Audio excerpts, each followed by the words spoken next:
Chapter 399. Black Sword. This name, I haven't heard it in a long time. Thales slumped on the table and thought about the strange man and his memories in a daze. After listening to Masked Man's words, Ricky and Klein looked at each other. This time, it was Tampa's turn to be stunned. You already knew? Black Sword and Blackstreet Brotherhood? He looked at the mercenaries in confusion. We met him, Ricky said calmly, but his gaze was fixed on the same angle for a long time. And that unusual ancient sword of his. Not long ago. The masked man folded his arms and snorted coldly. Impressive. Thales, who was panting on the table, was shocked and bewildered. Black Sword. He was once a mercenary? 9 magnates. What did Blood Whistle have to do with him? So much so that they did not hesitate to test the law and kidnap Tampa to force information out of that man. The confused Tampa looked at one of them, then at the other. Since you already know, then why are you still? Ricky held up his hand, interrupting him. I was just confirming that you knew his current situation. And now, we want to know his past, Tampa. Ricky put his hands together and looked at him seriously. His tone was solemn, and his expression was solemn, as if he was performing a sacred ceremony. Especially his deeds before he joined the Brotherhood, when he was a mercenary. Every mission, every business, every story. The question in Tampa's eyes grew stronger. His background, his identity, his background. Klein quietly added, his tone as if he was facing a great enemy. Tampa's frown deepened. Not just that. Masked Man raised his head and said coldly, including his skills, his swordsmanship, his weapons, and especially his... The Masked Man paused for a moment. There was a cold glint in his deep eyes beyond his mask. Power of eradication. Black swords, the power of eradication. Thales' breathing quickened. Furthermore, after listening to the other two, Ricky nodded in agreement. In other words, we want everything, Tampa. Ricky looked at the tavern owner and narrowed his eyes. Everything about Black Sword. Tampa seemed to realize that something was not normal. You're not doing this for the Blood Bottle Gang, right? Ever since Red Viper was chased out of the Baron's guards. He widened his eyes. But now it seems, Ricky and his 2 companions looked at each other and burst out laughing. Who the hell are you? Tampa looked at them, puzzled. He wanted to find the answer on the faces of these mercenaries who had been licking blood from their blades. But he failed. The 3 people in the lead were still calm, while the mercenaries around them were silent. Tampa could only sigh and say, how much a grudge does Black Sword have against you? Is it worth it for you to put on such a big show and even ruin your reputation in future? Ricky snorted. He shook his head slowly, his eyes gleaming. You can't imagine. You can't imagine how much we are interested in him. As soon as he finished speaking, Klein and Masked Man's eyes turned sharp. You can't imagine what kind of miracle and opportunity he represents. Tampa looked at him gravely. Ricky smirked and tapped the table lightly, as if he was immersed in his own world. To us, he will be the end of the old era and the beginning of the new era. Thales listened to everything with a dumbfounded expression. He felt as if he had gotten himself involved in something incredibly big again. Is this some kind of cult? Quick Rope whispered into Thales' ears from the table. I've seen a group of lunatics shouting the names of demons and evil gods in Valirbang before they bled their sacrifices. I don't know, Thales replied in a low voice. I don't want to know either. I just want to leave this place as soon as possible. Quick Rope sighed softly on the table and glanced around cautiously. I wanted to, but there are too many of them. As he stared at the dozens of murderous mercenaries, he observed their steady and orderly breathing, as well as their well-trained movements. Thales' heart tensed up. Right, there are too many of them, no matter who it is.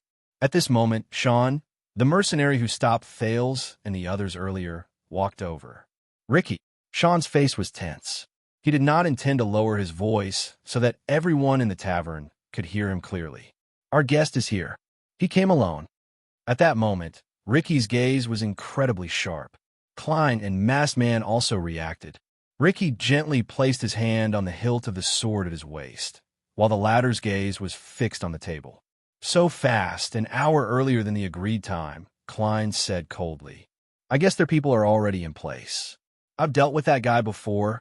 He definitely didn't come alone. Thales could clearly feel that the atmosphere in the tavern had changed. If the previous blood whistle seemed relaxed on the outside but tense on the inside, and when they detained Tampa, Thales, and the others, they seemed relaxed and at ease. After Sean's words, there was only an oppressive silence left in the air. Many of the mercenaries' breathing became heavy, and their faces were filled with anger. Many of them stood up and even placed their hands on their weapons. "Restrain yourselves, all of you." Ricky looked around with a displeased expression, as if he was scolding disobedient wild dogs. "Our plan will not be interrupted because of this little accident, no matter what they want to do." The restless blood whistle finally quietened down. They looked at each other and returned to their positions. Thales looked at them strangely. "Customers? Who's here? What's their plan? Isn't it just to kidnap Tampa?" Quick Rope also cast him a puzzled look. "I guess our friendly conversation will have to wait for the next time, old friend." Ricky turned his head around and resumed his easygoing expression. "Next time." Tampa gritted his teeth and said, "You're not going to let me go, are you?" Ricky ignored him. Marina walked forward. "I'll bring them upstairs." Thales thought of something. If they're detained in isolation, we'll have to face fewer opponents, but his hopes were dashed. "No, they'll stay here, under everyone's watch." Klein interrupted Marina. Clay interrupted Marina. It seemed that his position here was second only to Ricky. "Tampa has been operating here for too long. He knows his tavern too well, and his role is too important to us," Klein said cautiously. "Before dawn, we can't take even the slightest risk." Before dawn? Thales noticed this detail. Before dawn, what are they going to do? Marina frowned slightly and looked at Ricky. Ricky did not object. He only pondered for a moment before he slowly nodded at Sean. "Bring him in. Be careful." The masked man at the same table snorted coldly. "Those damn cockroaches are the best at catching people off guard." Finally, under Thales' great puzzlement, the door to my home was opened. A man hidden in a cloak walked into the tavern, controlled by Blood Whistle, under the watchful eyes of the mercenaries behind him. Just like when Thales first arrived, the mercenaries' fierce gazes and iron-blooded auras instantly oppressed the new customer. But the customer in the cloak still walked steadily, his posture indifferent. The mercenary, Sean, stopped the customer. "Search him," he said coldly. The customer shrugged and obediently raised his hands. "Forget it, Sean." Klein shook his head, his expression unfriendly. "I dare say, if you really wanted to hide some weapons, even if you stripped him naked, this guy would still be able to take out a dagger from his underwear." Only then did Sean move aside. He did not forget to throw a fierce glare at the customer. The customer seemed to be a little helpless until he walked to the center of the tavern and saw Ricky, Klein, Masked Man, and Tampa sitting at the same table. "Am I interrupting something?" The customer looked at the four people with different expressions, and then at the prince and his duo, who were obviously forced to sit there. His voice was confident and calm, and it rose and fell like music. Thales could feel Marina's disgust appear on her face. She pressed her hands on the hilt of her sword. "You can't interrupt anything," the masked man among the mercenaries said coldly. "Because there is no seat for you here, cockroach in the gutter." In the face of the group's hostility, the customer chuckled and extended his hands out of his cloak. At this moment, the mercenaries behind him drew their weapons and stared at his movements with gritted teeth. "Relax." The customer seemed shocked. "It's just my hood." As he spoke, he slowly lowered his hood, revealing a fair and ordinary face. The moment Thales saw this face, he felt a sense of familiarity flash past him. Strange. Thales gritted his teeth. "I've seen this man before. I've definitely seen him before, but I don't know when." As the leader, Ricky looked at the man who stood where he was in a calm and composed manner. He turned his head and asked Klein, "Is it him?" Klein stood up and walked in front of the customer. The newcomer put on a submissive and respectful smile. Klein stared at him for a while, and his expression slowly tensed up.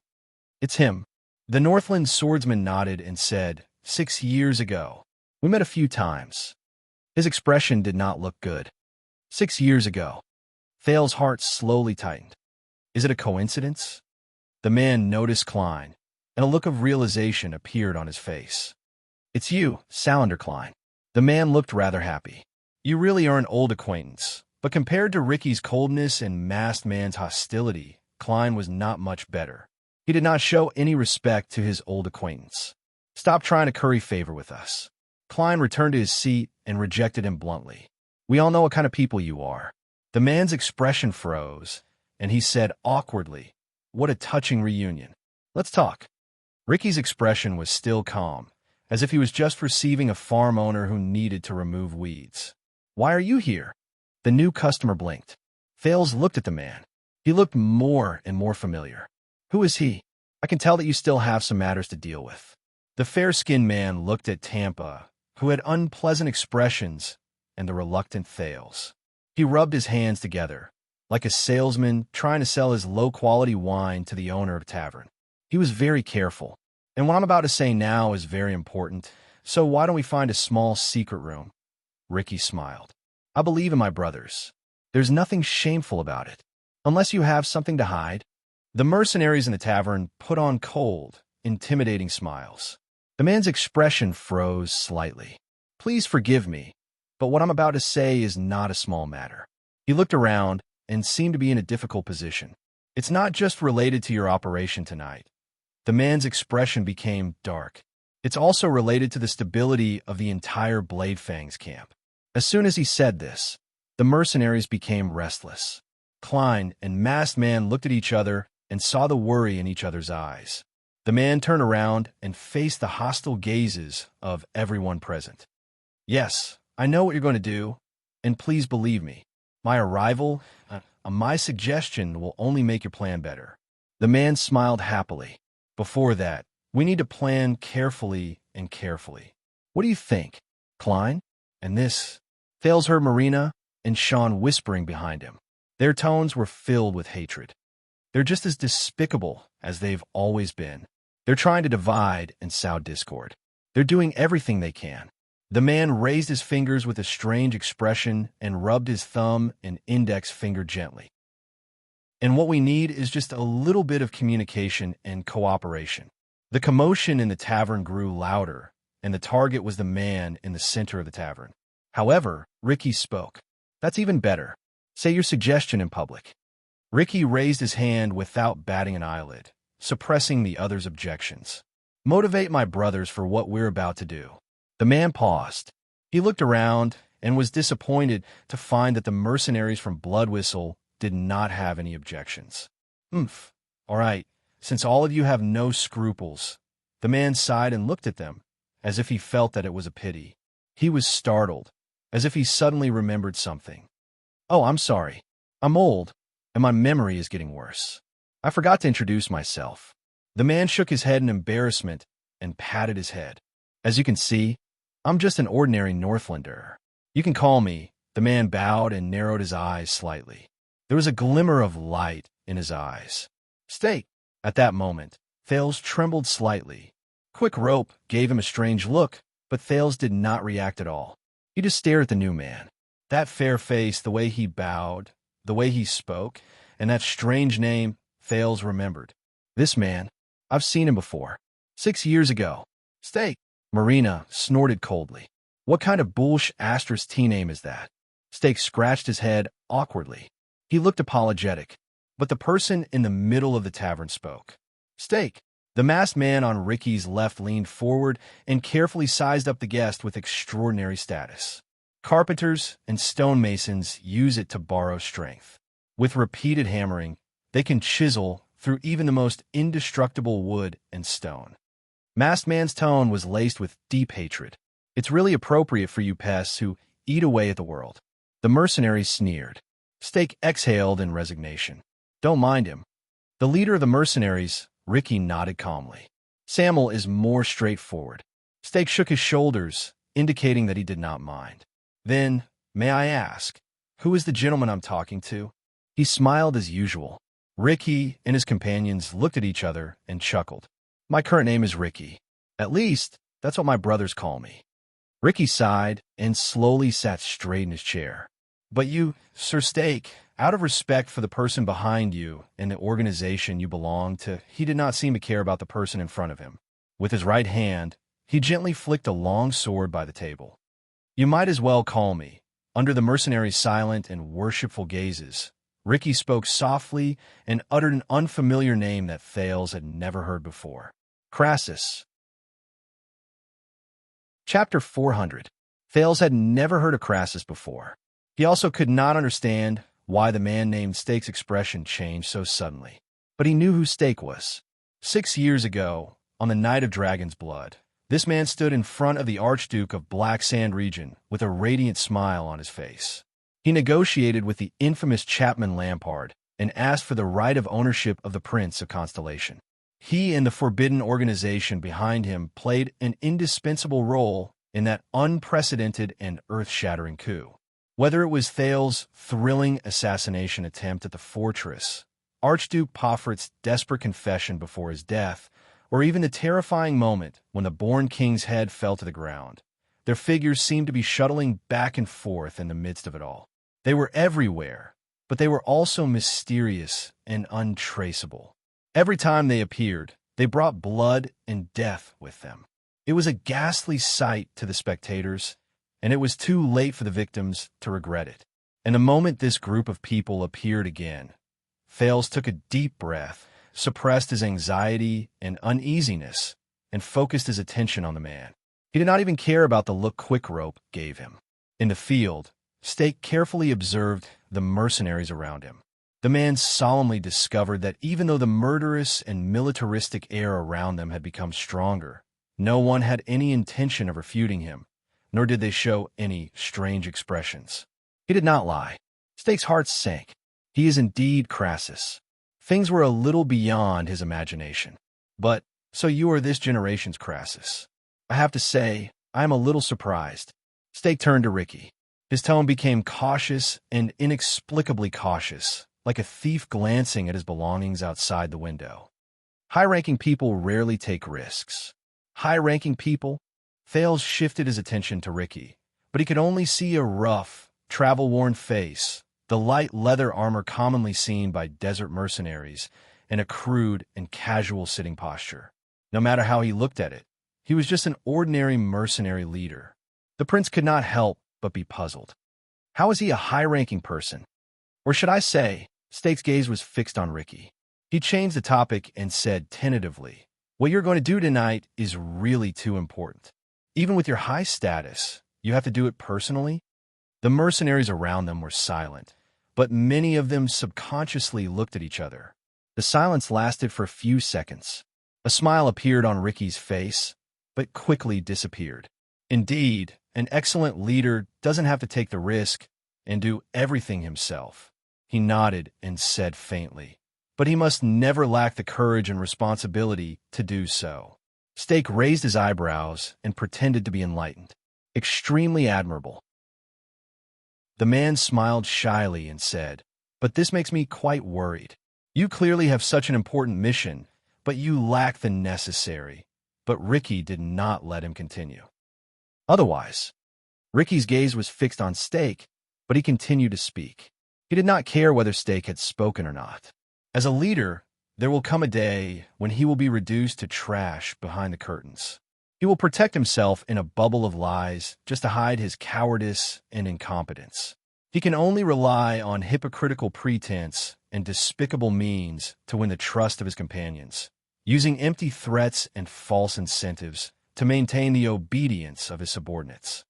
Ricky's tone was very light, but it suddenly changed at the end. "Tell me, housing recently?" Steak could not help but frown at his words. Thales, who was listening by the side, was stunned. What? Housing recently? He did not understand the monosyllabic word, but Steak's reaction made him quickly understand that it was a name. Tongue. The moment he heard the name and saw Ricky's burning gaze, Steak's expression froze for a moment, but he quickly adjusted himself and smiled again. "Everything is well, Shadow Master." Steak bowed again. He looked at the mercenaries around him with a humble expression. "As well as you, Shadow Master." Thales furrowed his eyebrows. He was not the only one who seemed to have gained something. "Damn it, Thales, I think." Quickrope's face was pale. He poked Thales under the table and whispered in disbelief, "I think I know who these people are." Thales nodded without batting an eyelid. "As well as I do." "I don't think so." Ricky chuckled and shook his head. He raised a finger and pointed at Stake, who was sitting across from him. "If he was as good as I am, then Tongue would not have sent you, a person who is permanently stationed in Dragon Cloud City, into the Great Desert, into the Constellation's Blade Fang's camp, into the territory that is extremely dangerous for all of you. I don't remember Kessel V pardoning you." Compared to his previous kind persuasion, Ricky became fierce when he faced Stake. The tavern owner, Campa, who sat across from him, could not help but break out in cold sweat. Stake furrowed his eyebrows tightly. "That's not right. It shouldn't be like this. In this risky and unique meeting, he should be the one to initiate the conversation, make suggestions, and state his conditions." But at that moment, Stake realized, to his dismay, that the initiative in this conversation was firmly held in the other party's hands. "If he was as good as I am." Ricky's expression turned cold. His tone was as tense as a noose around his neck. "Then he wouldn't have sent you to us like a stupid, arrogant blackmailer who knowingly delivered yourself to us at a moment that we valued so much, claiming that I know what you're going to do in a pretentious, secretive, and mystifying way of saying, 'I know what you're going to do.'" Ricky said in disgust, "As if you really have us in your hands." Stake's pupils slowly shrank. "Everyone, you mean? Do you remember Stake?" Beside Ricky, the middle-aged swordsman, Klein, stared at Stake, as if there was a stain on his face. His voice was hoarse. "We have a score to settle." Stake put on a puzzled look. 6 years ago in Dragon Cloud City, you used our name to stir up trouble in the most dangerous place in Extet and did whatever you wanted." The middle-aged Northlander swordsman was like a leopard that had its eyes on its prey. "Thanks to you, we lost a lot of people, including my students. Calamities, great dragons, rebellion, chaos, and even Dragon Cloud City settlement after the incident. Those days were not easy. Do you think we will let you off so easily?" Stake's gaze froze. The mercenaries became restless. They cast dissatisfied and hateful gazes at Stake.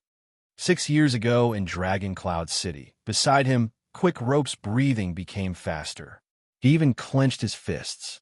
For some reason, Marina, who was behind him, also looked like she was gnashing her teeth. She stared at Stake, who was being condemned by the masses. Stake sighed. "I'm deeply sorry about this. Please accept my apology." Klein said disdainfully and sarcastically, "Apology?" The mercenaries snorted in disdain. But Stake was not affected at all. It was as if he was a hypocrite who had nothing to do with it. After hearing about a tragedy in the distance, he pretended to be sad, to prove his humanity, and to gain understanding from others. "We were also surprised by what happened that year. But I came here today with absolute sincerity. I want to propose a win-win proposal." But Ricky raised his head gently. "There is no win-win between us." He flatly rejected Stake's words, causing the latter to be stunned. "When you entered the door, we hated your arrogant face, hated the timing of your appearance, hated your self-righteous tongue, and hated the blood debt you left behind in the past." Ricky said coldly, "And we are not interested in your so-called proposal or secret, which you pretend to be mysterious." Stake's expression immediately stiffened. "Bastards who live in darkness and rot, flies who chase after chaos and the stench of corpses," Ricky said without any positive emotions as he stared at the frozen Stake. "Now, do you understand our attitude?" Stake clenched his fists. His face was full of disbelief. "Why are you still wasting time here?" At the same table, Masked Man sighed and knocked on the table. "Our schedule today is very full." Klein, the Northland swordsman, snorted coldly. As he snorted, almost all the mercenaries in the tavern held their weapons with cold expressions. Some of them even took a step forward. In the face of the aggressive mercenaries, Stake was stunned. He subconsciously sized up his surroundings. Klein said coldly, "Don't look elsewhere, Stake. I promise you, if anything happens before your head falls to the ground, your companions who are waiting outside will not be able to do anything." As a bystander, Thales quietly moved his head back a little. Quick Rope continued to stare at Steak. The tavern became completely quiet, but no one would think that the atmosphere at that moment was comfortable. Steak looked at the situation around him and frowned. Damn it. This group of brainless, muscular men. But he could not turn against them. He could not. He still needed them. This group of damn. If you kill me here, the Constellations will immediately find out about your conspiracy here. The Constellations' eyes widened. Steak lowered his head with a serious expression. Your plan will not succeed. Ricky sighed. It seems like he doesn't understand. In the next second, a flash of sword light suddenly flashed. At a speed that surpassed what Thales could see with his naked eye, it instantly shot out of Klein's hand. Thales, who had been paying attention to the conversation and was caught off guard, felt his eyebrows twitch. But fortunately, the tip of the sword was not aimed at him. The sudden flash of sword light stopped in front of Steak's neck. A second later, Steak, who had reacted to the situation, could not help but take a step back. His face was pale. Asterisk whoosh. Asterisk the gust of sword wind had just blown past. Klein held a strange long sword with a blood groove and a hollow blade. The blade quietly stopped in front of Steak. The mercenaries seemed to be used to this. They were not bothered and laughed. Steak's breathing rose and fell, but he forced himself to remain calm and said, "Do you really want to do this?" Klein raised the strange-looking long sword and shook his head gently. "This is twilight. When it tears open your blood vessels." As he spoke, he moved his long sword forward slightly and pressed it against Klein's neck. Steak's pupils instantly shrank. "Damn it. All right, I understand." He instantly raised his hands, panted, and admitted defeat. Finally, Klein stopped his longsword. "Honorable Crassus, and everyone else, it is your choice whether or not you want to listen to my suggestion, and I am willing to answer all your questions." His posture was humble, and his tone was respectful. The three leading mercenaries looked at each other. "Very good." Ricky curled up the corners of his lips. "Compared to the nonsense you talked at the beginning, you're finally starting to speak like a human." Steak exhaled and re-examined the Crassus in front of him in indignation and uneasiness. Klein snorted coldly and put away his long sword, which was so fast that it could not be seen clearly. Ricky said faintly, "Tell me, how did you set your eyes on us?" A few seconds later, Steak sighed, as if he had accepted his fate. The Tower of Eradication. At this moment, Thales saw many mercenaries involuntarily clench their fists or weapons. Their breathing quickened. Klein and a masked swordsman frowned and looked at each other. Only their leader, Ricky's expression, did not change. "Yes, I know." Steak touched his neck, gritted his teeth, and said, "We have eyes and ears there." Ricky continued to ask, "What did you hear?" "Not long ago, the Tower of Eradication was ambushed one night." Steak cautiously looked around at the mercenaries around him and observed their expressions. The enemy's origins are unknown, they are powerful, and there are many of them. The line of defense and alarms were broken through layer by layer. The invaders were only forced to retreat when they attacked the House of Legacy, Steak said in a tone as if he was telling a story. "According to our people, during the invasion, some supernatural and unusual powers also appeared." Thales' eyebrows twitched. "Wait, not long ago, Tower of Eradication was ambushed, supernatural." The Prince of Constellation blinked, and in horror, he recalled a lesson a long time ago.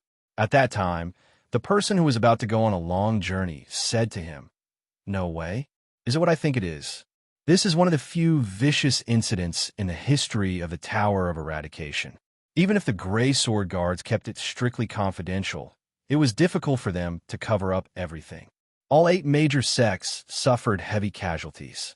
Even Constellation's Red King's army besieged Sharp Blade Valley 200 years ago was not as exaggerated as this.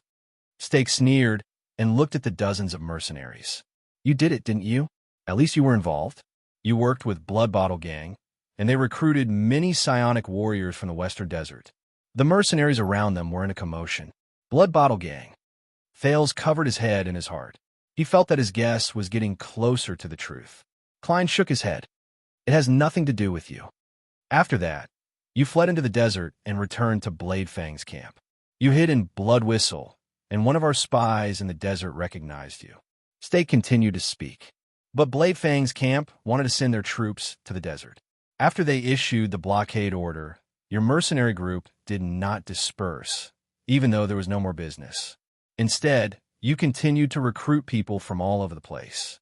So I thought that no matter what you encountered in the Tower of Eradication, you did not intend to give up. That is why I sent someone to leave a message for you. We will visit tonight. Masked Man snorted in disdain. Ricky and Klein did not say anything. Listen, I don't care about the grudge between you and the Tower of Eradication. After all, you have been fighting against each other for more than 100 years. When Stake saw this, he rolled his eyes and continued, I also don't care why you ambushed that place. Do you want to vent your anger, stage a coup, or dig for treasure? You have been fighting against the Tower of Eradication for more than 100 years, a thought appeared in Thal's mind. But I know that you are not having a good time right now. The invaders must have paid a hefty price to make the famous Tower of Eradication, which stands firmly between two powerful countries, suffer such damage. Stake's eyes brightened. He raised his hand and spoke in a high-spirited tone, as if he had forgotten the awkwardness and humiliation just now. Now, no matter what you want to do, you will definitely lack manpower, especially when you want to break the infamous Prison of Bones in Constellation's Bladefang's camp and launch an unprecedented prison raid. What? Thales could not react for a moment, but the others were different. At that moment, be it Ricky, Klein, or Masked Man, all of them suddenly raised their heads. They stared at Stake, who was in front of them. It was as if they could not believe it. The mercenaries also became restless. There was a slight uproar. What are they doing? Quick Rope whispered to Thales in disbelief.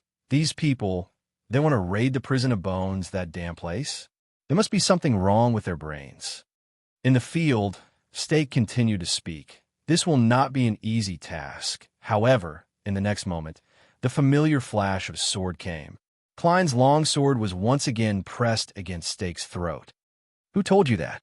The middle-aged Northlander swordsman asked coldly. Damn cockroach. It was the masked man. Ricky frowned. How did you know? Stake, who once again fell into misfortune, panted rapidly. But this time, he refuted in a manner that was neither servile nor overbearing. A few days ago, you deliberately sent some people into the Prison of Bones to act as spies when the time comes. Stake snorted coldly and said, Tonight, you decided to gather here. You even chased away and kidnapped our men, including this tavern owner. Isn't this obvious? Asterisk bang. Asterisk on the other side. Tampa, who had been silent for a long time, was dumbfounded. He slammed his palm on the table. F***CK. Is that why you kidnapped me? The tavern owner suppressed his anger. He was surprised and bewildered. You already knew that my home is a place that provides supplies to the Prison of Bones. You wanted to wait until dawn and then use our fleet to transport supplies. Sean the mercenary slapped the back of his head and swallowed Tampa's words. Shut up. Why? Why do they want to break out of the prison? What do they want to rob? Most importantly, if this group of mysterious mercenaries really want to do this, what will they do with Tampa and the two of them? The chaotic scene lasted for a few seconds before Ricky raised his arm again and calmed down. We underestimated you, Stake. Ricky seemed to be deep in thought. His eyes were bright. You do have some skills to be Tong's right-hand man and assistant. Under his signal, Klein sheathed his longsword. Tong. Stake, who heard this name again, twitched his eyebrows in a barely noticeable manner. See, I was right, wasn't I?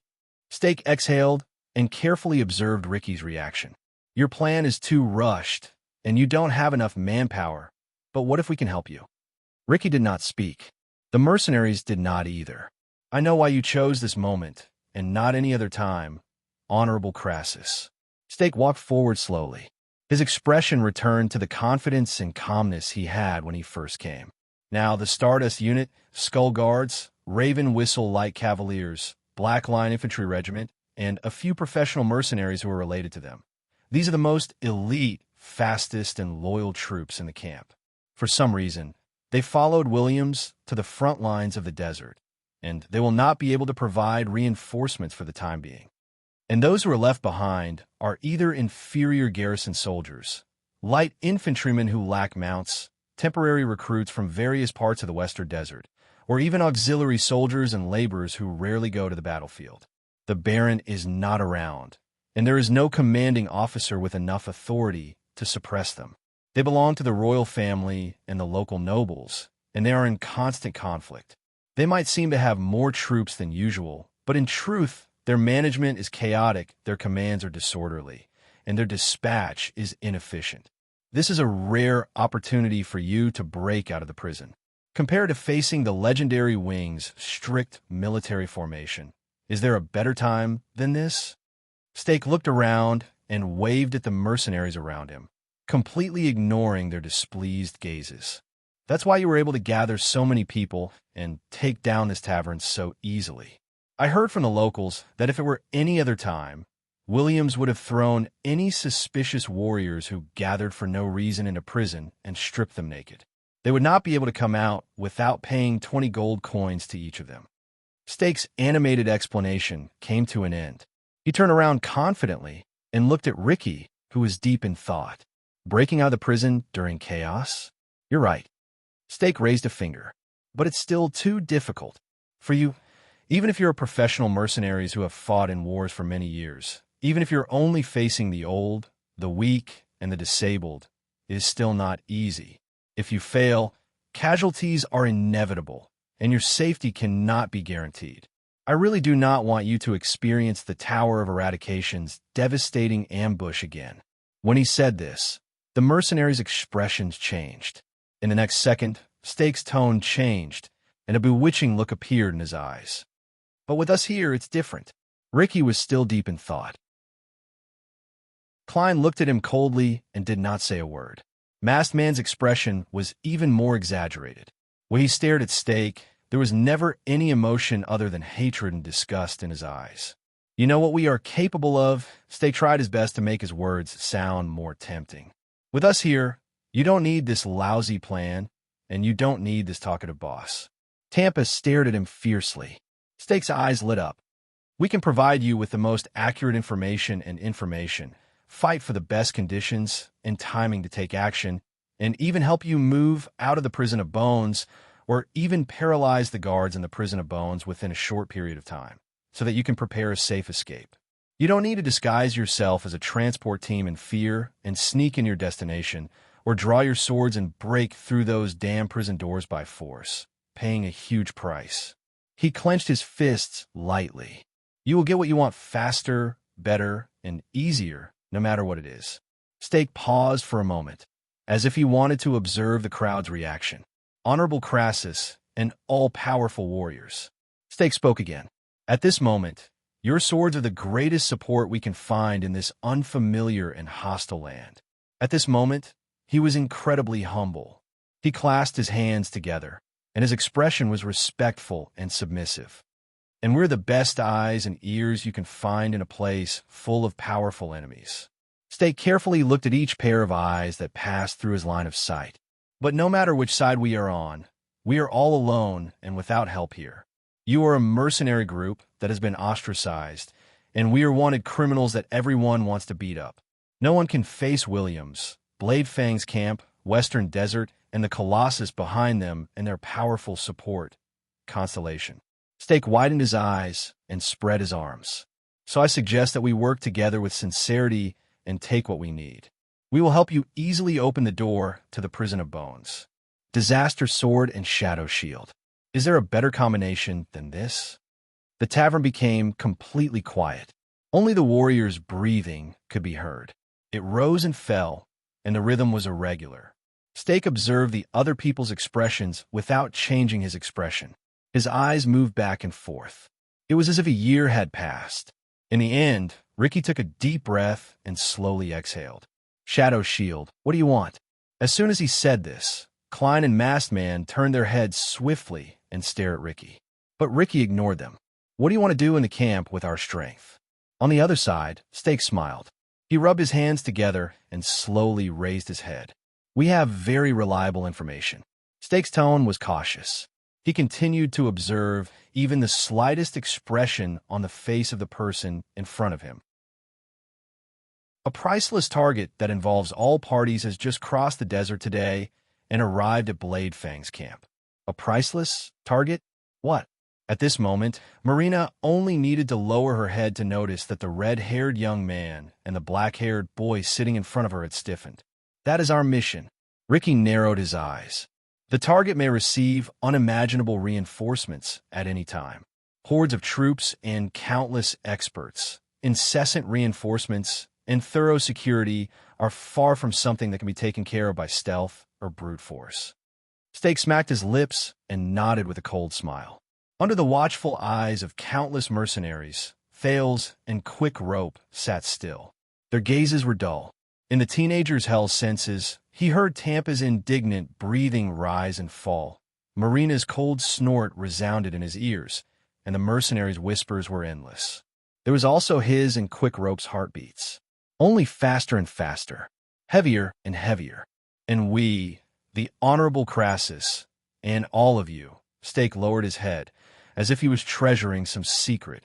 What we need to do is to work together and take down this target in the camp, who is not easy to deal with, but has great rewards. Thales and Quick Rope fixed their gazes on Stake. They were anxious and terrified, but they did not dare to show even a hint of their terrible mood. Under many people's puzzled and hesitant gazes, Stake looked like a question maker who revealed the answer to a riddle at the last moment. With a malicious smile, he said softly, "The second prince of Constellation, the only heir to the Supreme King." Thales Jadestar. At that moment, the Prince of Constellation's expression froze. Even his breathing stopped at that moment. Beside him, Quick Rope showed a gratified smile, as if a heavy burden had been lifted from his shoulders. Chapter 4:01. The tavern, my home, was so quiet that even the sound of a pin dropping could be heard. The mercenaries, or rather, the disaster swords, all stared in disbelief at the fair-skinned man who had spoken those shocking words. The heir of Constellation. While countless people sucked in breaths, Sean, the mercenary behind Marina, snorted. I thought that it would be crazy enough for us to break out of the prison. Thales saw that after Stake revealed the shocking target, Crassus, Ricky furrowed his eyebrows to the extreme. Klein, the Northlander beside him, stopped wiping his scabbard, and the cold glare in masked man's eyes became even more threatening. Thales had also heard of the disaster sword before, but he had heard of another name more often, the Tower of Eradication. After the Battle of Eradication, it was a legendary holy land that tirelessly trained all kinds of warriors for humans and passed down skills for thousands of years to prepare for war.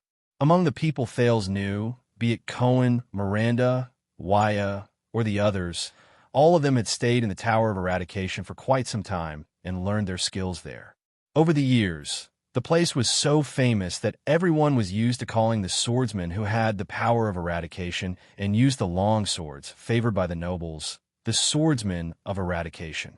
It did not matter if you were in the employment camps at the borders or the local city defense teams. As long as you mentioned that you had stayed in the Tower of Eradication, you would quickly become a hot commodity for all major employers. And the disaster swords, that was how Stay called them. This name made Thales feel extremely uneasy. Based on what Waya had heard, they were the Tower of Eradication's mortal enemies. So, Thales sighed in his heart. They could plan a prison break in Blade Fang's camp without hesitation, and even come into contact with the Forbidden Shadow shield. It's over, Second Prince. Tampa looked as if he had given up on himself. No matter what, can you not say such a big thing out loud? I still want to come back safely and sell my wine. Thales and Quick Rope exchanged a glance.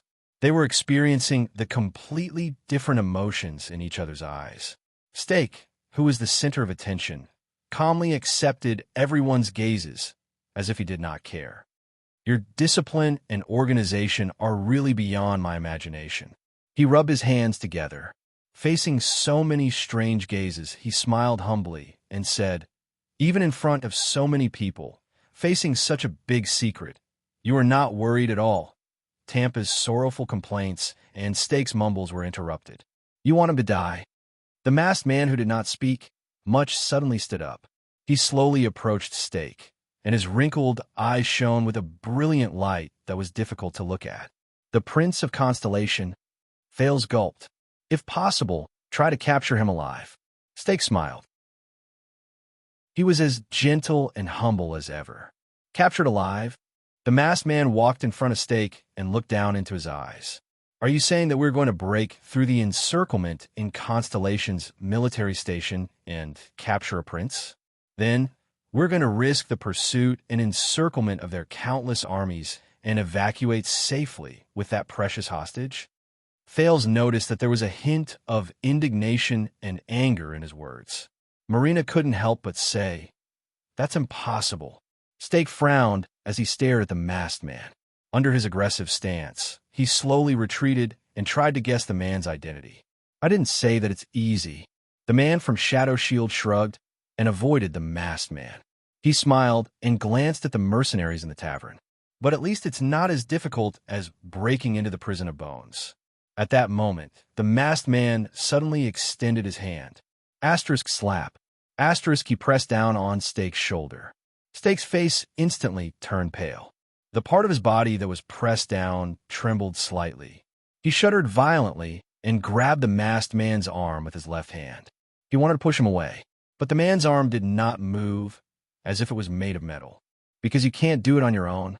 Masked man slowly exerted force in his hand, causing the trembling Steak to be unable to help but suck in a sharp breath. "So you want us to die as bait and buffer to help you achieve your goal?"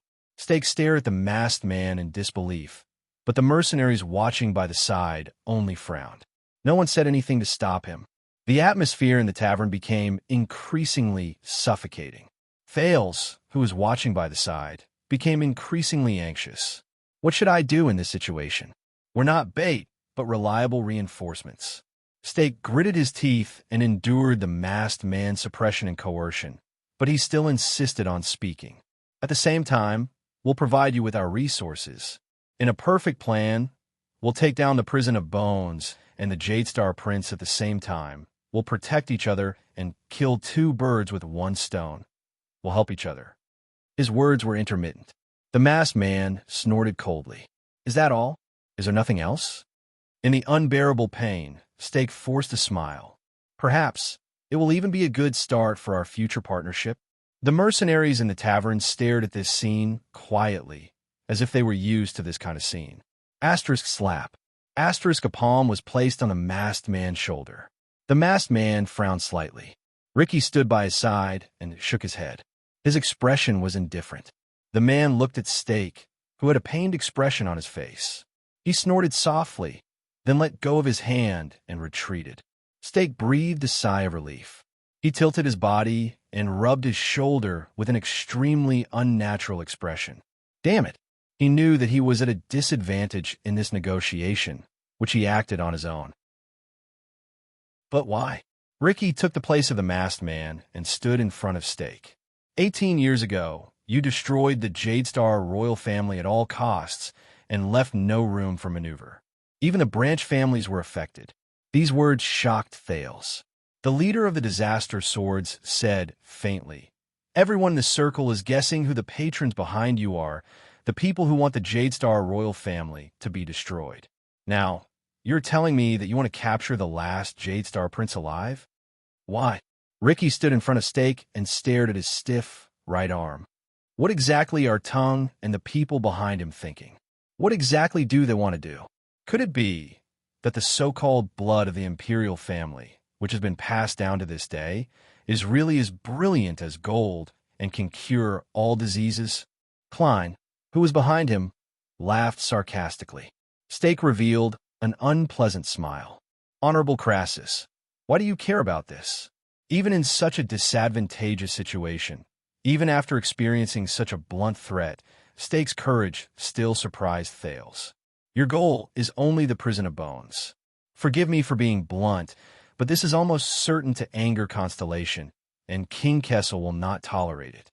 In this situation, on the basis that you can better achieve your goal, you turn to help their enemies and shake their political situation. Isn't this a brilliant move that suits your interests?" The masked man behind Ricky sneered. Then, you completely pushed us to the opposite side of Constellation, and we had no choice but to board your pirate ship. The masked man clenched his fists. Just like the assassin's flower 18 years ago, the Charlton family. Charlton. This name, which he'd not heard of for a long time, made Thales sink into deep thought. Stake's smile remained. Sometimes, when you want something, you have to choose a side. If it's not this side, then it's that side. He still had that amiable look that said, "I'm sorry, but this is the reality." He was like a dedicated, hard-working, but helpless tutor. Besides, you've already made your choice. When you hijacked this tavern and planned to break into the prison, Stake let go of his shoulders, took a deep breath, and stood up straight. He looked like a generous man who was about to be escorted to the execution ground. He had a faint smile on his face that caused people to be unable to help but cast sidelong glances at him. "Isn't that so?" The mercenaries stirred. Masked Man and Klein looked at each other. Ricky still did not move. He quietly stared at Stake. Thales and Quick Rope exchanged glances between themselves by the table. Their leader's silence affected the disaster swords. The tavern gradually became quiet. Everyone looked at Ricky. Stake waited quietly. Only his eyes occasionally darted around to observe the people around him. After a long while, Ricky's gaze on Stake changed a little. The leader of the disaster sword smiled and moved his chin a little. Just like him, the same. Stake, who had expected that he would be questioned, was stunned for some reason. "What?" Ricky snorted softly and turned around. "How funny." Ricky sat down again, as if he did not care about the person in front of him. "At that moment, the way you spoke and what you said were exactly the same as Tongue." Stake's pupils instantly trembled. "Tongue." Thales heard the name with short syllables again. Ricky leaned back on the stool and raised his chin. His gaze at the ceiling became unfocused. "I have seen that man, if Tongue can still be considered a man. Sometimes he is cunning, scheming, and cunning. Sometimes he is passionate and ambitious. His existence is the world's merciless mockery of human nature." Stake slowly lowered his head. "Are you old acquaintances with the Shadow Master?" Ricky curled his lips. "Yes, Tongue. I have seen his methods and how he does things. I have to say, he is unforgettable." Stake smiled. He was about to answer, but in the next second, Ricky's eyes shone with a terrifying glare. "So I absolutely do not believe it." Ricky lowered his head abruptly and stared straight at Stake. His tone was urgent and resolute, and it was unprecedented. "I absolutely do not believe that my contact and meeting with him is a coincidence or luck. I also do not believe that any cooperation with him will be a win-win result. Even if there are short-term benefits, it cannot cover up the greater losses we will suffer in the long run." Stake was surprised. "Leave immediately, Stake." Ricky's face was dark, and his tone became firmer. He did not allow anyone to refuse. "Out of admiration for your courage, I will not make things difficult for your companions who are hiding outside the house." When he heard this, Thales breathed a sigh of relief. "Fortunately, as long as I'm not directly involved, I still have a chance to deceive them." Stake stared at Ricky in a daze. He looked at his cold gaze. "Please forgive me. I'm not quite sure about your—" Ricky snorted coldly, and his words were short. "I don't trust you. I especially don't trust Tongue." He straightened his back, and his entire body instantly turned into ice. He said through gritted teeth, "So, worry about that stupid prince. We have nothing to do with each other. Is that clear enough?" Stake stared at him, as if he did not believe that they would refuse. But there was surprise and hesitation in his tone. "You are alone and without help. The process of breaking into the prison of bones will be very difficult. Even if you are lucky enough to succeed, Constellation will not have a place for the disaster swords in the future." Klein snorted softly and said, "If we were worried about what you said, then we would not be here at all. Also, don't call us disaster swords. No one likes that title." In the face of Stake's solemn face, the middle-aged Northlander put down the long sword known as Darklight and wrapped his arms around himself. "We are the signs from outside the tower. We are not a group of bugs in the gutter who serve a certain eunuch of Main Yi as their leader, and who only have the false reputation of our ancestors." As he said this, The disaster swords snorted in agreement. Their tone and expressions revealed their unruly arrogance and self-satisfaction. Stake lowered his head tightly, and his cheeks trembled slightly. Ricky snorted softly, as if he did not know whether to laugh or cry. He waved his hand at Stake. "You can go now." A few mercenaries came forward on their own accord and surrounded Stake from 3 sides. But in the next second, Stake raised his head swiftly. "Wait a minute." Stake seemed to have figured something out. At that moment, there was an inexplicable hint of hesitation and struggle on his face. "I have a rough idea of what you think of the Lord of Shadows, but this—" Ricky shook his head and did not even look at him. "I said you can go now." Masked Man snorted in disdain, while Klein continued to pay attention to his dark light. The mercenary, Sean, came forward. "You heard what he said, Worm." Sean looked at Stake coldly. "Are you going to help yourself? Or do you want us to help you?" Even though he said that, he did not have the slightest intention of letting Stake help himself. 2 sturdy mercenaries reached out and grabbed Stake's shoulders, intending to drag him out. At that moment, an inexplicable hint of determination appeared on Stake's face. He raised his head abruptly and looked over the mercenary's shoulders at Ricky, who was unmoved. "What if this has nothing to do with Tom?" These words made Ricky move slightly. "What if this is not some **T cooperation, but just a deal between you and me and Stake and Crassus?" These words made Ricky turn his head around. "What?" As he asked the question, the mercenary's grip on Stake lessened. Ricky narrowed his eyes, as if he was meeting Stake for the first time. "What do you mean?" Stake broke free from the mercenary's grip, and regardless of how disheveled he looked, he struggled forward. "As I said, what happened today, whether it is the kidnapping of the prince or the cooperation between us, has nothing to do with Tone." Stake gritted his teeth, and his expression was resolute. "Master of Shadows, no, Tink doesn't know what happened here at all." When he said this, Klein widened his eyes in shock. Masked Man even let out a soft gasp of surprise. Only Ricky did not move, but his tone changed. "I have to say, you capture my interest," the leader of the Disaster Swords said slowly. "What happened to Tone?" In the suffocating silence, Stake showed a forlorn smile and shook his head in resignation and regret. "Tongue is done." Ricky's eyes shone brightly. His body unconsciously leaned forward. "Say that again." Klein and Masked Man exchanged a surprised look. Thales originally had a headache over his future and was not interested in the grudges between these mysterious organizations. Until Stake's next sentence.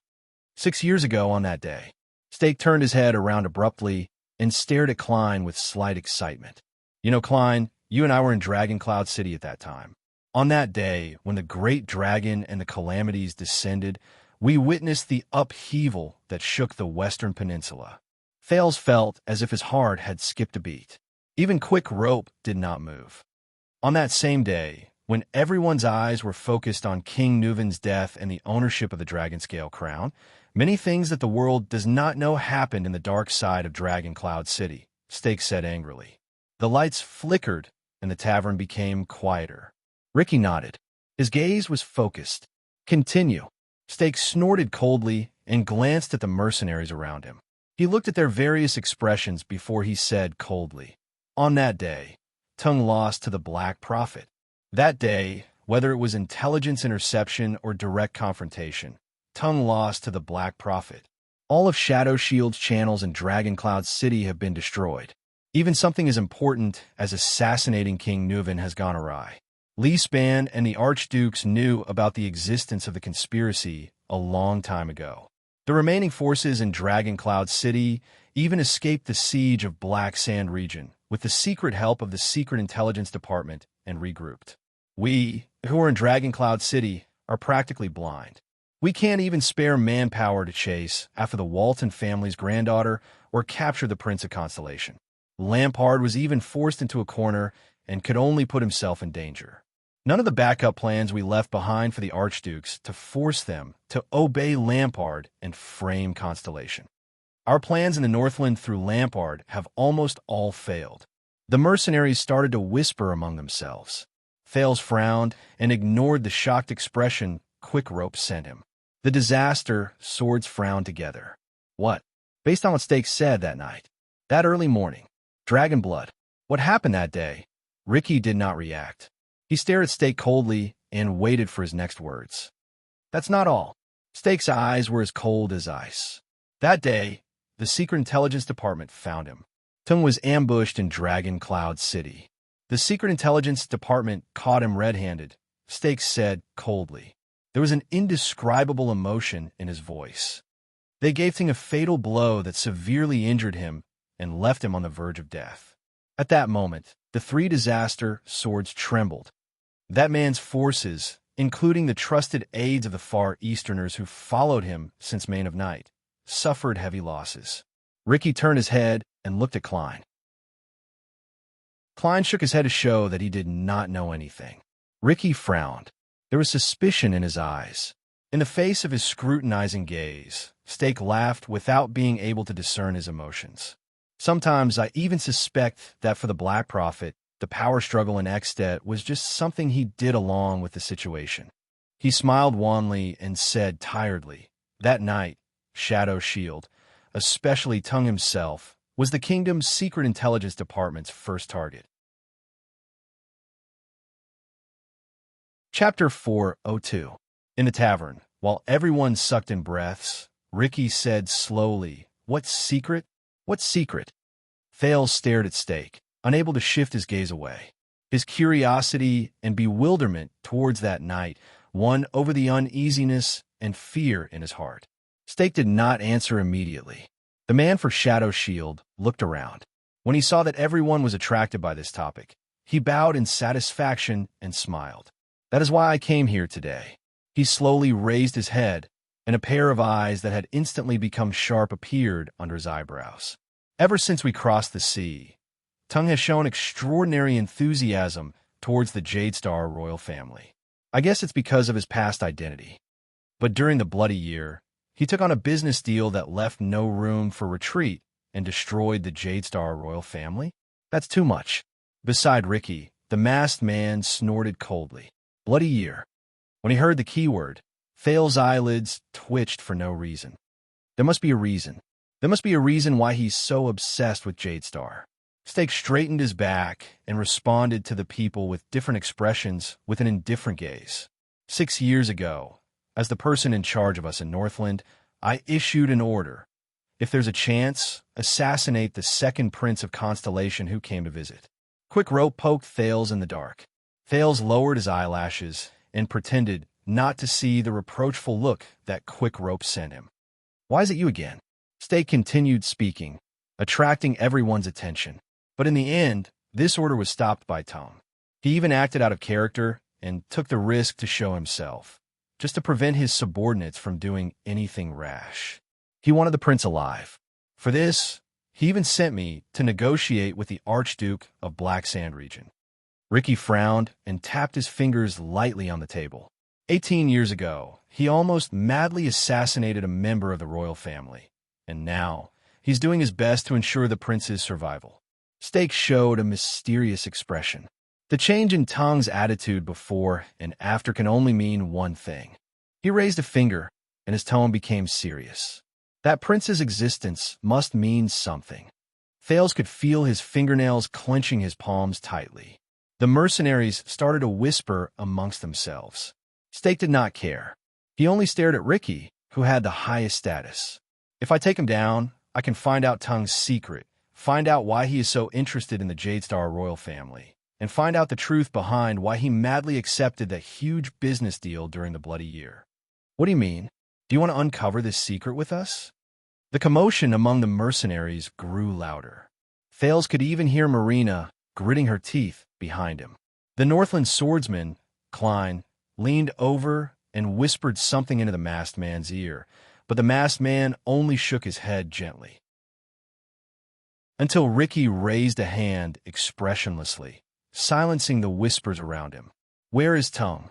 The leader of the mercenaries did not harp on the so-called secret thrown out by the other party. How is he now?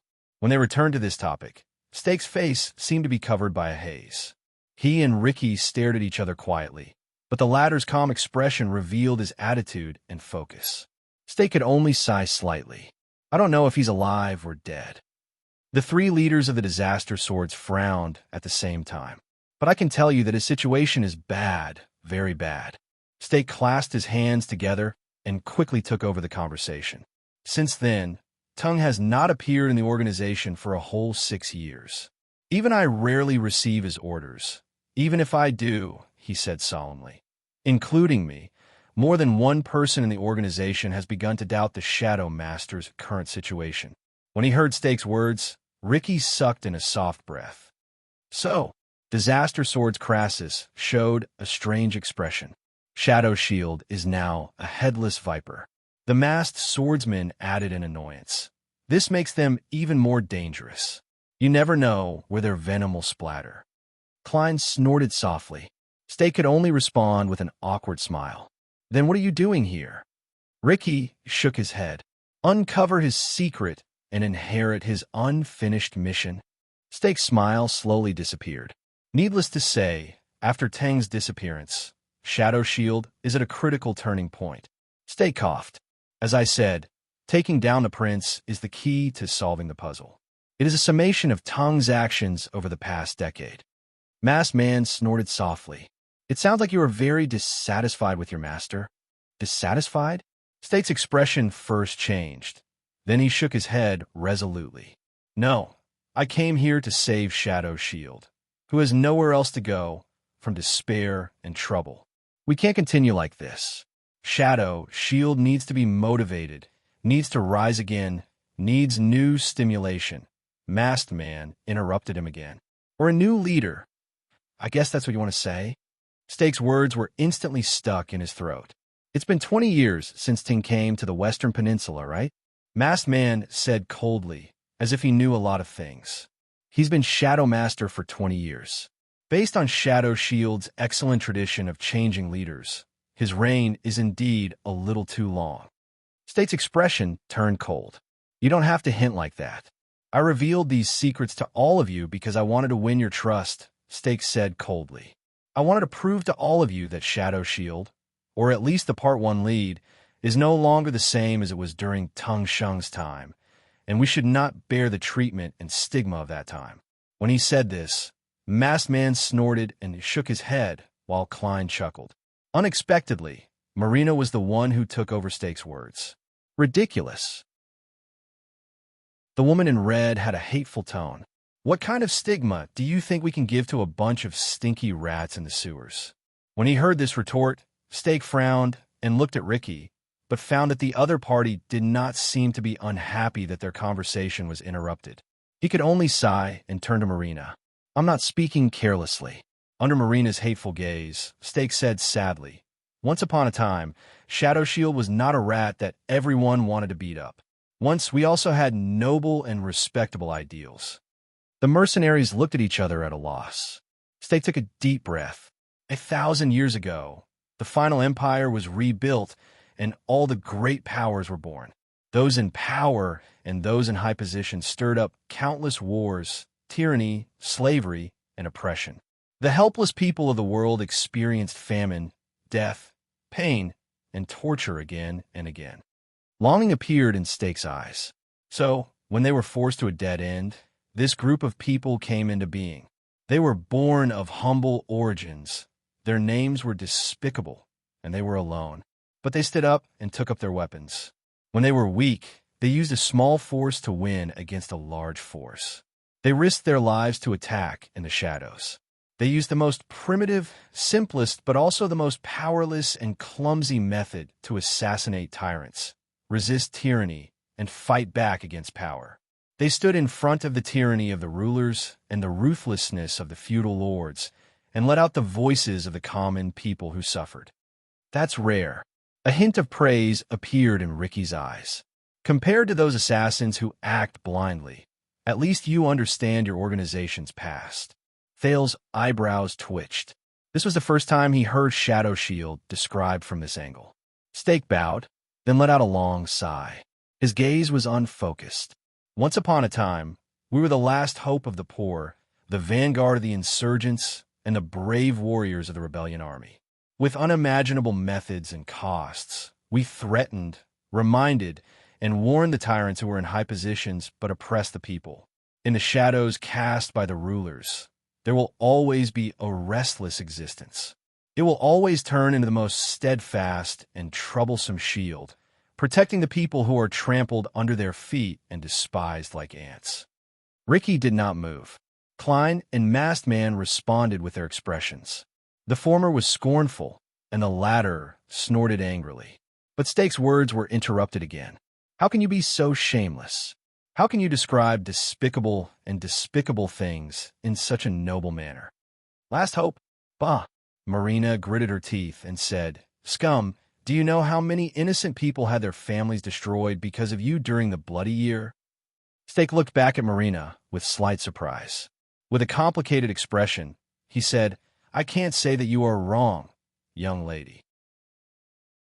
Stake lowered his head, sighed, and said, The truth is, after 1,000 years, Shadow Shield, who swore to fight to the death in despair, has fallen into this filthy state day after day as it drifted with the tide and had no choice but to make compromises.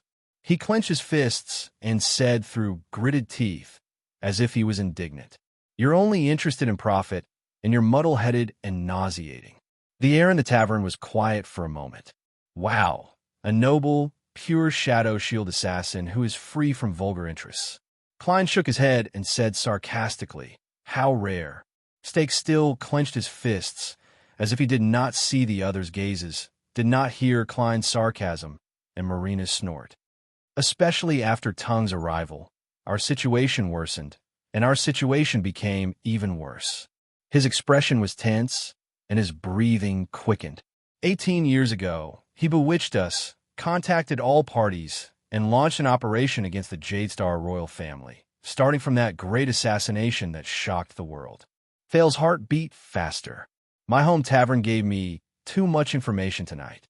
Stake raised his head abruptly and gritted his teeth. As the master of shadows, he never leaked the list of employers for that business deal to us, but tried his best to bewitch us into ignoring the risks behind it.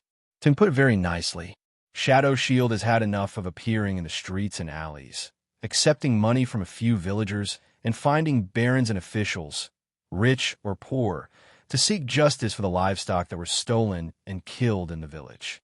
He also said that we have a great responsibility and we will go straight to the root of the problem. Stake looked around. His eyes were burning with anger, as if he wanted to find approval.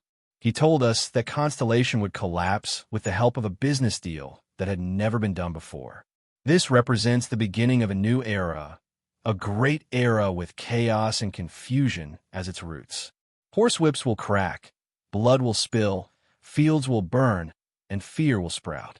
It will be a chaotic world that will allow us to shine, change our degeneration, and rise, just like how we rose 1,000 years ago. The world will remember us again when it wakes up from its dreams, and it will need us again. Stake's words were vivid. Thales could even imagine Ting's tone at that time. But the list of employers. Thales noticed this word. Who were the people who wanted to see the Jadestar royal family destroyed during the bloody year? Stake exhaled. His expression and tone became gloomy at the same time. I have to say that he is very eloquent, and his methods are superb. He also has the power of a new ruler. Some people were bewitched, and some people had no choice but to obey him for the sake of their lives.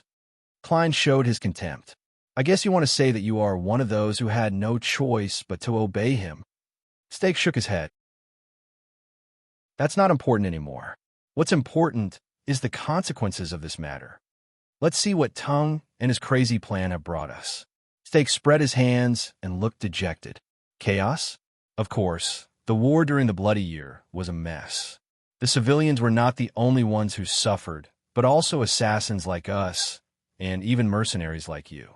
If everyone could die under the blades of war, then what's the point of having assassins?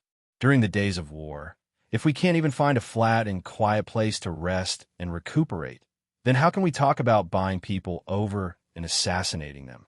And that chaos didn't last long. At least, it didn't last until our golden era arrived. It ended.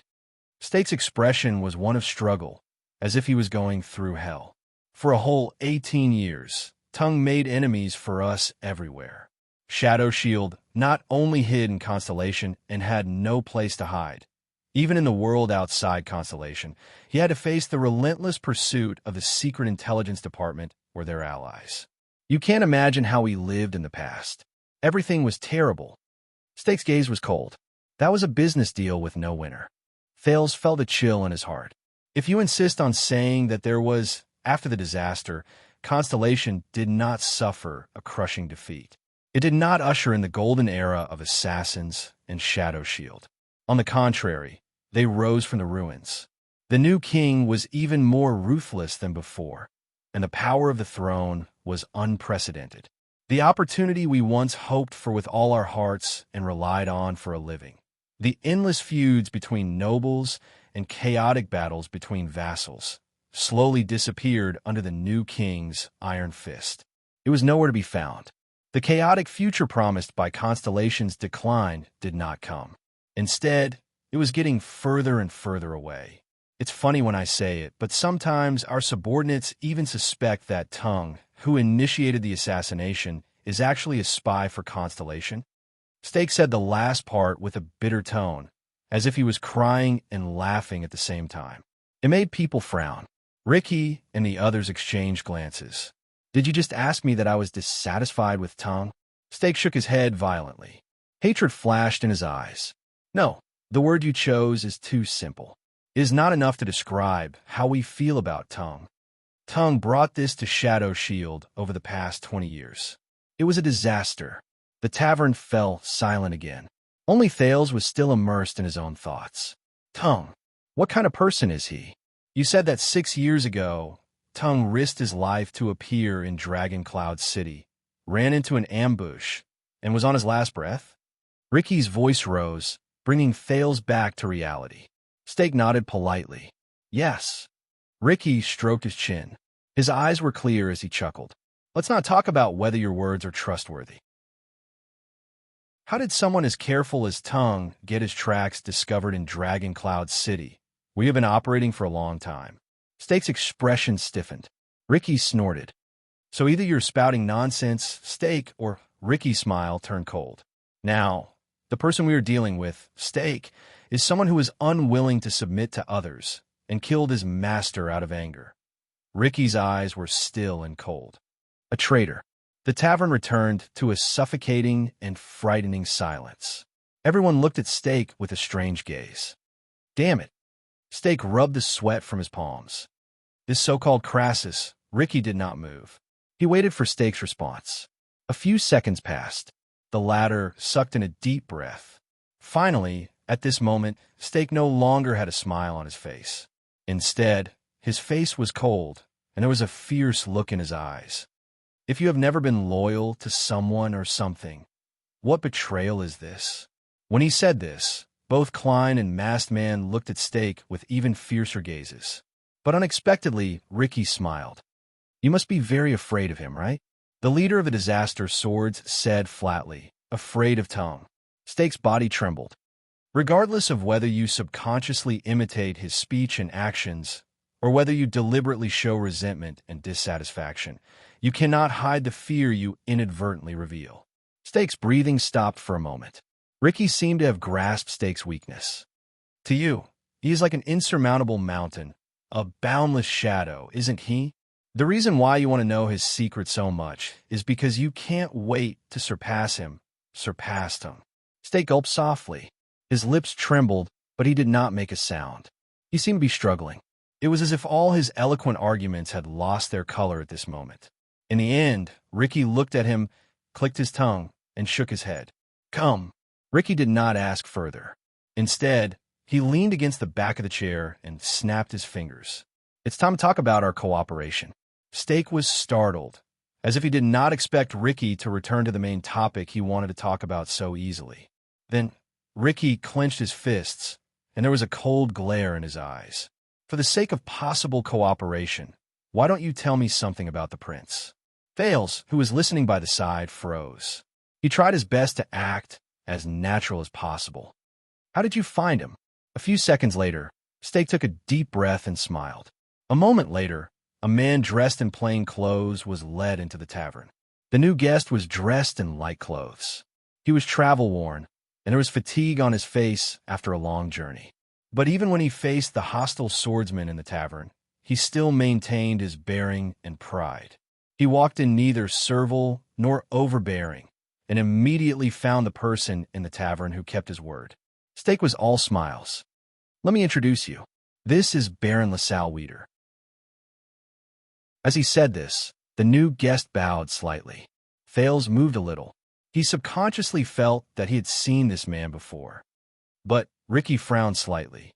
"Baron?" Klein's face was filled with suspicion. He said softly, "Weeder, I remember this Northlander's noble surname. He seems to be a small vassal with a fief. It can't be any smaller." The new guest raised his body, revealing a weathered but solemn face. "Remove the honorific." LaSalle nodded and said, "My fief has long since been taken back, and my title has also been taken away." He kept a straight face. "Now, I'm just LaSalle Weeder. You are too humble."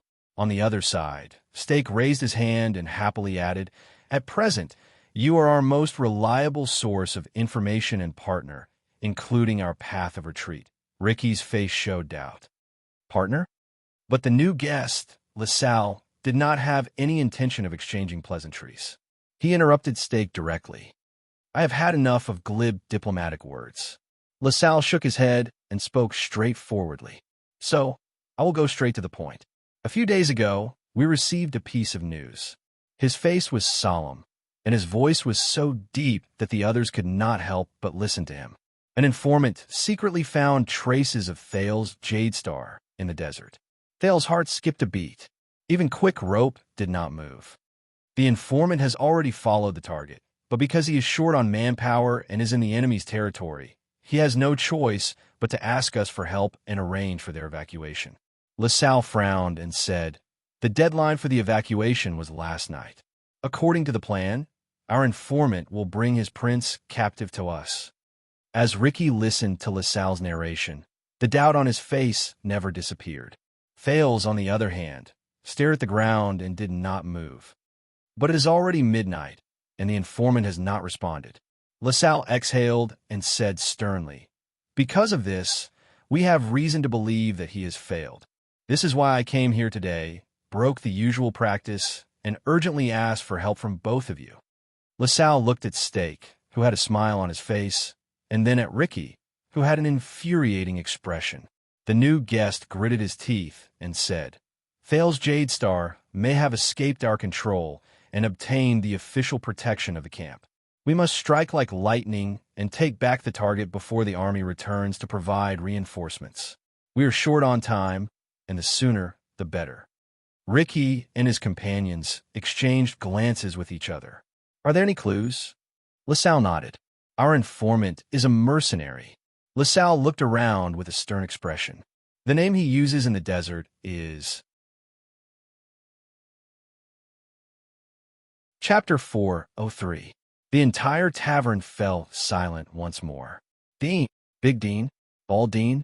Ricky stroked his chin and said with sudden realization, "The Dean in Dante's great sword who is quick-witted, skilled, and has a bright future." LaSalle was silent, while Steak nodded in agreement. "Your informant really hit it well." Ricky clicked his tongue and shook his head. Dante's great sword?" Tampa frowned and scratched his chin. Ricky raised his eyebrows. "Wait. That means, at that moment, the gazes of many mercenaries, including the tavern owner Tampa, who was held hostage, followed Ricky and turned to the other side in unison. Their gazes gathered on Thales, who widened his eyes, and Quick Rope, who had a dumbfounded look on his face. "What's going on?" Thales thought in a daze, as he became the center of attention again. "Hey!" Marina turned to Sean with a suspicious gaze and whispered, "I remember that these two people are in Dante's great sword." The mercenaries began to whisper among themselves. Ricky stared at the two of them with great interest. He seemed to have understood something. In the face of everyone's scrutiny, Thales could only show a subtle and awkward smile. "You really came up with a good idea." Under everyone's gazes, Thales maintained his expression. Without moving his lips, He hissed at Quick Rope in dissatisfaction. Are you looking for a professional to deal with the corpse? He desperately controlled his gaze to avoid looking at the human-shaped sack by his feet. What do we do now? Beside Thales, the former Prince of Eksted's face was also twitching. He put on an awkward expression, as if he did not know whether to laugh or cry. Calm down, calm down. Quick Rope wiped his sweat and put on a fawning smile at the fierce mercenaries around him. There will always be a way. The guests outside Blood Whistle noticed these small changes, but they obviously did not have the spare energy to care about these small matters among the mercenaries. LaSalle coughed. In short, that is our target. Even though we lost our initial clue, we still have reliable information from our informant. But at this moment, Ricky shifted his attention away from Thales and Quick Rope and raised his hand. Wait, this is Mr. LaSalle Weeder. The leader of the Disaster Swords said faintly. Following his voice, the lights in the tavern swayed slightly, bringing up the shadows of people. Ricky looked up and smiled. We haven't agreed to cooperate with you yet. LaSalle was stunned. The man, who had the air of a noble, put on a stern expression and looked at Stake. When you informed me, I thought you had convinced them? Stake spread his hands and put on a helpless smile. The road to happiness is strewn with setbacks. LaSalle's brows furrowed and relaxed, perfectly suppressing his dissatisfaction. We didn't reach any agreement, Mr. Weeder, Ricky said with a smile. In fact, we suddenly welcomed you uninvited guests on the eve of our operation. You wanted to cooperate with us. Even now, we are still very surprised. Clay snorted softly, echoing Ricky's words. The mercenaries around him pressed down on their weapons, looking displeased. Stake waved his hand at LaSalle. So, you must be there in person. I alone am far from enough. When he saw the hostile expressions on the Disaster Swords' faces, LaSalle came to a realization. He understood the atmosphere of the scene. All right, he nodded and quickly sorted out his emotions. His taut face revealed a sense of competence. Thales found it strangely familiar. Blood Whistle, or should I say Disaster Swords. LaSalle raised a finger. I think we must come to a consensus.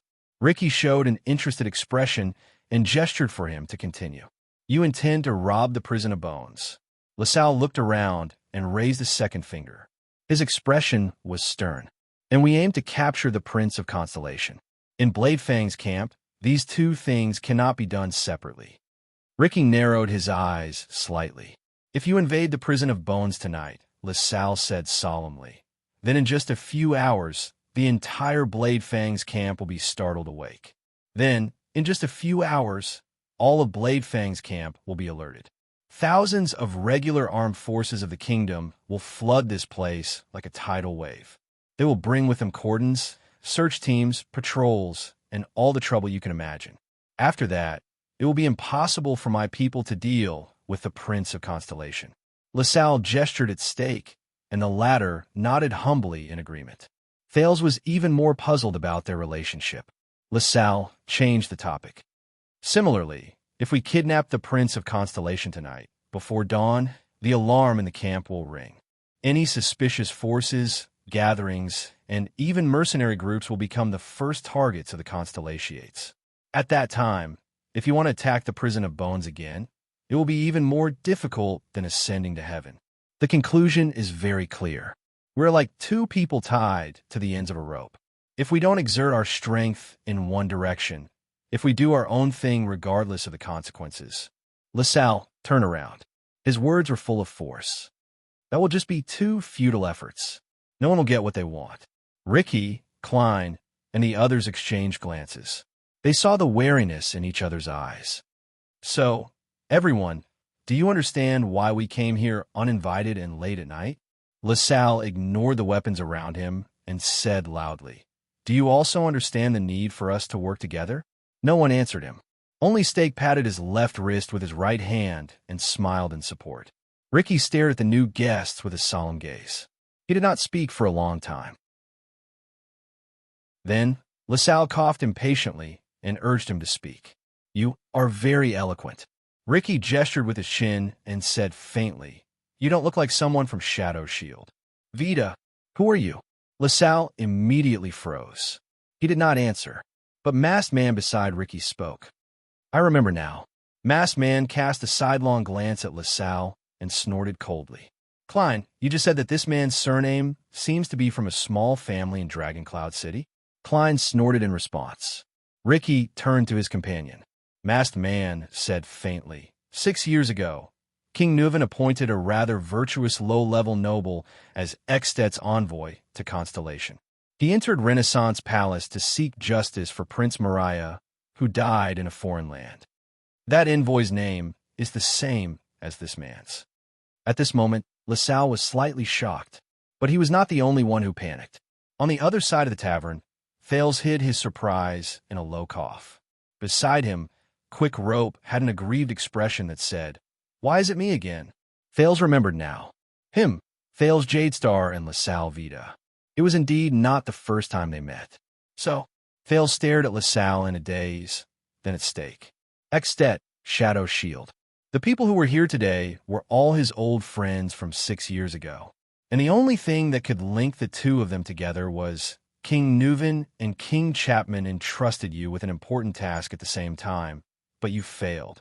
Tell me, Baron Vita, masked man said in disdain, for a Northlander, a failed and humiliating diplomatic mission must have troubled you a lot, right?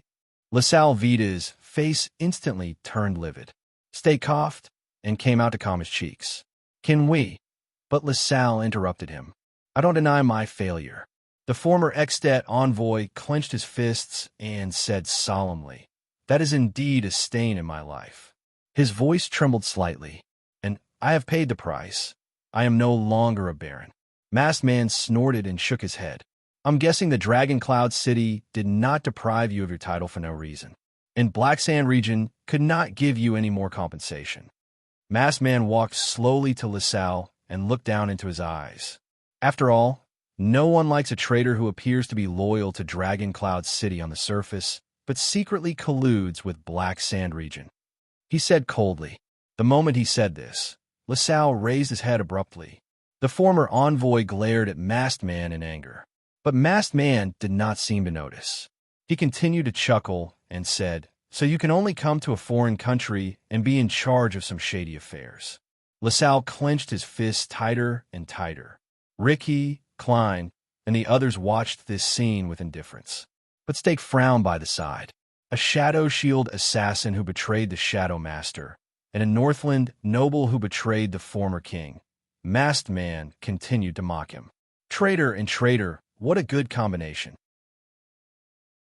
LaSalle snorted loudly. It's not up to you to judge me, mercenary. He gritted his teeth and glanced at Blood Whistle in the tavern. Based on what you said, LaSalle said angrily, Tonight, no matter which side we are on, we are all shameful traitors. At the end of the day, you are just traitors of the Tower of Eradication. Before his voice faded away, asterisk clang, asterisk, asterisk clang, asterisk, more than one sound of weapons being unsheathed rose at this moment. Marina already had both swords in her hands. Sean also gritted his teeth and pulled out his axe.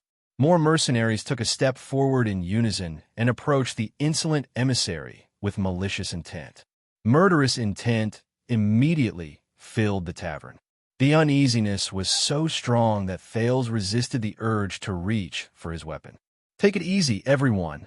Stake's voice rose among the murderous mercenaries. We are not here to fight. At the moment when swords were drawn, Ricky raised his right hand gently, as if he was used to it. He shook his hand gently. The mercenaries of Blood Whistle felt indignant, but they obediently withdrew their weapons and returned to their original positions. Their gazes on LaSalle became increasingly hostile. I understand now. A noble who no longer has his glory, but is indignant. He can only do some unimportant general affairs at the borders, Ricky said calmly. He wants to rely on a rare achievement to win back his master's trust. LaSalle inhaled softly, as if he was unwilling to admit this fact. So, LaSalle Weeder, you represent Chapman the First, Ekstet's Kinslayer King. Ricky's tone was slightly solemn, and the content of his words caused quite a commotion among the mercenaries. They whispered to each other, and the shock on their faces was clear on their faces. Thales felt quick rope tremble beside him. Wait. Thales subconsciously felt that something was off. Something doesn't seem to match up. LaSalle is King Chapman's envoy, and his informant is Dean. Dean discovered Thales' tracks, so he informed LaSalle. And LaSalle noticed that something is wrong from Dean missing his appointment. So he wants to save the situation? That's not right. Something is definitely wrong. Ricky sized up LaSalle and said, "Your king intends to draw us to his side?" LaSalle raised his head and showed a faint hint of arrogance. "If you can work with us," LaSalle said softly, "and bring valuable spoils of war back to Extet together to prove that you are a force that can fight, His Majesty will definitely not be stingy with his rewards. Ricky raised his eyebrows, as if he was a little surprised. But soon, he, Klein, and Masked Man looked at each other and laughed. The mercenaries also sneered. As they laughed, LaSalle's expression became more and more tense. Finally, the disaster swords had enough of laughing. "Steak, no wonder you have the confidence to play these tricks behind Tang's back." Ricky shook his head and sighed. "When did you and your Shadow Shield get together with that cold-blooded king who killed his own brother? When did they get together?" Thales suddenly remembered the day 6 years ago, when he and Saroma saw the Archduke of Black Sand region talking to Steak while they were in Lampard's carriage. LaSalle frowned hard, but Steak was grinning from ear to ear. He did not seem to be offended at all. "As I said, I can not only provide you with a way to break out of prison." Steak raised his hands and turned around to greet everyone in the tavern so that they could see his smile. "I can also bring you a way to escape from the threat of Constellation. Perhaps it will also be your choice to rely on for protection in the future. From then on, you will no longer need to hide, run for your lives, fear, and worry." The mercenaries began to whisper among themselves again. Ricky muttered and repeated, "Rely on for protection?" Steak nodded. By his side, LaSalle straightened his clothes solemnly. "Once it is done," LaSalle said sternly, "I promise you that you will definitely have a place under His Majesty's command, and with Extet's protection and support, you will not have to be afraid of Constellation's threats and revenge, no matter how big the trouble is." Ricky pondered for a moment. "The prerequisite is that we must submit to him and become Chapman Lampard's watchdogs and shepherd dogs." He looked straight at Steak. His smile was still on his face, but there was an undisguised chill in his eyes. "Tell me, Steak, what price did you sell yourself and Shadow Shield for?" His words were blunt, and even someone as thick-skinned as Steak could not help but stiffen. But Steak quickly reacted. He coughed softly and rubbed his hands together. "This has nothing to do with the price, but with the market and demand." Like the most professional businessman, Steak said with a smile, 18 years ago, Tung claimed that he wanted to create a land suitable for Shadow Shield to survive, so he led the assassination that shocked the world. Masked Man snorted in disdain. Thales clenched his fists. Ever since he stepped on the path of becoming a prince, many signs had shown that the Jade Star royal family's assassination during the Bloody Year was strange, had far-reaching implications, and affected the fates of many people. And the source of that assassination was right in front of him. But Tung was wrong. Steak said resolutely, "The most suitable era for us assassins is not a chaotic world filled with starving people, and neither is it a peaceful age of wisdom." He raised his voice, and his expression was stern. "It is an era where peace and conflict alternate, where opportunities and dangers coexist, and where employers and targets coexist." Ricky furrowed his eyebrows. "Everyone knows that we are assassins. We are warriors who take risks and face death with equanimity," Steak said calmly. "And you are mercenaries, swordsmen who wield swords for others, or sellers of swords. It doesn't matter what you want to call yourselves." The mercenaries looked at each other at a loss. Assassins and mercenaries, apart from everything else, are both living with their specialties and working for other people. That is the only way to maintain their normal operations. But what do you think supports the survival of the two of us? Money, desire, hatred, enmity, ideals, future, hope, or love and justice? Steak's words caused many mercenaries to have strange expressions on their faces, but more of them began to think in silence. But Steak immediately turned around with large strides and said resolutely, "None of them. What truly supports our survival," he said in a callous tone, which was rare for him, "are the needs that call out to us." Steak's expression was stern as he said in a low voice, "It is power." He stretched out his right hand and slowly clenched it in the air. Power is the foundation of our survival, just like how war is to heroes and bones are to famous generals. Ricky's expression became more and more solemn.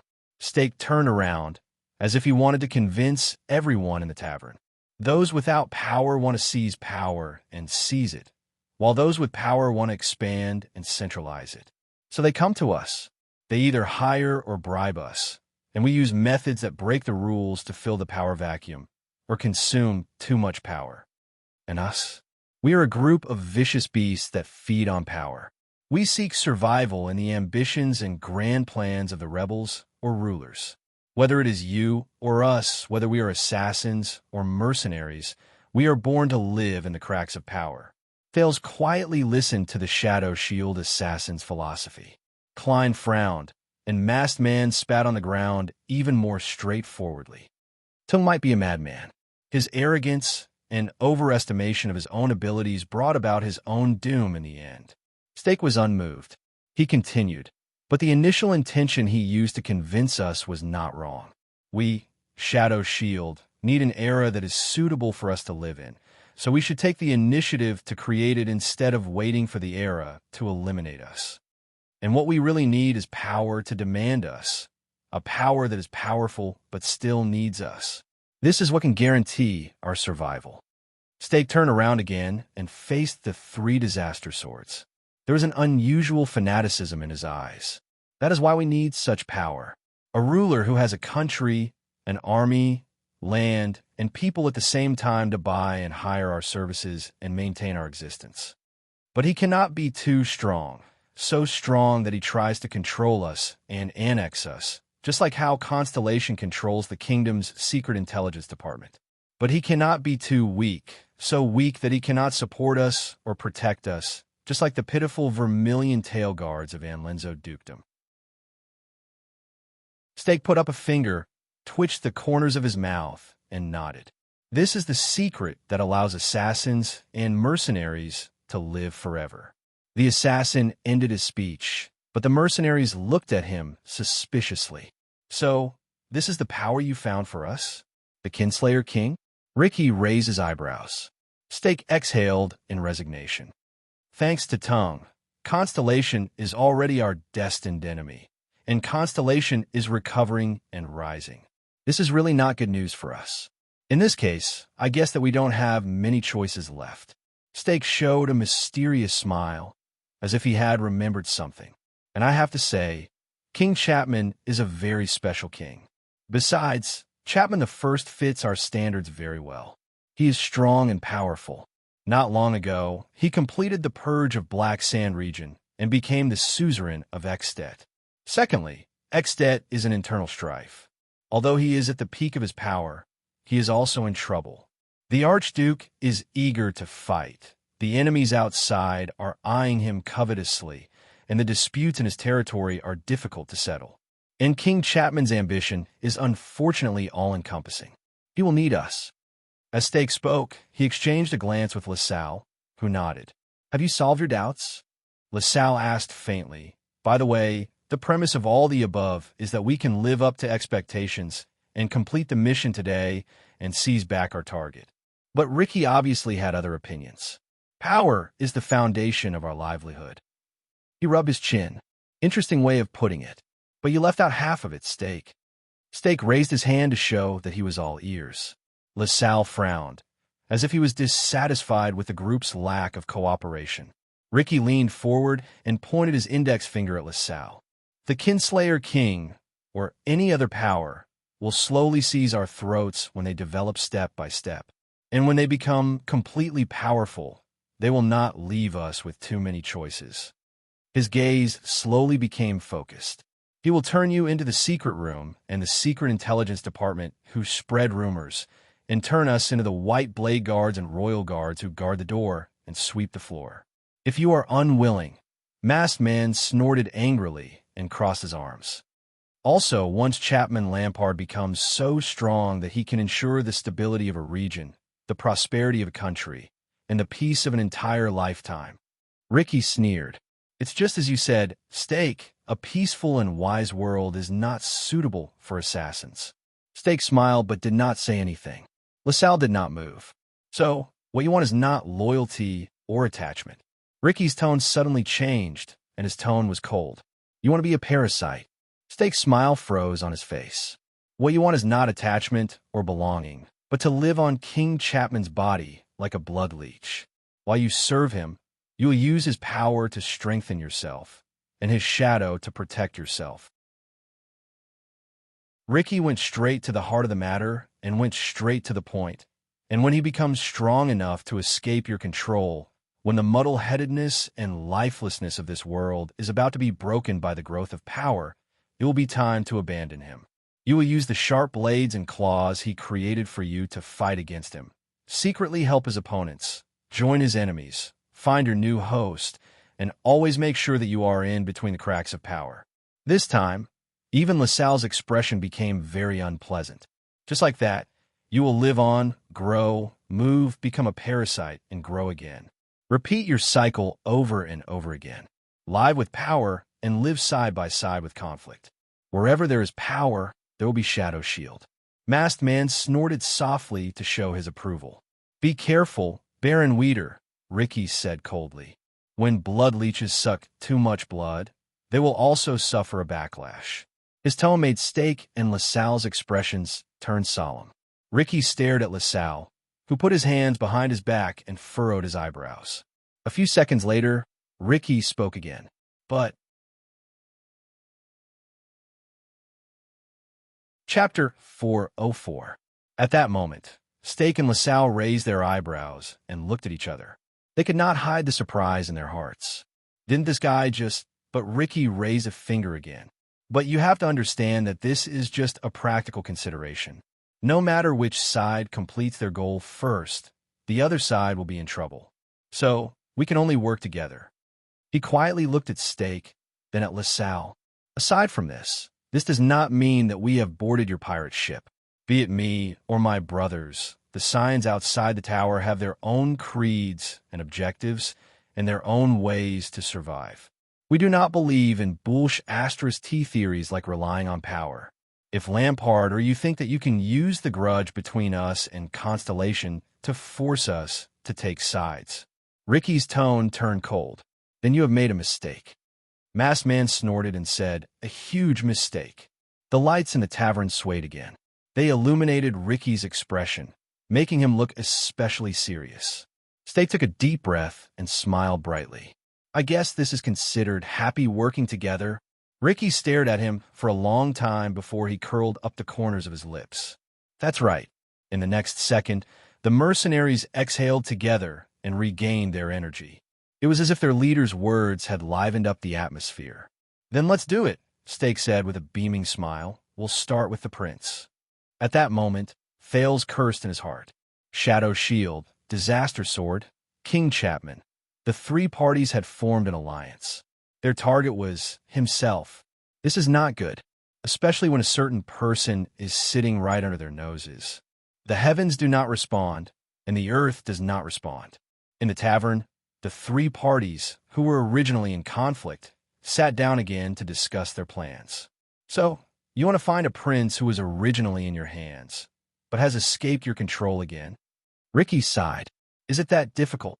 LaSalle snorted angrily. Is it that difficult? The former Baron of Ekstedt repeated sarcastically.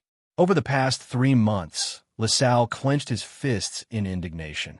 For that stupid prince, the secret room and the kingdom's secret intelligence department fought fiercely at the border, and there were many casualties. King Chapman's men suffered heavy casualties both inside and outside the country. They were dispirited and disheveled. From Dragon Cloud City, the city of faraway prayers, to the great desert, everything is in chaos. Even Shadow Shield suffered heavy losses. One of their strongholds in the desert was destroyed by the orcs who appeared out of nowhere. When Steak heard this, he smiled bitterly. Thales felt a chill in his heart. Over the past 3 months, Russell crossed his arms and asked maliciously, "Now, do you still think it's that difficult?" Ricky snorted and looked at Klein and Masked Man. "What we want is the prison of bones, or rather, the people imprisoned there," Masked Man said calmly. "In terms of time, it's estimated that we will activate at dawn. Our people will enter the prison with my home supply truck." The tavern owner, Tampa, put his head on the table with a long face. "Very good. Let's see what we can do." Steak scratched his chin and said, "No." On the other side, LaSalle flatly rejected the plan. "We haven't found that prince, Thales Jade Star. Once you attack the prison of bones, you will alarm the camp." Thales groaned in his heart, but he had to pull himself together and listen carefully to their discussion, trying to find an opportunity. "You must delay the operation for 1 or 2 days," LaSalle said through gritted teeth. "Until we find the prince's whereabouts, we must plan carefully, and it will be best if we work together and take action one after another." But Klein shook his head on the disaster sword side. "Impossible," Klein said in a tone that allowed no room for refusal. "We are already on the move, and we must depart at dawn. Unless we can still force this boss to operate for another day, as if nothing has happened." Tampa shuddered and quickly said, "I have no problem interrupting. I can definitely put on a good show, as long as you let," but LaSalle interrupted him. "Prince Thales must be sent to Black Sand region, or else there's nothing to talk about." He was very firm in the face of this. Klein wanted to speak again, but Steak spoke. "Everyone, if we want to work together, then we must understand each other." The representative of Shadow Shield tried to persuade the people on both sides in a friendly tone. "There's still some time before dawn. I think we will soon have news about the prince." Ricky's expression froze. "What do you mean?" Steak flashed a cunning smile. "We have a mole. If Blade Fang's camp finds out about the prince's whereabouts, we will also know immediately." "A mole?" Ricky frowned. "You'd better be more detailed. We don't want to bet such a big operation on an unclear promise."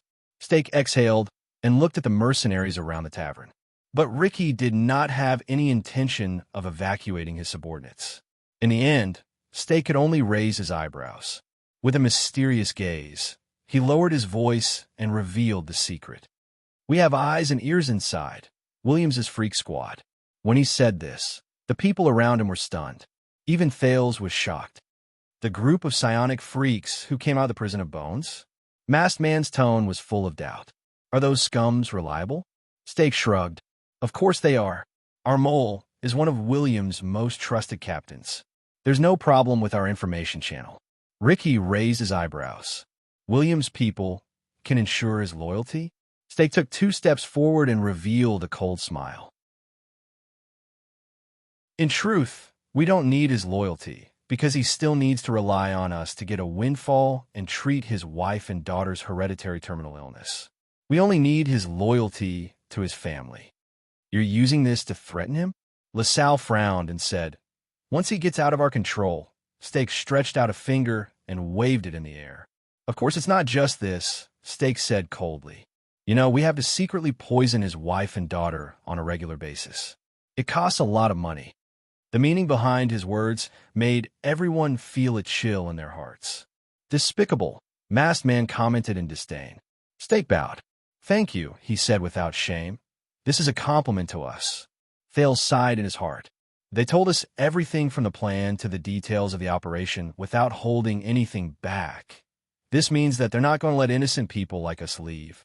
Thales glanced at Quick Rope, who had an innocent look on his face, and shook his head. "Perhaps they're not that innocent." Ricky coughed to attract everyone's attention. "So, you're relying on this to wait for news from the prince?" Steak blinked. Ricky looked at him and smiled. "How about this? We have another mole." Steak's eyes lit up. "Oh, more reliable than yours." Ricky looked at Masked Man beside him. "A constellatiate noble, a rising star under the Count of Wingfort.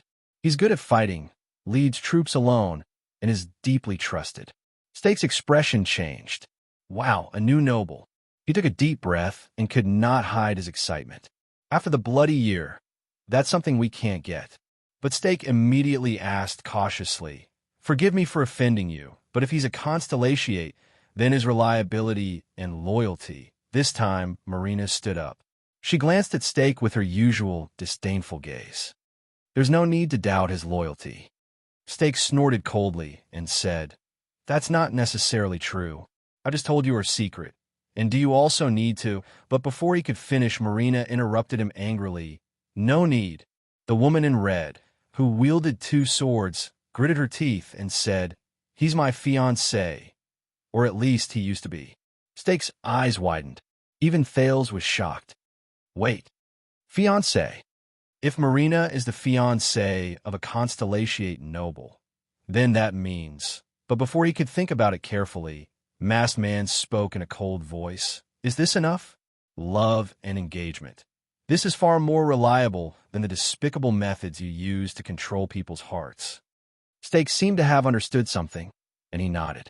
May I ask for your name? Marina froze for a moment. She looked at Ricky. You have nothing to hide from your past, good girl. Ricky nodded at her and flashed a kind smile. You have obtained a new life, and you only live for yourself. Marina seemed to have gained some strength from his words. She took a deep breath, turned around, and puffed out her chest. I am Marina. At this moment, the woman in red exuded an unfamiliar solemn air. Marina Norfolk. Thales frowned. He was unfamiliar with his family name. But the others were different. Wait, Norfolk, this family name. Stake frowned and remembered something. He did not have to be confused for too long. 18 years ago, you despicably assassinated the Duke of Star Lake, John Jadestar, in Zodra. Marina trembled. She tightened her grip on her swords, stared at the shadow shield assassin in front of her, and coldly told the truth. Then you framed his personal guard, my uncle, Cyber Norfolk. John Jadestar. Thales shuddered slightly. That's Starlight God of War. The people related to him, the Fortress Flower and the veteran Genid, appeared before his eyes. Stake stared at the woman in red in disbelief. Because of this crime of treason, my grandfather, grandmother, father, mother, brother, almost everyone in the Norfolk family was executed by the newly crowned Kessel V in that year. Marina's voice trembled, but she immediately clenched her teeth, and with unimaginable tenacity, she said the following words, except for me. The last of Norfolk. The tavern was silent for a moment. With an indescribable expression, Stake nodded. Now, I know why you were so angry with me. Sean patted Marina's shoulder and pulled her to the side, who was trembling. Stake fell silent. LaSalle looked at them and was also speechless. For a period of time, only the breathing of the mercenaries could be heard in the tavern. Ricky sighed. Very good. So now we have 2 moles. I will immediately give the order. He waved his hand. Masked Man immediately nodded. But before that, Ricky changed the topic. His gaze followed the change in his tone. Speaking of which, what a coincidence. In the next second, Ricky's gaze turned gloomy. He shifted everyone's attention to the 2 guests who had not spoken for a long time. The 2 Dante's greatsword over there have been listening for a long time. They should have some reaction by now, right? At that moment, Thales shuddered. Quick Rope also froze. Dante's greatsword. It's over. He still remembers. In the tavern, Stake sized them up with a furtive glance. LaSalle scrutinized the 2 mercilessly with a frown. Klein's observation was meticulous and cautious. Masked Man's eyes shone with a faint, cold light, causing Thales to shudder. The 2 princes knew that their good luck was over. From this moment onwards, the 2 of them could no longer pretend to be dead. So they straightened their backs stiffly, and bit by bit, inch by inch, they slowly turned to Ricky. It was as if there were rusty, old gears in their bodies. Don't be nervous. I'm just asking, but... Chapter 405. In the face of the unavoidable question, Thales and Quick Rope looked at each other numbly, with great sorrow. What should we do? This was the only thing they could see from each other's eyes. But they had no answer. Ricky urged. Could it be that you need some motivation like just now? When he remembered the feeling just now, Quick Rope immediately trembled. What should we do? In the face of everyone's doubtful gazes and Quick Rope's fearful gaze, Thales could only brace himself and say, We. What should we do? He poked Quick Rope's abdomen, hoping that he would have an idea. Quick Rope trembled a few times before he awkwardly took over. That. He only managed to say one word before he stomped on Thale's foot and urgently asked for help. Ricky was amused by their performance. Thales glared at Quick Rope indignantly and said in a drawl, "Actually," he nudged Quick Rope with his thigh, indicating that he should hurry up and continue. Quick Rope glared at him in disbelief, then braced himself and said, "It's like this." Ricky smiled. He smiled very happily. "Forget it." Ricky waved his hand. No one knew whether he shook his head in resignation or humor, but there was a glimmer in his eyes. "Why don't you tell us exactly what happened before you arrived here? Especially Dean's whereabouts?" As soon as he said this, Thales and Quick Rope froze. **T. You seem to be here to do business with Tampa?" Ricky rubbed his fingers as he recalled something. "I think you're here to help him kill someone?" The two princes looked at Tampa. The tavern owner, Tampa, raised his eyebrows. In the face of their pleading gazes, he laughed dryly. I don't know either." Thales and Quick Rope froze again. However, many people slowly turned their gazes to the sack at their feet. That, a human-shaped sack. Thales felt cold sweat break out on his forehead. "What should I do?" Soon, Ricky's suspicious gaze slowly turned. He turned to the sack. **T. At that moment, Thales' thoughts seemed to have frozen. Ricky's gaze was fixed on the sack as he slowly said, "So, the person you want to kill." At that moment, "You're right." Thales suddenly raised his voice, stood up resolutely, puffed out his chest, and raised his head. Ricky, Stake, LaSalle, Klein, and Masked Man all frowned. They looked at the teenager, who was behaving abnormally in puzzlement and suspicion. Only Quick Rope, who was next to him, stared at Thales in a daze. But in the next moment, Thales stomped hard on him under the table. Dong! Under the intense pain, Quick Rope's expression became stern. In the next second, Quick Rope jumped up. He straightened his body and said with a pale face as he trembled slightly, "It is indeed not a coincidence that we appeared here." Everyone was shocked by Quick Rope's sudden outburst, and they became even more puzzled. Thales took a deep breath and kept imagining all the arrogant people in his mind. With a trembling voice that only he could detect, he said, "TSK, we came with a mission." He looked straight into Ricky's eyes, which seemed to be able to see through his secrets. He kept repeating to himself, "Don't show weakness, don't show weakness, don't show weakness, gap." For just now to now, he needed to find an opening. He had to ensure his own safety and escape this certain death situation. Mission? Ricky savored the word and narrowed his eyes. Is that so? This time, without waiting for Thales to remind him, Quick Rope instinctively crossed his arms. He sneered and stared at the people in the tavern with a sense of arrogance unique to nobles. Of course. The former Prince of Extet gestured with his chin nonchalantly. "Why, Miss Marina, whose story is incredibly tragic, you can't possibly be so naive to think that we are really just two thieves who pick locks in the middle of the night, right?" Marina widened her eyes, as if she could not imagine that the thief, who had just curled up into a ball, would behave like this now. "Gap," Thales said to himself. "Gap, LaSalle Weeder." Thales cleared his throat and looked at the doubtful envoy. Obviously, after 6 years in his disguise, be it Stake or LaSalle, they could no longer recognize the former Prince of Constellation. This made Thales feel much more at ease. He used the tone of a certain dead man in his imagination and said proudly, "You are King Chapman's man, but are you really sure that Dean took the initiative to contact you in the desert? Just to capture the prince and bring him back to Black Sand region?" LaSalle frowned slightly, and his gaze on the two people froze slightly.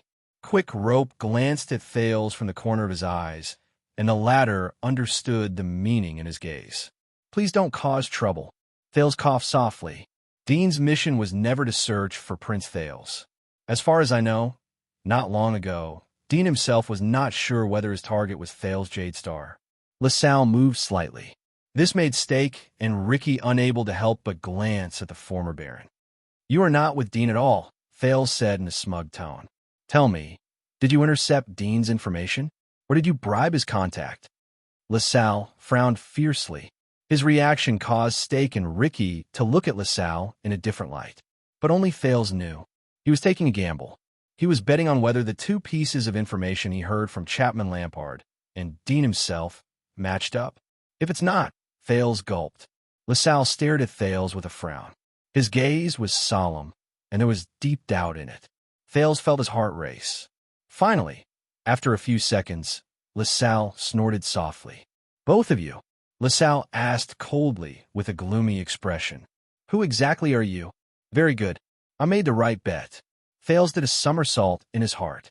"Answer his question." Ricky seemed to have decided not to suspect his companion anymore. He pointed the spearhead at Thales and Quick Rope again and said coldly, "Who exactly are you?" As he spoke, the mercenaries took a step forward, and their expressions were hostile. The atmosphere around them was immediately filled with hostility. Even Steak pressed his hands against his chest and glanced at them indifferently. Quick Rope shuddered, but Thales held him down. "Hey!" Thales spread his hands, looking helpless. "Maybe it's time, Quick Rope." Quick Rope tried his best to hide the sudden surprise and bewilderment. He gave a faint and indifferent response. "Are you sure?" "Yes." Thales glanced around and sighed.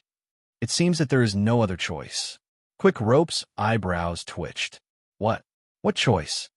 But he suppressed his questions, shrugged, and threw the topic back to Thales in a very cooperative manner.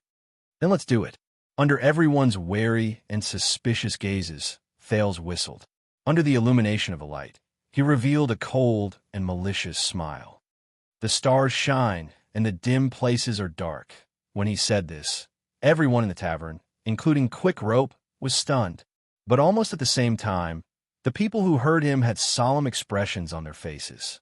Ricky gritted his teeth, Steak took half a step back, and LaSalle could not hide his surprise. But without exception, everyone pressed down on their weapons. Asterisk clang. Asterisk swoosh. Asterisk, quite a number of people had even drawn their blades. "Huh, that's not right." Thales shuddered and quickly nudged Quick Rope. Quick Rope, who was almost scared stiff, had an idea. He continued the second half of Thales' sentence. The dragon soars in the sky, and the shadows under its wings are endless." These words caused everyone to be startled once again. Many of them stopped their movements of drawing their swords and charging forward.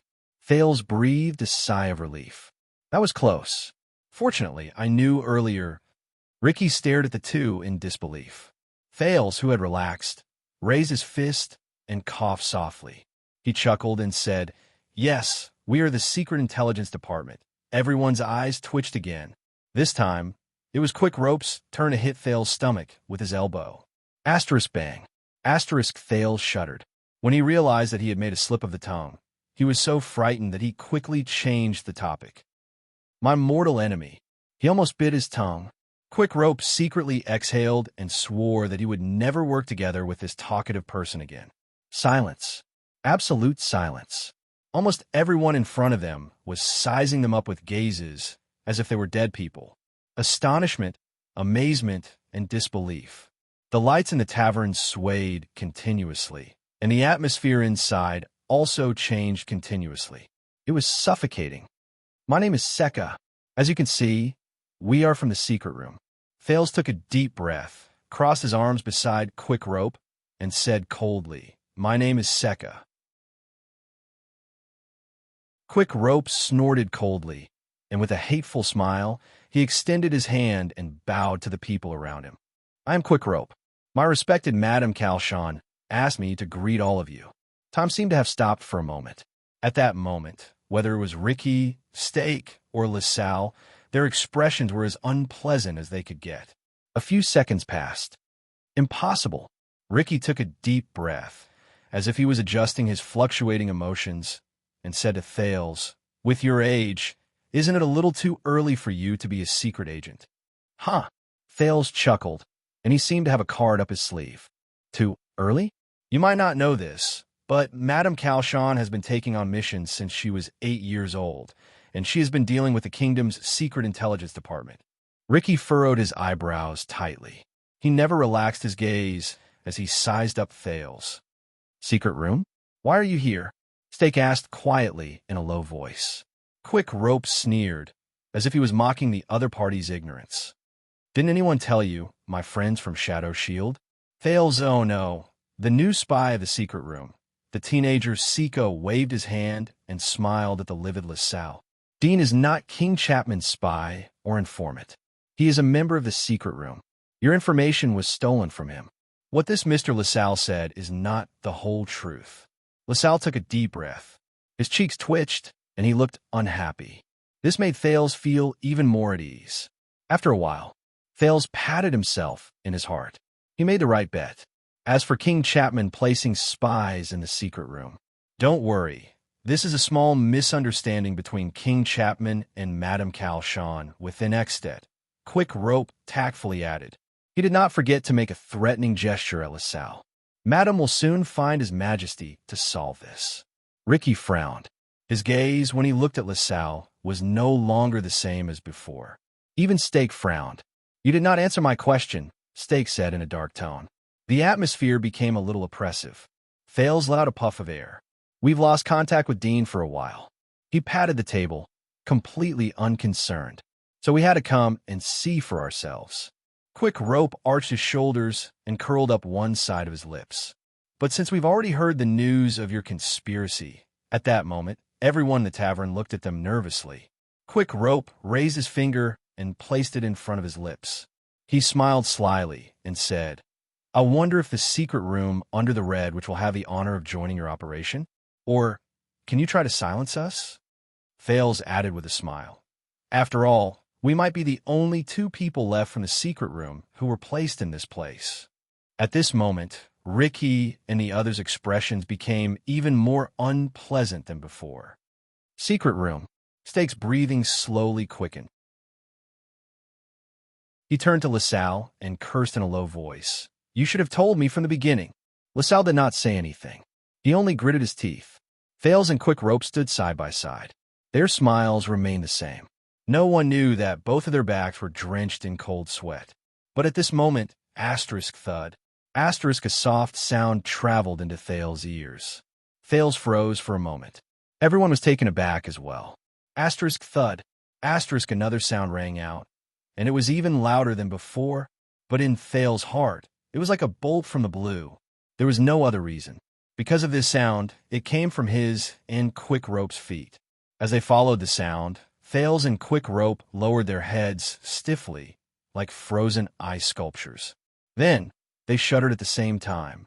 "No, it can't be right." This came from Thales, who was stunned. Thud, another sound rang out. But the source of the sound was already very clear. It was a human-shaped sack. No, more accurately speaking, it was a person. A man who should have died, was lying on the ground with his hand on his throat in pain. Inch by inch, he crawled out of the sack that had been freed. The man looked exhausted, and his gaze was unfocused. But when he raised his head and saw Thales and Quick Rope, he punched the ground fiercely. Thud, with indignation and resentment. Big Dion, the bald mercenary who was resurrected from the dead, cursed fiercely. CK. In an instant, everyone was stunned. Be it Thales or Quick Rope, both of them stiffened on the spot. At this moment, their expressions were extremely unpleasant.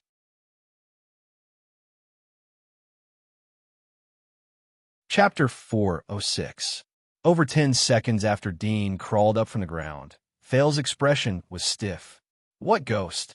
As time seemed to freeze, he slowly turned his eyes to look at Quick Rope, who was beside him. Quick Rope also stared back at Thales in a daze. On the other side of the tavern, Steak narrowed his eyes slightly and scrutinized the man who crawled out of the sack. "That is Dean." A cry of surprise answered Steak's question, and also destroyed Thales' final hope of getting lucky. Many people turned their heads around and saw a shocked Tampa. The owner of my home pointed at Dean, then at Thales and Quick Rope, who were smiling awkwardly. His tone fluctuated. "Why are you there?" Dean didn't answer. He staggered as he held onto the chair and leaned against the bar counter, panting and coughing. "Fuck!" Dean cursed again. It was obvious that many of the mercenaries knew Dean's men. In an instant, a low-key commotion broke out in the inn. The leaders of the three parties quickly exchanged glances, confirming that the strange phenomenon at this moment was not caused by the other party. During the brief moment of chaos, Thales and Quick Rope bent their backs and lowered their heads in tacit understanding. They moved closer to each other. The two of them stared at each other, all sorts of feelings welling up in their hearts. Thales parted his lips slightly and gestured at Dean with his chin. "Hey, I thought you killed him." Quick Rope was also like a puppet. He stiffened his chin and answered softly with a fake smile on his face. "It's my first time, so I might not be familiar with it." Thales was exasperated. "You call this unskilled?" The commotion around them continued. Quick Rope tried to argue weakly. "Nicholas told me that I only need to twist him for 3 seconds. Thales was in disbelief. "You didn't check it afterwards?" Quick Rope quirked an eyebrow. "But you're the one who put him in." Thales' aura froze, and he looked embarrassed. He's clearly not breathing. Quick Rope changed his dejected demeanor, and his face instantly turned fierce. Not breathing doesn't mean. But when the two of them argued in low voices, they both felt their hearts palpitate. They both looked up. As expected, both of them saw Dean, who had just recovered from his injuries. The secret agent of the secret room panted and stared coldly at the two people who had been petrified. His gaze was chilling. Thales and Quick Rope stiffened again. In the indescribable atmosphere, Quick Rope shrugged unnaturally and waved his hands. His tone was awkward. "Hey, Dean, I'm glad to see you. I mean, you're here too. I mean that. Good evening. Shall we have a drink?" Dean stared at him. His gaze was complicated, and he swallowed the rest of Quick Rope's words. Thales sighed. "What did you wake up?" Dean looked at Thales with a cold expression. "When you were picking the lock," he said coldly. Both of them froze again, and they could only smile awkwardly. But this was not the most embarrassing thing. A loud cough interrupted the whispers in the tavern. "Done." Ricky, the leader of Blood Whistle, raised his hand gently and pointed at Thales and Quick Rope. Both of them felt a chill run down their spines. "Our two guests, what did you just say?" Ricky looked at Thales and Quick Rope with a contemplative expression. "As members of the secret room, are you in cahoots with Dean?" Thales and Quick Rope froze. Dean snorted coldly at the right time. Masked Man beside Ricky snorted softly and said, "That sack is probably in cahoots with you." "Ha ha ha." Quick Rope kicked the damn sack away, looked around, and laughed awkwardly and dryly. Stake raised his eyebrows slightly, while LaSalle's gaze was solemn. "Even if you're doing this to survive," Ricky sighed and said, "I have to say, even in my many years of life, I've never seen such a lousy liar. I've never seen such a lousy liar." At that moment, whether it was Ricky, Klein, Masked Man, Stake, LaSalle, or the various mercenaries in the tavern, after sizing up the disheveled Dean in amazement, they cast their gazes on the two princes again. Their gazes were filled with surprise, puzzlement, doubt, wariness, and deep disdain. "Humph." Marina snorted softly behind them. "And a failed thief." Thales' face twitched.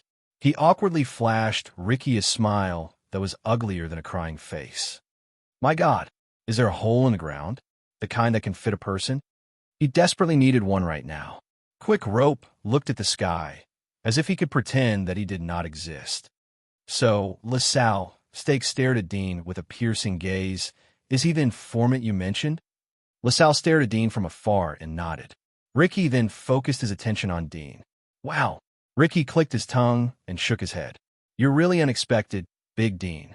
Dean lifted his cold gaze and glanced at Ricky warily. He then sized up the mercenaries around him. "I always thought that you kept rejecting our invitation because of a lady," Ricky said with a smile. "Now I know. So, it's because of another lady." Dean snorted coldly and rubbed his neck, which had turned red.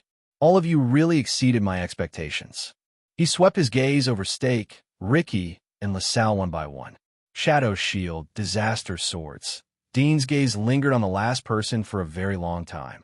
And King Chapman. LaSalle coughed with a tense expression. "All of this is for Extet." Dean snorted softly. The tavern fell silent. Thales watched their interaction and became anxious. "This is bad." The lie he and Quick Rope made up at the last minute was exposed by the true culprit. And now, as long as Dean pointed it out, what should I do? What else can I do? Asterisk clap, clap, clap. Asterisk Ricky clapped his hands. Very good, Dean. I believe that you already understand the current situation, and no matter how you fell into the trap of these two thieves, he looked at Thales and Quick Rope, and his expression turned cold. Get rid of these two scumbags. Ricky waved his hand gently. There was a chilling tone in his voice. Let's get back to business. Get rid of them? Thales and Quick Rope's hearts skipped a beat at the same time. They turned their heads in horror and looked at the mercenaries around them. Their expressions slowly turned from surprise to fierceness. In the next second, Marina and Sean snorted coldly and pulled out their weapons together with the 5 or 6 mercenaries around them. Damn it! Thales and Quick Rope looked around. Their faces turned pale, and they subconsciously took a step back. Their backs were pressed against each other. Have you had enough acting, boy? Marina's expression was cold. She spun the 2 swords in her hands. It's time for the curtain call. The mercenaries pressed forward with a murderous aura. In the next moment, Thales and Quick Rope felt a weight on their shoulders. Asterisk clap. Asterisk wait. A low but steady voice interrupted the aggressive footsteps of the mercenaries. This time, it was Thales and Quick Rope's turn to be stunned. They turned their gazes around and stared in disbelief at the man who stood between them. I don't want to fall into their hands. The bald Dean, who had just escaped death, had his hands firmly on their shoulders. With a solemn expression, he pushed them away and spoke in a barely audible whisper through gritted teeth. I don't want to fall into their hands. Then listen to me. He did not hide the volume of his last sentence. It was filled with hatred and anger. You 2 damn bastards. Thales and Quick Rope were suddenly stunned. The former was deep in thought, while the latter lowered his head in embarrassment. That's right. Thales' heartbeat gradually steadied, and his thoughts suddenly became clear. This is still the bet I made before. The people in this tavern are not on the same side. Even on Extet's side, King Chapman's people and the secret room's people had never been on the same side. They were wary of each other and did not trust each other. 6 years ago, the secret room did not stand on King Nuvin's side. 6 years later, it was even more impossible for the secret room to be blindly loyal to King Chapman. And this is my chance. Madame Calchant, thank God. At this moment, Thales suddenly missed the red, which had a friendly tone and a friendly smile. She claimed that she was not loyal to any family or the king, but only to Extet. He was sincerely grateful for her persistence and independence. He even hoped that, at this moment, the secret room's power could be a little stronger, just like the secret intelligence department. The mercenaries in the tavern frowned. Klein also stood up and placed his hand on his long sword, Darklight. What's wrong, Dean? Ricky observed the changes in the scene and said coldly, Is there a problem? Dean turned around and dragged the 2 behind him to face Ricky. They're my people, Dean said coldly in a tone that seemed as if he was keeping people at arm's length. It's not your turn to make a move. Ricky's eyebrows twitched again. Many people, including Stake, LaSalle, and the others, were surprised again. Thales and Quick Rope, on the other hand, resisted the urge to tremble, look each other in the eye, and show any other reactions that might expose them. They lowered their heads slightly and looked dejected. Your people!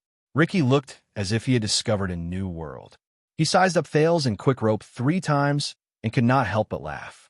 Why? Are these 2 clowns really from the secret room? Dean extended his hand and pushed Thales and Quick Rope to sit on the chairs. He then sat down on another chair. As you can see, so, this is the secret room's internal affairs, he said coldly. Stake narrowed his eyes and carefully scanned the 3 people. LaSalle frowned. Why? Is it fashionable in the secret room to put their companions in a sack now? Dean looked up abruptly. He looked at LaSalle and said sarcastically, And King Chapman and his Black Sand region are obviously putting moles in Extet's intelligence agencies. LaSalle and Dean's gazes met in the air, and it was as if blades were clashing. Stake coughed softly and patted LaSalle. So, Dean, Ricky's voice was still tense and full of suspicion. You were stabbed in the back by your people. Everyone saw Dean shudder at that moment. Thales and Quick Rope watched his back nervously. The man touched his bald head and slowly turned around. Dean stared at the two quiet princes with hatred. Obviously, they're dissatisfied with their current positions and don't want to be under me. So when the opportunity comes, they want to take credit. Thales forced an ugly smile. Bah! Dean spat on the ground. The anger on his face only increased. But they didn't expect me to be quite resistant to the drug and to have a way to escape. Isn't that right, Sekka and you, Quick Rope? Thales swore that Dean was absolutely sincere when he said that. He hated them, but he was grateful for this moment. Haha, things have come to this, Dean. Thales imagined the Duke of Northern Territory's expression in Renaissance Palace. He pretended to look as if his secret had been seen through, and said casually, I don't regret it. Kill me or torture me, it's up to you. Dean suddenly stretched out his hand. He grabbed Thales by the collar. Thales felt a chill in his heart. Quick Rope, who was beside him, instinctively wanted to stop him, but Dean pushed him away with a backhand and grabbed him by the neck. The mercenaries became nervous because of this sudden scene. Sean pulled his shield away and took a step forward. Marina also instinctively wanted to move forward, but Ricky suddenly stretched out his hand and ordered her to stay where she was. The people in power in the tavern were watching this scene with cold eyes. Dean grabbed Thales' collar with one hand and strangled Quick Rope's neck with the other. His eyes were burning. Thales' expression was indifferent, as if he was facing death with equanimity. Anyway, I wasn't the one who strangled you just now. Quick Rope, who had a guilty conscience, stared at Dean in shock and bewilderment. He felt as if thousands of ants were biting his heart. Dean's expression was terrifying. His face was contorted, as if the two people in front of him were his mortal enemies. Do you think that death is the worst thing that can happen to you? He said through gritted teeth. His gaze was fixed on Quick Rope. You don't know that there are things in this world that are scarier than death. Quick Rope's eyebrows twitched. This was all his idea, Dean. I was forced to do it. Quick Rope trembled and pointed at the indifferent Thales. He acted like an innocent farmer who was passing by a battlefield. You know, Dean, you force him too much, and I was forced. Thales' expression was one of indifference. Everyone frowned and looked at the trembling Quick Rope. Shut up, Quick Rope. With complicated emotions, Dean suppressed the resentment and hatred in his heart and said meaningfully, You're a coward who changes direction when the wind blows. The only reason why Madam kept you in the secret room is because you have a good family background. But she definitely did not expect that a good-for-nothing like you could be so ambitious. Quick Rope's expression froze.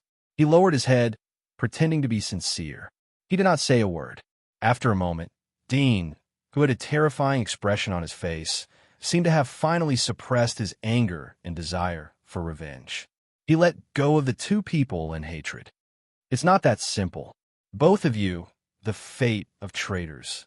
He said coldly, It will be handed over to Madame Calshon. She will decide it herself. Thales and Quick Rope did not need to perform. They were already drenched in cold sweat, but they were no longer afraid of Dean at that moment. The tavern was silent. Only Dean and Quick Rope's intense panting could be heard. Countless gazes were still locked on them. Huh. In the distance, LaSalle, who represented King Chapman, sneered. The secret room is really friendly and united. Dean snorted coldly and did not care. When he heard this, Thales felt inexplicably relieved. Fortunately, at least.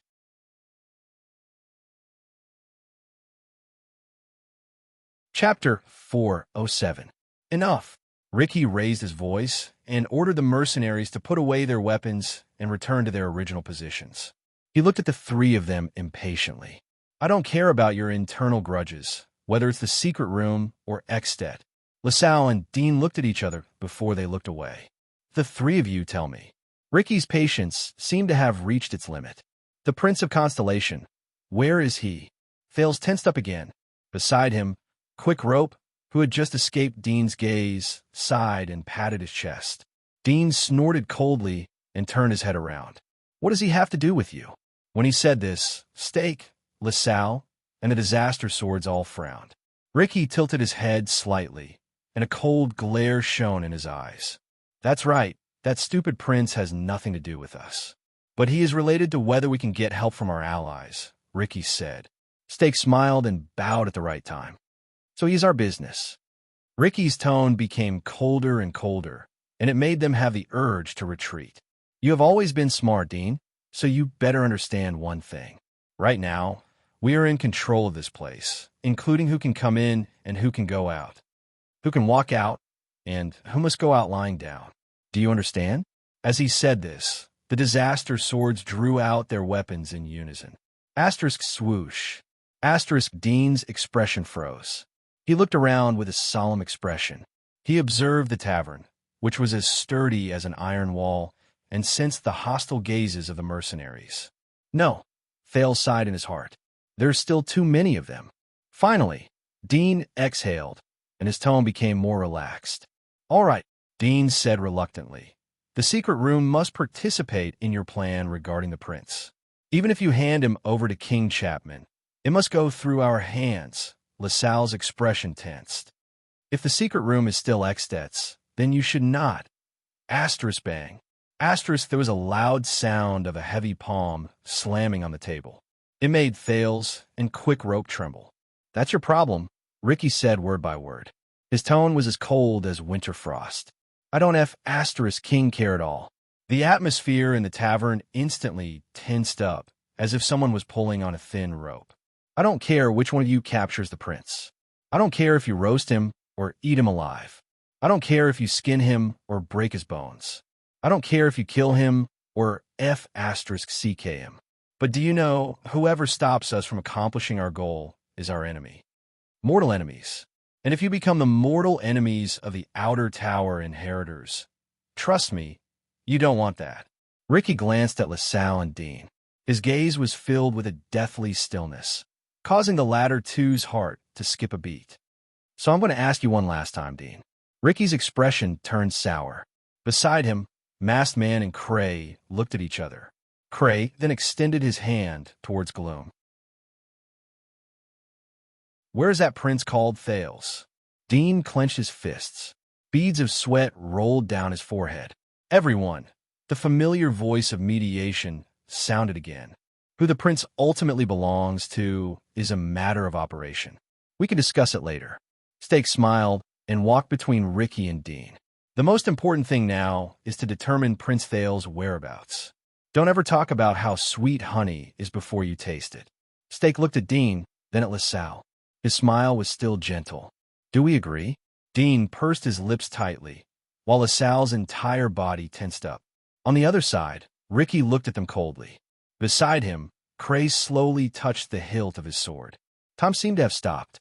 Even the sound seemed to have been turned off by someone. Thales could only hear countless heartbeats. As the dead silence continued, they became more rapid, including himself. Finally, after what felt like a century, Dean took a deep breath and slowly exhaled. I met him in the desert, the prince called Thales. His voice sounded a little tired and hoarse. There were too many variables, and I was alone and without help, so I didn't dare to take action. This time, it was Thales' turn to be nervous. Cray snorted softly and lowered his weapon. And then, Ricky said faintly, the prince? Dean furrowed his eyebrows. Thales bit his lip gently. He's very cunning, that prince. Dean clenched his fists. He recalled something, and the muscles on his face tightened. He's very cautious, malicious, good at acting, and full of schemes. He befriended a merchant named Seth Tormerton in the desert, and followed his merchant caravan into Bladefang's camp. He raised his head. Yesterday, Thales secretly sighed in relief. Tormerton. Ricky's gaze shifted. That poor peasant who talks about the glory of nobility all day long. Dean nodded. He still owes me a sum of money for hiring him. Don't forget to get it back. But obviously, his lies were not so easy to pass. But this is not what your information said. LaSalle stared at Dean from afar. He stared at his compatriot, who had secrets about him, and said softly, You said, we have the Prince of Constellation. Retreat tonight. At this moment, Dean tensed up. Even Thales' breathing trembled a little. Dean slowly raised his head. His eyes were filled with anger. I'll deal with you after this, LaSalle, Dean said coldly. No matter how you and your master stuffed the rat into the secret room and intercepted our information. As for you taking matters into your own hands here, be it the lady or the king, their expressions will not be pleasant. Taking matters into my own hands, LaSalle snorted and retorted. Humph. You're the one who reported yesterday that you found traces of the Prince of Constellation, aren't you? Everyone. When he saw that it was about to turn into an internal conflict among the extensions, Stake had no choice but to raise his hands again to maintain order in the meeting. Can we focus on the topic? Dean and LaSalle then averted their gazes. Dean. Ricky seemed to be deep in thought. Tell me, you caught him, didn't you? We have the Prince of Constellation. Dean curled his lips. He looked very indignant. Almost, he said through gritted teeth. I planned to take him down tonight, and I already planned when to act. Once he finished speaking, he turned his head and stared at Thales. Until these two damn bastards ruined my plans, right before I moved. Thales coughed softly and twitched the corners of his lips. If you had stayed in the sack obediently, Dean, the prince glanced at Ricky with an unyielding look. Perhaps by this time, we would have already caught that cunning little prince, along with all of you. Ricky exhaled heavily, as if he wanted to expel the dissatisfaction and resentment in his heart. Stake looked at Dean, then at Thales. His eyes darted back and forth. Very well. Then let's go find that merchant named Tormerdin. LaSalle crossed his arms and muttered, have him hand over the prince, or pay the price. A cold glint flashed in his eyes. Get ready, everyone. We'll start planning now. Ricky knocked on the table and snorted. We must attack Tormerdin's house and the prison of bones at the same time, and both must be completed at the same time. Stake, I need you to be in charge. Following his orders, the disaster swords moved. At this moment, Thales and Dean secretly breathed a sigh of relief. Before that, I need to contact the people from the secret room. Dean looked very indignant as he stared at Quick Rope and Thales. These two traitors can forget about. At this moment, wait. A finger was raised in the air. Thales and Dean were both stunned.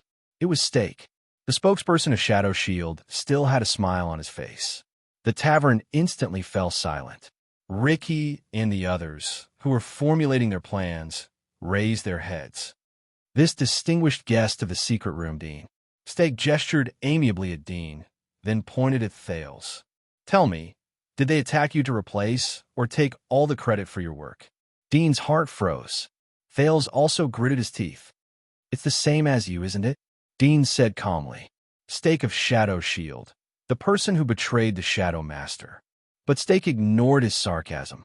Instead, he continued asking, and you met the prince in the desert, because you were not confident, and you were alone and without help, you did not dare to take action? Dean snorted softly. I don't want to repeat myself. This time, Ricky felt that something was wrong. He looked at Stake, then at Dean. What's wrong? Stake waved his hand, signaling him to calm down. But look at you, Dean. You don't look like you're alone and without help. Stake's expression was rich. His gaze kept switching between Dean, Thales, and Quick Rope.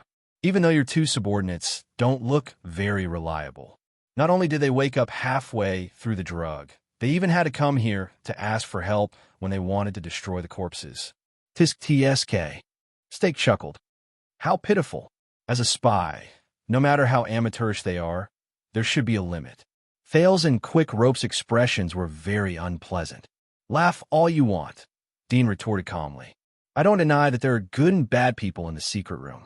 We are not like the Secret Intelligence Department, where we have a rich royal family that provides endless support for hundreds of years.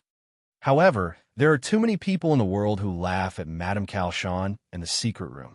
You're just one of those ignorant people. Stake let out a soft cry and shook his head apologetically. No. Please don't misunderstand. I have never doubted the famous Red Witch. It's just that this made me very interested in your two subordinates. Stake seemed to be really apologetic. He hunched his shoulders, tucked his chin in, and chuckled at Thales.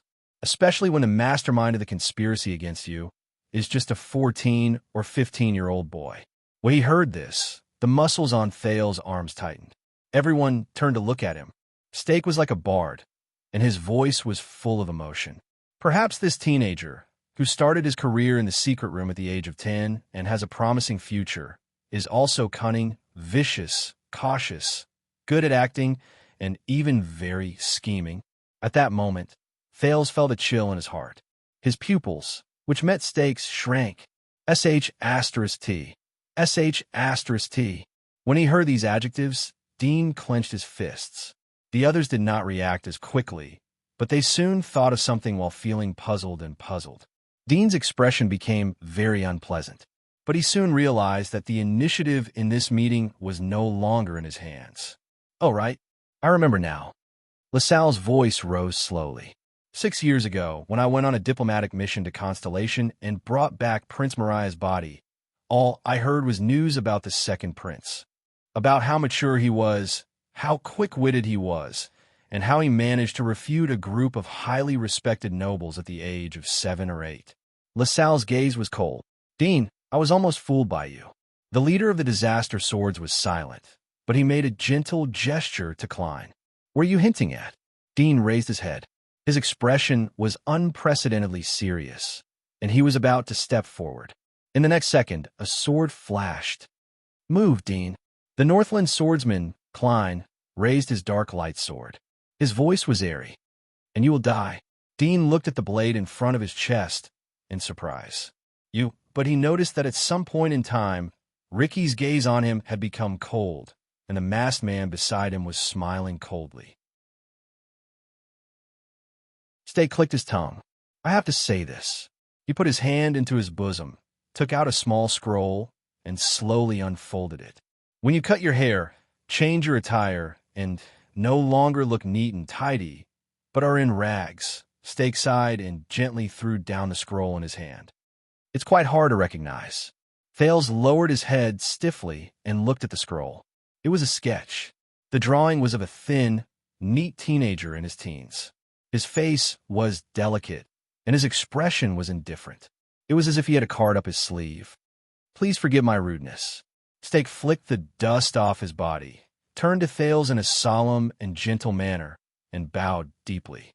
"I am Stake from Shadow Shield. It is my honor to meet you with my own eyes. Dear Prince Thales." His tone was respectful, and his posture was humble. At that moment, the sound of people sucking in breaths came from the tavern. The leader of the Disaster Swords, Ricky, stood up from his chair as if he was facing a great enemy. His gaze was fixed on Thales. Klein frowned in disbelief. He looked at the portrait on the ground, and then at the teenager, whose face was ashen. The masked man's eyes were as sharp as knives, as if they wanted to cut Thales' face. Marina could not hide the surprise in her eyes. She could not believe that the thief who picked the lock just now was the prince of a kingdom. LaSalle stared at the prince with a complicated expression. He stared at the culprit who caused the Extet diplomat group to suffer a crushing defeat in the past. Dean gritted his teeth and stared at the blade in front of his chest with an enraged expression. Quick Rope sighed in pain and covered his face. Thales slowly closed his eyes and shut out everyone's reactions. He did not move for a long time. After a few seconds passed, he slowly opened his eyes. The prince sighed heavily and leaned against the back of his chair. With an indescribable sense of fatigue and relief, he gave Stake a feeble middle finger. F***CKU.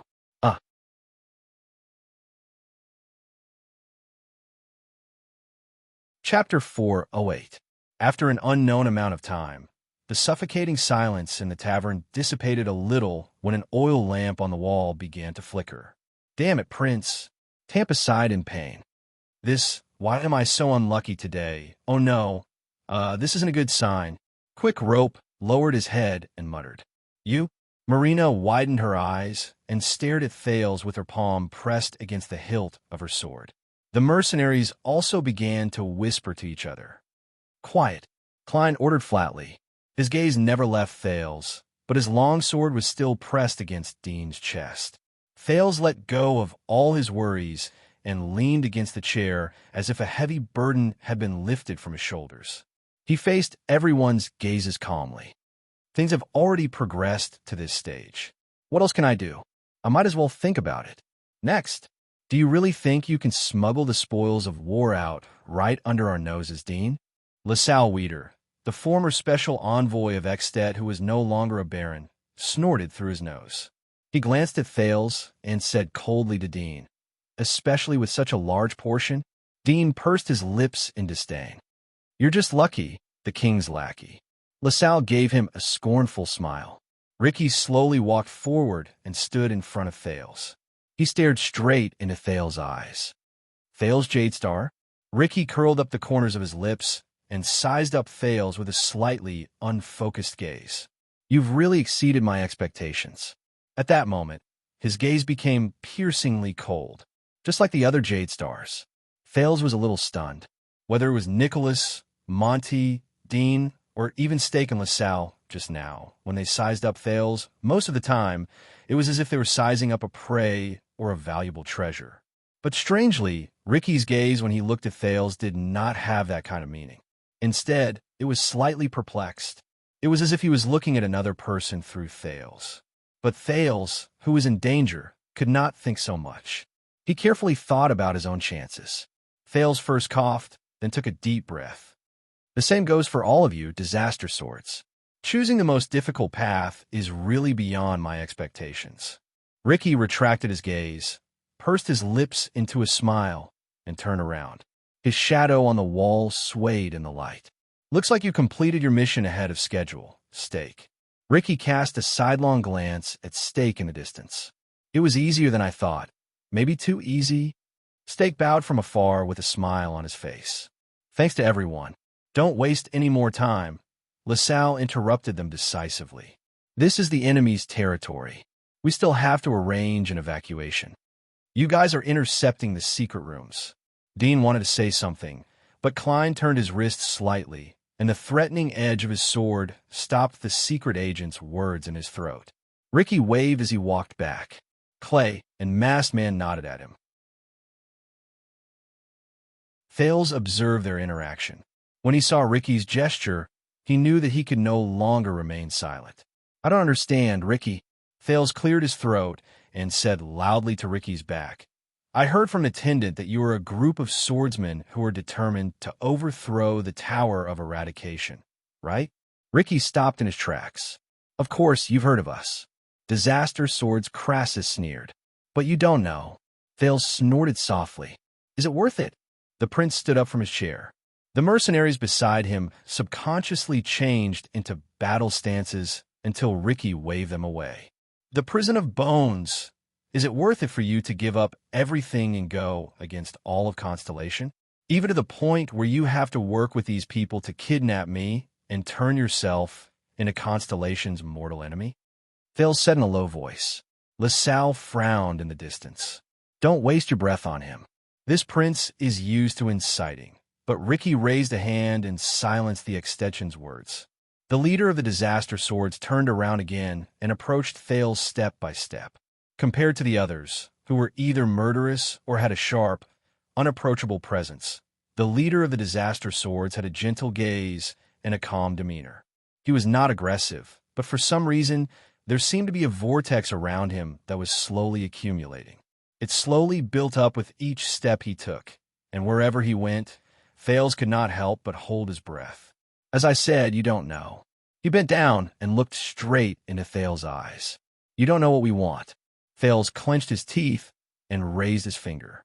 Listen, no matter what you want, or who you want to save in the prison of bones, I can satisfy you. You just need to give me a small order. The prince took a step forward and said firmly, Don't forget, I am the Prince of Constellation, the heir to the kingdom. This is your best and safest chance, as long as... But Ricky only smiled mysteriously and shook his head. Masked Man behind him said in a low voice, You can't. His tone was cold. Unless you are the king. There was a negative emotion in Masked Man's tone that was difficult to get rid of, as if Thales was his enemy. This stunned the prince for a moment. But I will eventually be the king. Thales snapped out of his daze and tried his best to seize the opportunity. And all of you are destroying this opportunity. Ricky suddenly spoke up and interrupted him. I will become the king. I heard this from another Jadestar. Ricky said flatly. Guess what happened to him? Thales was stunned for a second. Ricky straightened his back and looked down at Thales. Even if you really become king one day, Thales Jadestar, when that time comes, everything will change, regardless of whether it's us. His eyes dimmed slightly. It's still you. In comparison, I prefer to choose the present. The melancholy in his tone made Thales fall into deep thought. Ricky shook his head. Tie him up and pack him up. The leader of the disaster swords regained his calmness and mercilessness. This made Thales nervous. Oh no, what to do? Ricky glanced at Quick Rope beside Thales and frowned. As for the other person, Quick Rope immediately sat up straight and pointed at Thales with a terrified and innocent expression. No, no, no. I swear, he paid me to do this. I really have nothing to do with this person. What? Thales raised an eyebrow. Ricky snorted. Very well, then kill him. What? Quick Rope's throat felt as if it was instantly choked by someone. He froze on the spot along with his incredulous expression. The two mercenaries behind Quick Rope drew their weapons and were ready to step forward. Dean could not help but frown. Really have nothing to do with. Quick Rope looked at the mercenaries and forced the word relationship to stay in his mouth. He repeated in shock and in a mechanical manner. Really have nothing to do with. In the next second, the dumbfounded Quick Rope seemed to have made up his mind. He gritted his teeth, raised his voice, and instantly finished the words that he was still stuttering. Really have no possibility of separating us. Under everyone's strange gazes, Quick Rope flung his arm away and looked like he was filled with righteousness. He stood in front of Thales and shouted resolutely under the latter's dumbfounded gaze. I, Wyacasso, must stay by Prince Thales' side. Quick Rope bravely raised his arm and pointed at the people around him. His tone was brave and fearless, as if he was facing death with equanimity. I swear in the name of my father, Gilbert Casso, don't even think about separating me from the prince. Dean stared at him in disbelief, as if this was the first time he got to know the newcomer in the group. Thales' face twitched a little. Casso. LaSalle's expression changed a little, and he asked suspiciously, You're the son of the cunning fox of Constellation? Quick Rope, who was originally panicking, was elated when he heard that, but he still kept a straight face and ignored Thales and Dean's strange gazes. He faced everyone's questions and finished speaking. Yes, Quick Rope said with a righteous expression. Do you miss him, or do you miss the Fortress Treaty? Are you Northlanders who don't learn from your mistakes? Beside him, Thales could only cover his forehead and sigh deeply. LaSalle stared at Quick Rope for a long time before he flashed a smile. Very good. Then tie this young master Casso up as well. Eksted's former special diplomatic envoy said with a sneer. It will be very useful. Thales noticed that Quick Rope, who was beside him, secretly breathed a huge sigh of relief. Well done, my dear Wyacasso. I can't help but applaud you. Thales said mockingly without moving his lips. What's next? Marina and Sean gestured, and a few mercenaries immediately followed them. Klein sheathed his sword and retreated, allowing these people to approach Thales and the other two. What's next? Quick Rope raised his eyebrows. Dean, do you still have any secret weapons? No matter what weapon I have, Dean said sarcastically in a low voice as he suppressed his anger and watched the enemies get closer and closer. After being strangled by someone and put into a sack, it's useless. Quick Rope's expression was serious. He curled his lips to show that he understood. Thales listened to their conversation and sighed. Then, all that's left is, wait a minute. Thales raised his palm and blocked the mercenary's path. The Prince of Constellation raised his head, took a step forward, and said loudly to Ricky, If I'm really that important, Ricky, are you going to hand me over to Shadow Shield or King Chapman? Thales glanced at Stake, then at LaSalle. For the smooth progress of your next operation, perhaps you should curry favor with Shadow Shield, right? To prevent them from making things difficult for you? Ricky frowned at him.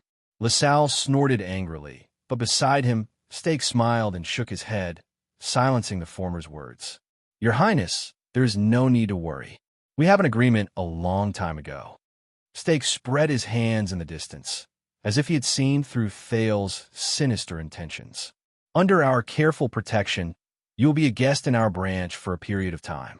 Once we clear up some misunderstandings, we will send you safely back to Ekstedt. Thales's nerves slowly tensed up. But at this moment, no. Ricky looked up and interrupted Steak. He said coldly, "We will guard this prince."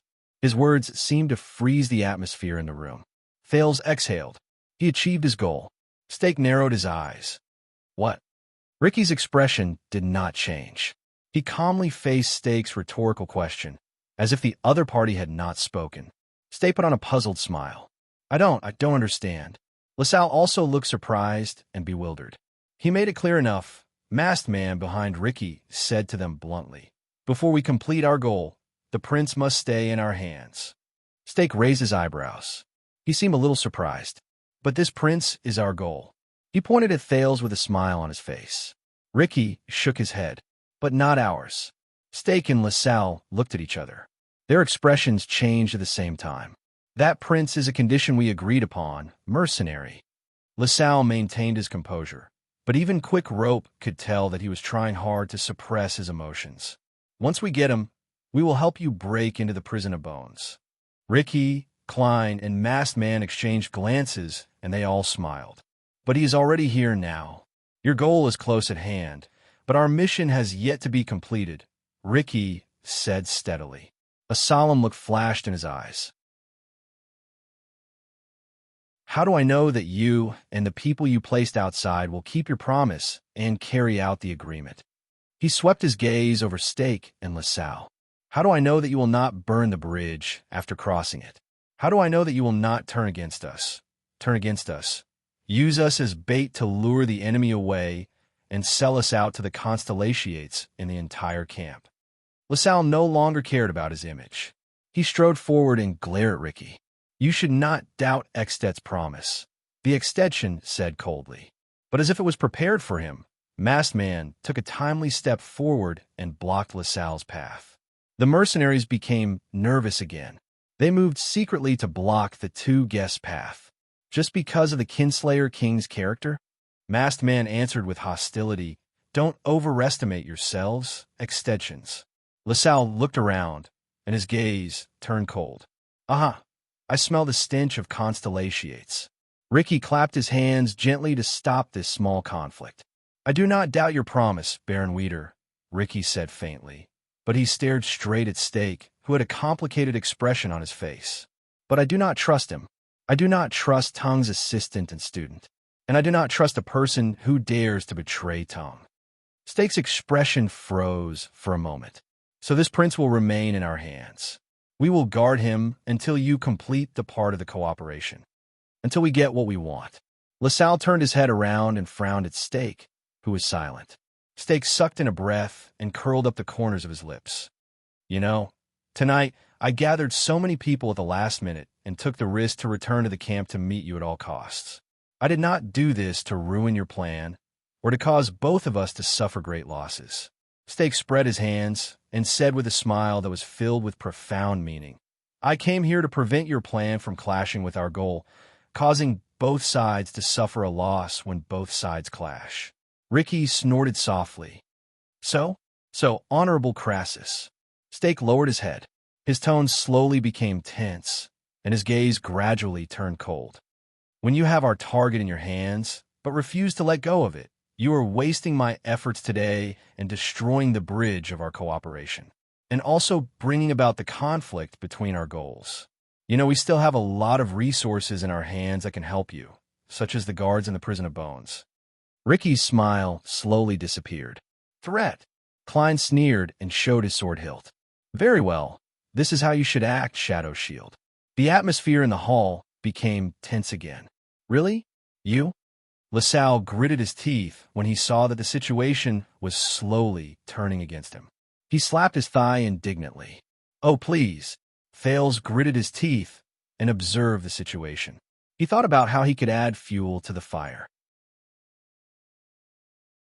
The alliance between Shadow Shield and Disaster Swords was not that stable. Just as Steak said, they had their own desires and were wary of each other. That was why they temporarily made peace. In fact, the former was calculating and using the latter's power, while the latter was constantly on guard against the former's retaliation. As long as I destroy the foundation of their cooperation, Ricky shook his head. The bridge of our cooperation? On the contrary, Steak, I am strengthening it. Ricky stared at him. Just waiting for your next brick. To ensure that our cooperation will not collapse because one side of the bridge is too heavy. He slapped the table. In the next second, the mercenaries around them, including those by the railings on the second floor, stood up and stared at Steak coldly. Steak furrowed his eyebrows tightly. He put his hand into his robe and clenched a secret signal whistle.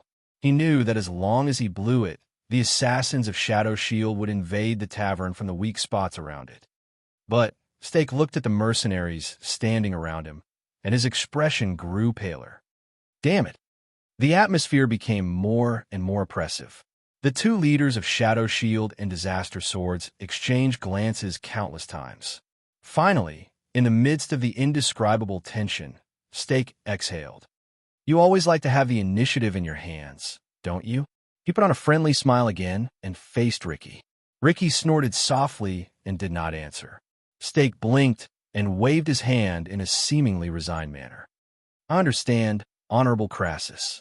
If that's the case, he lowered his head and seemed to hesitate for a second. In the next second, under everyone's worried, wary, puzzled, or fearful gazes, Steak raised his head and smiled brightly. I can vouch for you. Ricky narrowed his eyes. Vouch? Steak nodded with a smile and extended his hand to his chest. I guarantee that once my people are lucky enough to invite Prince Thales over, they will not ruin your plans. He brought out a short knife. When they saw Steak's actions, the mercenaries nervously pressed down on their weapons to prevent any sudden attacks. At that moment, Thales' heart sank, even though he thought that there was still a chance to turn things around. An ominous feeling rose in his heart. But Ricky raised his hand gently to restrain his nervous subordinates. What did I say? Klein said coldly with dark light in his hand. They can hide a weapon even in their private rooms. Steak smiled and swung his hand backwards. The blade moved inwards and cut a gap in his robe. Thales frowned slightly. A mezzanine? Perhaps to prevent any misunderstandings, Steak used 2 fingers to slowly scoop out a neatly folded piece of yellowed paper from the hidden layer of his robe. Under everyone's gazes, he slowly walked forward with a smile on his face. He put the knife back into his robe with one hand, and with the other, he gently handed the paper to Ricky. Ricky watched Steak's actions with a solemn expression. He also took the paper from Steak's hand in an extremely slow manner. What is this? He asked with a frown. Steak smiled. An old letter. It's a letter written to the person you love. It's sincere and moving. Steak's eyes shone with a rare light. It's a pity that it will never reach the recipient's hands. Almost everyone was stunned and dumbfounded. What? Ricky pursed his lips and shifted his attention to the letter. Be careful, Masked Man reminded him coldly. They're also good at using poison. Ricky nodded. He carefully grabbed a corner of the letter and shook it open. From Thales' angle, he could see that it was a rather old piece of paper made from animal skin. It was obviously not something cheap. As for the content of the letter, since it was too far away, Thales could only see it from the side when he used Hell's senses. There were neat and beautiful black cursive words. Even if he only looked at the general outline of the text, he could still vaguely see the owner's care and seriousness when he wrote it. Letter? Thales was puzzled. Ricky scanned the letter roughly, then immediately raised his head and frowned. What? Steak seemed to have expected Ricky's reaction. His smile remained, and he bowed as patiently as ever. Look at the signature. Ricky cast a profound glance at Steak. It was clear that he was not very satisfied with Steak's deliberate mystification, but he still looked at the letter. H.N. Ricky's expression changed. He raised his head and waited for Steak's answer. In response to Ricky's question, Steak showed a smug and mysterious smile. That's right. H.N. Jade Star. He repeated each letter. His tone was ethereal, as if he was calling out a distant memory. Steak took a deep breath and said softly, That's the writer of this letter. Herman Knight Jade Star, the former 4th Prince of Constellation. At that moment, only 2 people managed to react. Thales sucked in a sharp breath and masked man widened his eyes. But a few seconds later, many people's expressions changed. Stake said darkly, "On that night, 18 years ago, I obtained this unmailed letter from him." The assassin from Shadow Shield narrowed his eyes, as if he was savoring a delicacy that he had not tasted for a long time. "Just after I sent Prince Herman from the tallest tower in Blade Fang's camp."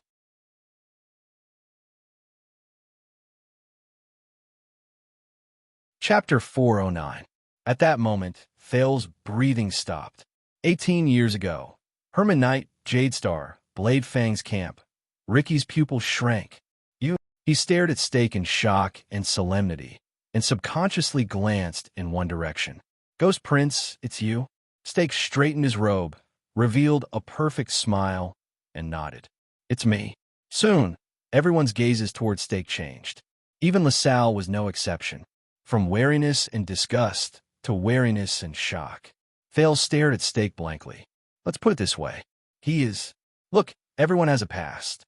And the reason why Tong promoted me to one of his assistants and sent me to be the person in charge of Shadow Shield in Dragon Cloud City," Stake said with a smile. He spread his hands and flashed a strange smile. "There's a reason." He turned to Thales, still smiling. But the prince only felt that this man's smile suddenly became chilling. A long time ago, the Bloody Year was just a label in Thale's mind, a backdrop. Only when he talked to others about it would he occasionally bring up the background of that era in a conversation that had a sense of history and vicissitudes. He was shocked by Gilbert's narration, sentimental in the Jadestar family tomb, and sighed for Willow's fate. He was surprised when he passed by Raymond Pass, angry when he heard King Nuvin's story, puzzled when he listened to the Old Crow's discussion, and melancholy when he passed by Ghost Prince Tower. But Thales had never been in close contact with the Bloody Year of that era. It even gave him a misconception. That's all in the past. War, assassinations, conspiracies, death, and bloodshed. All these things that happened from year 660 to year 661 of the calendar of eradication seemed to have happened behind a curtain. They were like history, legends, and stories. It was only at this moment, when Thales looked at Stake, at the true culprit of that year, at the curve of his lips and the fanaticism in his eyes, that he suddenly understood. He had been living under the shadow of that Bloody Year. Damn it, LaSalle could no longer maintain his noble demeanor. He clenched his fists in front of his chest and stared at his companion in shock. Masked Man's eyes bulged. He stared at Stake with bloodshot eyes and trembled slightly. The mercenaries were in an uproar, but Stake did not care about them. Is this guarantee enough? Stake stared at Ricky and the latter's solemn expression. "Do you still think that I will betray all of you to Blade Fang's camp, doubt my stand against Constellation, or doubt my integrity?" Stake sneered and pointed at the letter in Ricky's hand. "If the above happens, then use it. Send me to the list that Kessel and the Black Prophet missed out on. Send me to the Secret Intelligence Department's endless search and pursuit." The entire tavern fell silent. It felt like a century had passed. Ricky took a deep breath to calm himself down. "Not bad." He nodded with difficulty, as if there was a heavy weight hanging on his neck. "It is indeed a substantial guarantee. Let your people in." Ricky seemed a little touched. He folded the letter again and carefully tucked it into his bosom. His voice was a little gloomy. "After we take the prince away, we still have a lot of things to do." Thales felt a chill in his heart. Stake smiled sincerely. He bowed respectfully. "It is my pleasure." At that moment, Thales watched in a daze as Ricky waved at his subordinates. He watched Stake take out a whistle in a pleased manner and blow it silently. Under Ricky's orders, Marina and Sean walked towards the three of them with furrowed brows. The prince's shock and fear still lingered in his heart. Herman, the fourth prince. The ghost prince, he suddenly remembered Oldhammer's sigh. He landed face first, but soon, the sin of hell's river surged through his body. With a shudder, the absent-minded Thales immediately snapped out of his daze. "No," he raised his head in a daze. Ricky's sternness, Stake's smile, and LaSalle's solemnity were all in his eyes at that moment. Thales panted as he watched the people from Disaster Sword's hand over his ownership to Shadow Shield. His heart tensed up. "No, it's not over yet." Shadow shield. I can't go with them. Thales thought and gritted his teeth. He turned his head and observed his surroundings. Then, with a firm expression, Thales whispered to Dean and Quick Rope behind him. Cover me. Quick Rope, who was also panicking, frowned. What? Dean, on the other hand, looked at Thales' gaze and guessed his intentions. He could not help but say, Are you crazy? Thales clenched his fists. He stared at Stake's satisfied expression from afar. Trust me, Thales said through gritted teeth. Their secret conversation ended there, because Marina had already arrived behind Thales. The prince pushed Dean and Quick Rope aside and took the lead to meet Marina and the mercenaries behind her. Put your hands behind your back, your highness, and it won't hurt so much, Marina said coldly to Thales. There was a malicious look in her eyes. But Thales snorted softly and slowly approached Marina. Marina, am I right? I think you must be very angry right now. The prince sighed and said, Your whole family was wronged and died with a crime they should not have committed. Today, your actions will make that crime a reality. Marina trembled slightly. She clenched her fists and took a deep breath. Jadestar? Marina snorted softly and went forward. She stared at Thales at a close distance and said disdainfully, You look no different from a normal person, don't you? Her gaze slowly turned cold. What makes you so important that even if you shed a drop of blood, countless innocent people will die with you? Thales took a step closer and winked playfully. Maybe it's because our blood glows?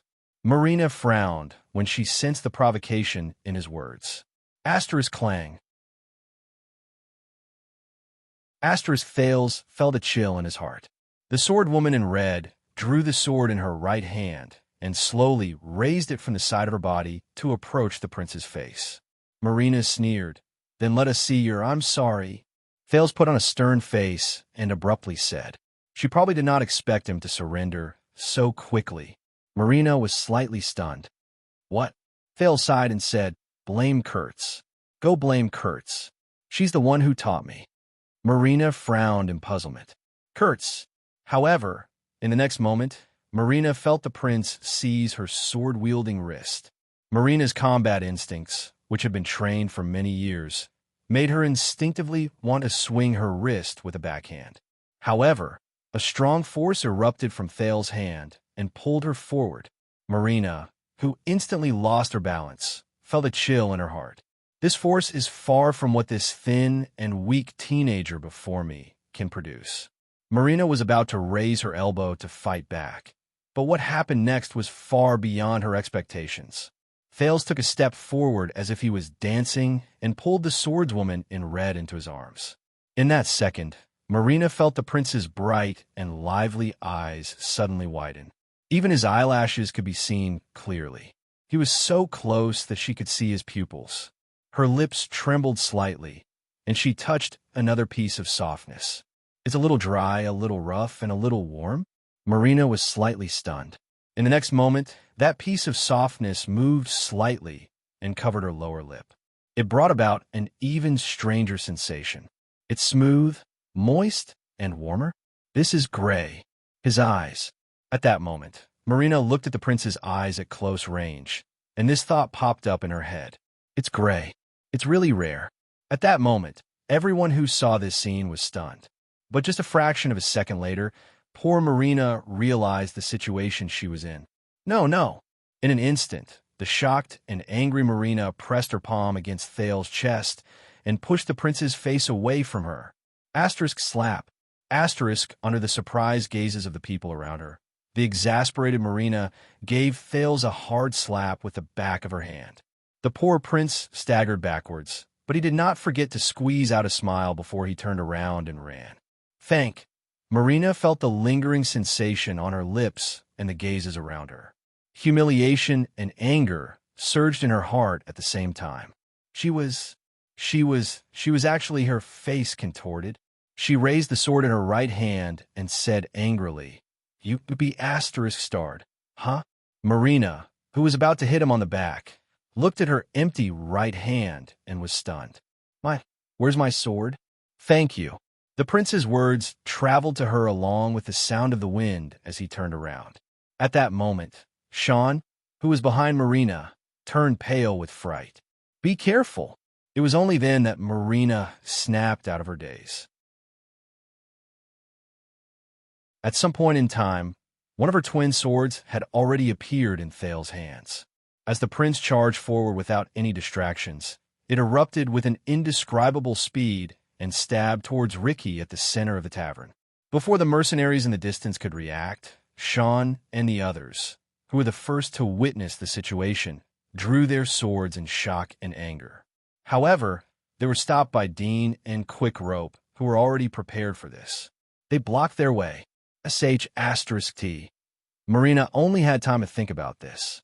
On the other side, *whoosh, Thales gritted his teeth, raised his long sword horizontally, and moved his feet. He felt the strong sound of the wind brought about by the sin of Hell's River as he charged forward. There was only one person in his eyes. Ricky frowned and raised his head to look at Thales, who suddenly attacked. The sudden turn of events startled everyone, but the battle-hardened warriors reacted extremely quickly. Klein flipped his wrist, and with an even faster speed, dim light pierced towards Thales from the side. Boom.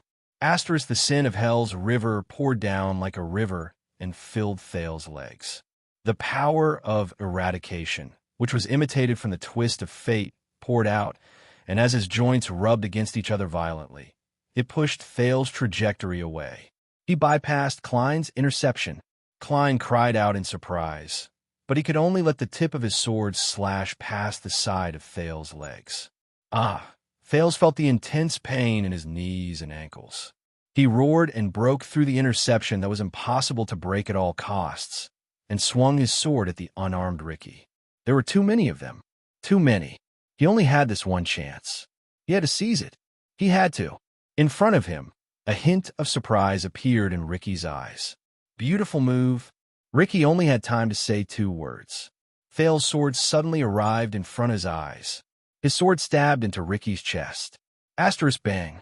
In the next moment, Thales felt as if he had crashed into a huge vortex. A turbulent force came from all directions, pressing down on his sword-wielding arm. The prince could not help but fall forward, and he could no longer control the sword in his hand. Oh no, he only had time to think that. Bang. In the next second, Thales' vision blurred. He felt pain in his knees and elbows, and he fell to the ground. Thales grunted and pushed himself up, but he felt a chill on his neck. He looked up in shock. At some point in time, the sword he snatched from Marina was already in Ricky's hand. Thales was stunned. How can this be? The leader of the disaster swords had an indifferent expression on his face. He knelt on one knee and pressed the tip of his sword against Thales' neck. On the other side, Quick Rope and Dean, who were subdued by the mercenaries, sighed at the same time. Beautiful move. Ricky, who had defeated Thales with one move, sneered and finished the second half of his sentence. Stupid idea.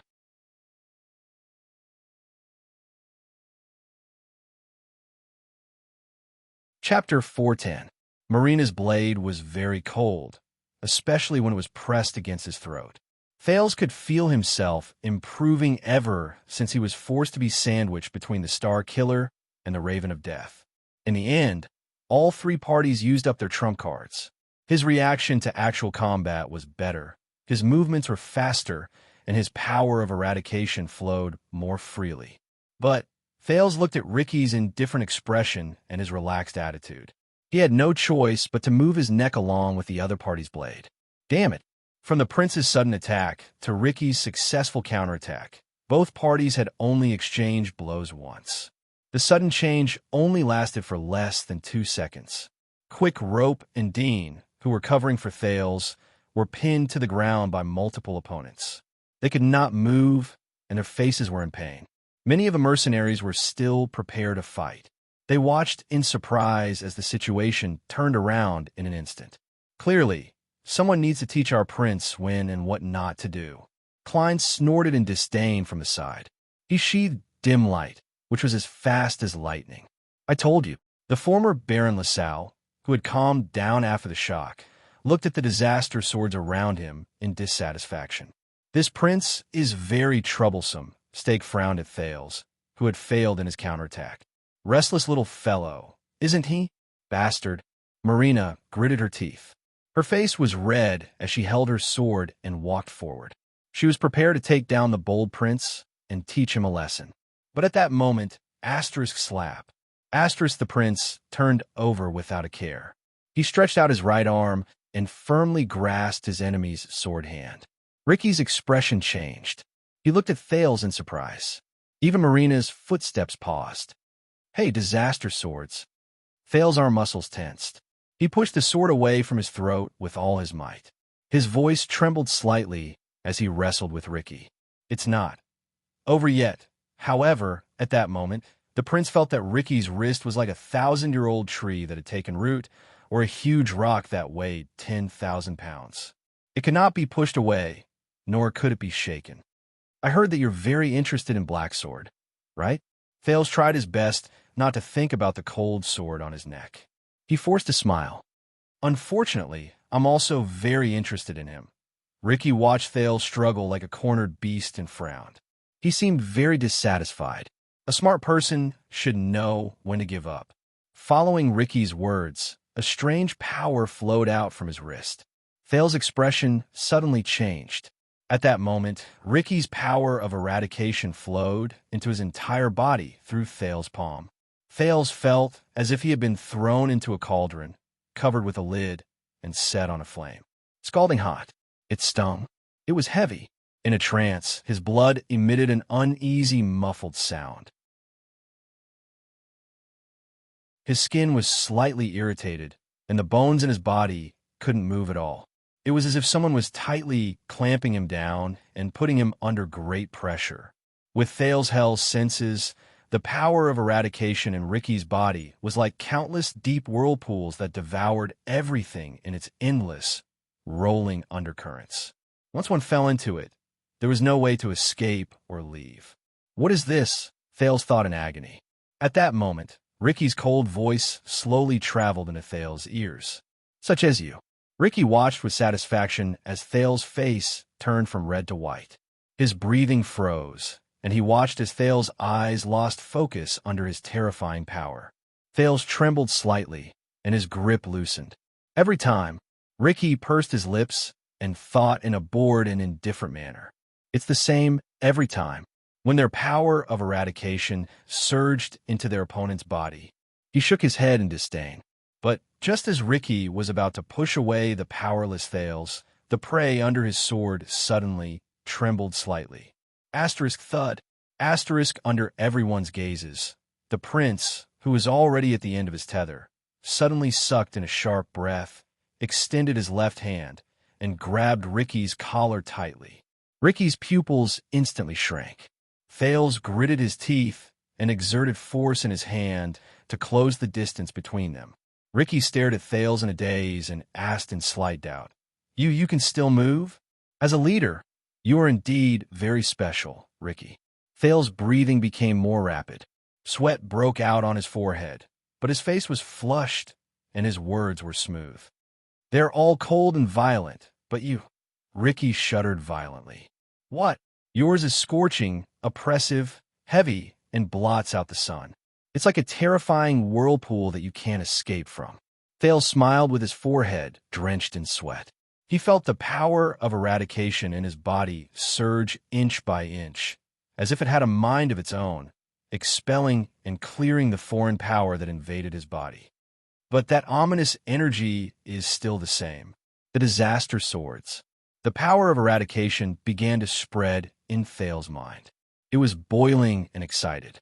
When he heard Thales' words, Ricky widened his eyes in shock. You? How did you? Thales gripped Ricky's wrist and collar tightly. He resisted the influence of the power of eradication on him and suppressed the urge and desire to immediately counterattack. Damn it! Not enough. Not enough. I still don't believe it. I need more. As he thought, Thales grunted with his forehead drenched in sweat. He observed the characteristics of Ricky's power of eradication. Just like how he imitated the twist of fate not too long ago, he urged the power in his body to change. Scorching. As Thales thought about this, the sin of Hell's river in his body began to flow on its own. It emitted a terrifyingly high temperature in his senses. Oppressive. The power of eradication roared and covered his blood vessels, muscles, bones, and almost all his tissues. It was like a dark cloud blotting out the sun, leaving not a single gap. Heavy, an inexplicable pressure descended on Thal's body. As the power changed, it became more obvious, as if it had substance. It blotted out the sun. Soon, the sin of Hell's river spun around its center, as if it wanted to tear him apart, but also as if it wanted to devour everything. At that moment, Thales had the illusion that no matter what kind of attack it was, as long as he was still immersed in the vortex formed by the power of eradication, he could easily withstand it. Thales exhaled in pain. He could vaguely hear his body protesting against the chilling sounds of friction, as if it was a machine that could not bear the weight of a heavy load.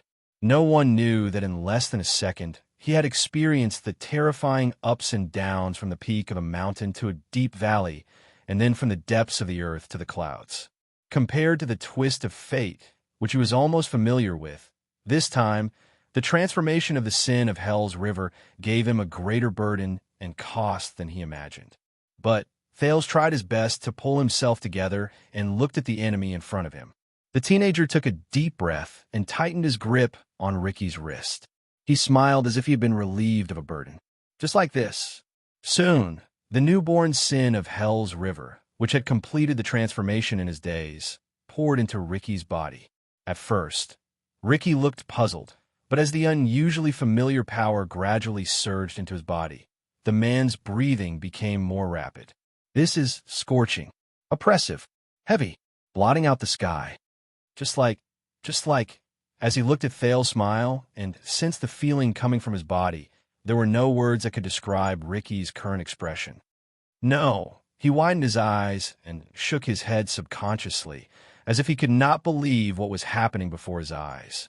Impossible. Thales coughed in pain, and the young power of eradication immediately dissipated. His hand left Ricky's collar and fell limply to the ground. The onlookers did not know what was going on. As they listened to the conversation between the two, they were surprised and bewildered. The anxious Sean wanted to walk forward, but Ricky waved him away. "What's wrong, Ricky?" Klein asked tentatively, but the leader of the Disaster Swords only shook his head slightly and did not answer. He was still immersed in disbelief and surprise. "I know." Thales looked as if he was on the verge of death. His expression was dazed, and he forced himself to stay awake. He gritted his teeth and said, "I know why all of you want Black Sword." Ricky's shock slowly disappeared, but his frown deepened. He began to face the truth before him. "Who are you?" Crassus of the Disaster Swords asked in a low voice. But Thales only sucked in a deep breath and shook his head. "Believe me, Ricky, you don't want Black Sword." The prince's face was full of exhaustion. "You want me. I'm the one you really need." The teenager fixed his gaze on the man. "Me?" The lights in the tavern were much dimmer than before, making Ricky's expression look incredibly solemn. On the other side, Stake of Shadow Shield coughed to remind the Disaster Swords. "What are they doing?" LaSalle urged impatiently. "Are they chatting?" Masked Man looked at Ricky worriedly. He watched as he suppressed the prince, but did not move. "Ricky, we should take action." He waved at Sean and Marina. The latter two walked forward cautiously or with gritted teeth. But Ricky suddenly raised his head. "Step back." The leader of the Disaster Swords had never been so serious before. He looked coldly at his subordinates, who were prepared to come forward to capture the prince, and said coldly, "All of you." The mercenaries were stunned. But before they could react, Ricky withdrew the sword in his right hand, grabbed Thal's collar with his powerful left hand, lifted him up from the ground, and slammed him on the table beside him. Asterisk bang. Asterisk amid the loud noise. Thales lay on the table in pain and moaned. But before he could react, Ricky turned his sword around, sliced through the air, and stabbed at his head. Asterisk whoosh. Asterisk Thales' mind went blank. Asterisk thud. Asterisk a muffled sound rose. The tip of the sword grazed past Thales' scalp and was embedded deeply into the table. It was only an inch away from Thale's forehead. The prince glanced at the cold glare of the sword through the corner of his eye. His heart pounded, and he stared at Ricky's eyes in shock. "Hey, be careful." Stake widened his eyes, extended his hand, and cried out, "We don't want to get a corpse," but Ricky ignored him. Masked Man coldly blocked Stake's path, not letting him take even a single step forward. The leader of the disaster swords slowly bent down and approached the shocked Thales. "Tell me." His hand was still on the hilt of his sword. He twisted the blade, and it made a terrifying scraping sound against the pierced wood. "Your Highness, you arrogant prince." Ricky enunciated each word clearly. "Have you tasted death before?" His eyes were as cold as ice. Even the light reflected in his pupils was filled with coldness. At that moment, Masked Man and Klein widened their eyes and looked at each other at a loss. It was as if they knew something. Thale stared into Ricky's eyes and digested his words. The taste of death. Ricky understood. Thales breathed a sigh of relief in his heart. He had achieved his goal, but obviously the others did not understand. "Honorable Crassus, forgive me for being blunt. He might have angered you, but the prince in your hands is very valuable." Stake seemed to be worried about the hidden meaning in Ricky's tone. He raised his hands anxiously. "If you're dissatisfied with him..." Ricky suddenly turned around. He glared at Thales and shouted fiercely, "Shut up!" Stake was rendered speechless. The rest of his words were stuck in his mouth. In the next second, Ricky turned around and continued to stare at Thales on the table. He said sternly, "Answer me, Prince." His breathing quickened. "Have you seen death before?"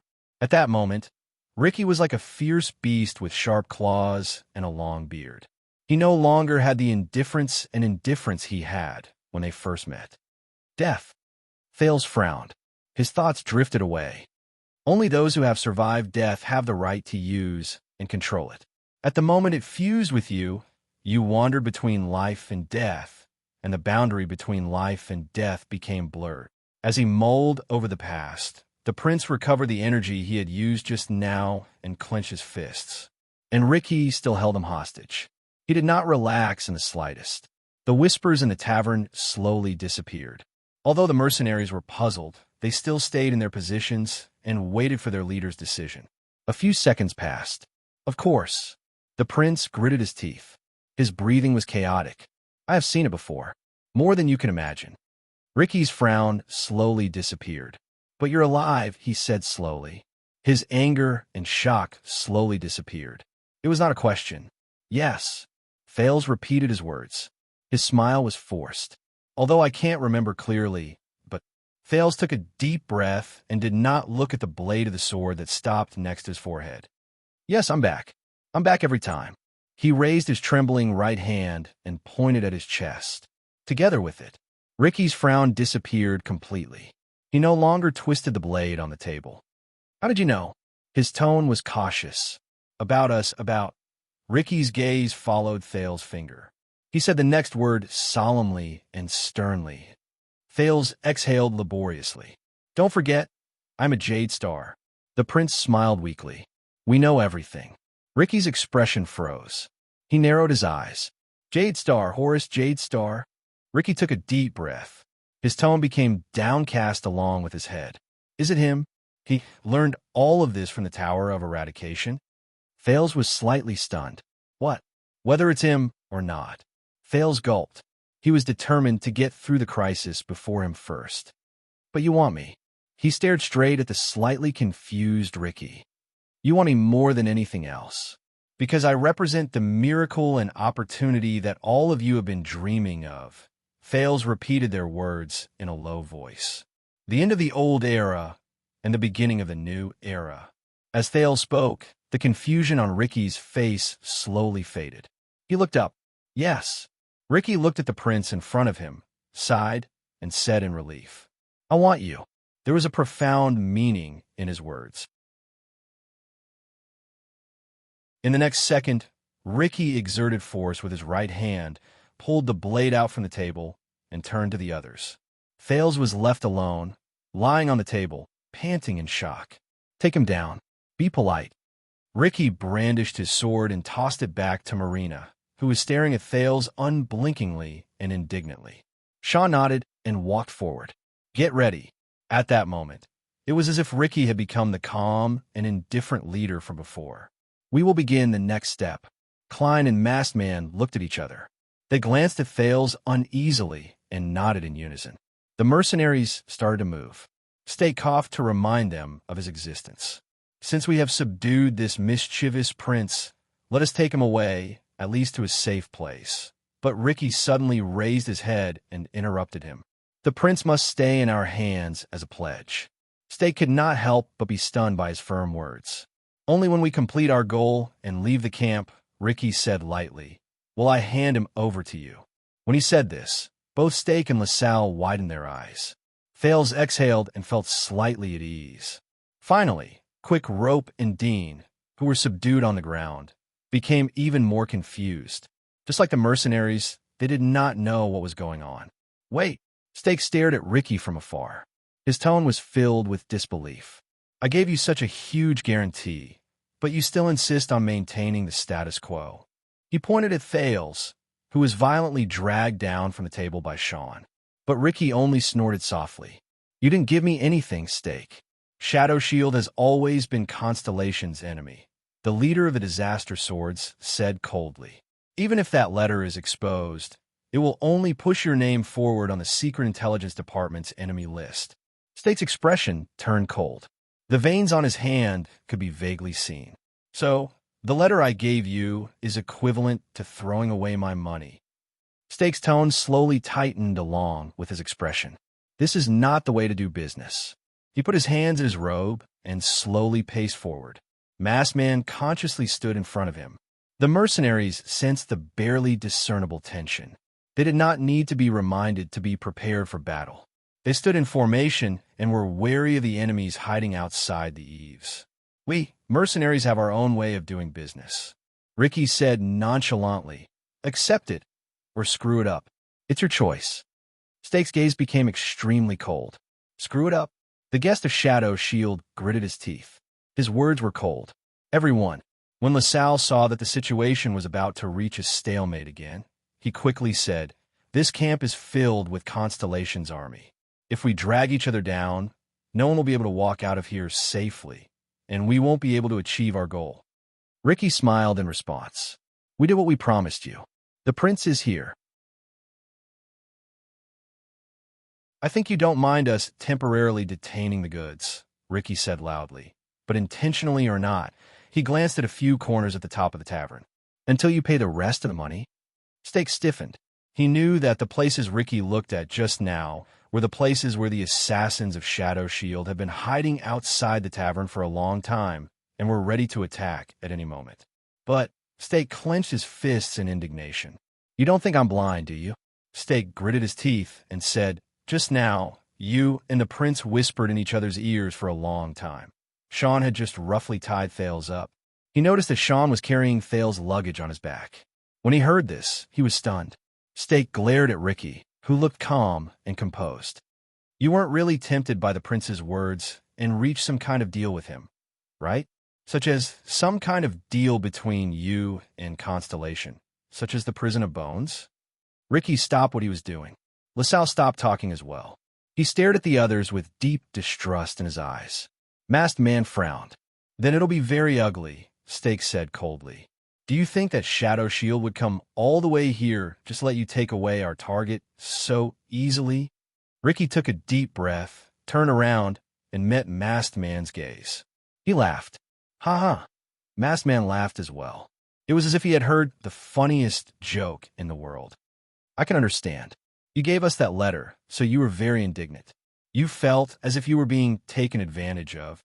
Ricky laughed very happily. He waved his hand. Are you still worried that we will judge the situation and turn around to collude with Constellation? Make all of you fall short of success? Stake's expression became more and more unpleasant. Ricky walked forward, moved past Masked Man, and arrived in front of Stake. But what I want to say is, Stake, just like you, we were destined to be enemies with Constellation a long time ago. Stake was slightly stunned. Ricky stared at him and said faintly, as a reward for your letter, and as a reward for your sincerity, with a calm expression. He crooked his finger behind him. Samuel? While Stake, LaSalle, Thales, and the others were puzzled, Masked Man snorted coldly and walked forward. He stretched out his hand and pulled down his mask without hesitation. The lights flickered, and the masked man's face was indistinct. It was a face that had been through the vicissitudes of life. The man looked to be in his 40s or 50s. His cheekbones were high, and his sideburns were faintly visible. Stake scrutinized him with a puzzled expression, as if he did not know what to do for a moment. You are. Masked Man shook his head in disdain. But LaSalle's expression changed beside Stake. That is. The former Baron of Extet stared at the man and shuddered slightly. Many mercenaries, including Quick Rope, looked at each other in confusion. They were extremely puzzled. Thales tried his best to stretch his neck, but he could only see Masked Man's side profile. Damn it, who is that guy? But Thales was immediately stunned. Side profile. Yes, he could only see Masked Man's side profile. But that was enough. There was an obvious and ferocious brand on one side of the man's face, from his chin to his cheekbone. His skin and flesh were turned inside out, and blood was everywhere. It was like Thales stared at the brand on the man's face in a daze. Just like the two brands on Raphael Lindbergh's wrist from the kingdom's secret intelligence department 6 years ago. They were the Arund families, but the prince was shocked again. He recognized it. The imprints on a masked man's face had a regular pattern and a shape. That is, Thales could not believe his eyes. But Masked Man quickly spoke and ended Thales' doubts. This is the letters from the ancient empire. It represents the Jade Star royal family. It was branded a long time ago, he said coldly as he gently touched the ugly and terrifying brand on his face. Stake shuddered violently. Masked Man said coldly, the person who is branded with this brand is a sinner who was personally ordered by the Supreme King of Constellation to be punished. He will bear the shame and sin that will never be forgiven, and he will never be able to redeem himself. Stake took a step back with a surprised expression. Ricky crossed his arms and sneered slightly. Klein looked as if he had known about this for a long time and was not surprised. Marina listened to Masked Man's confession with a complicated expression. Thales stared at the man named Samuel in a daze. He could not describe the feelings in his heart.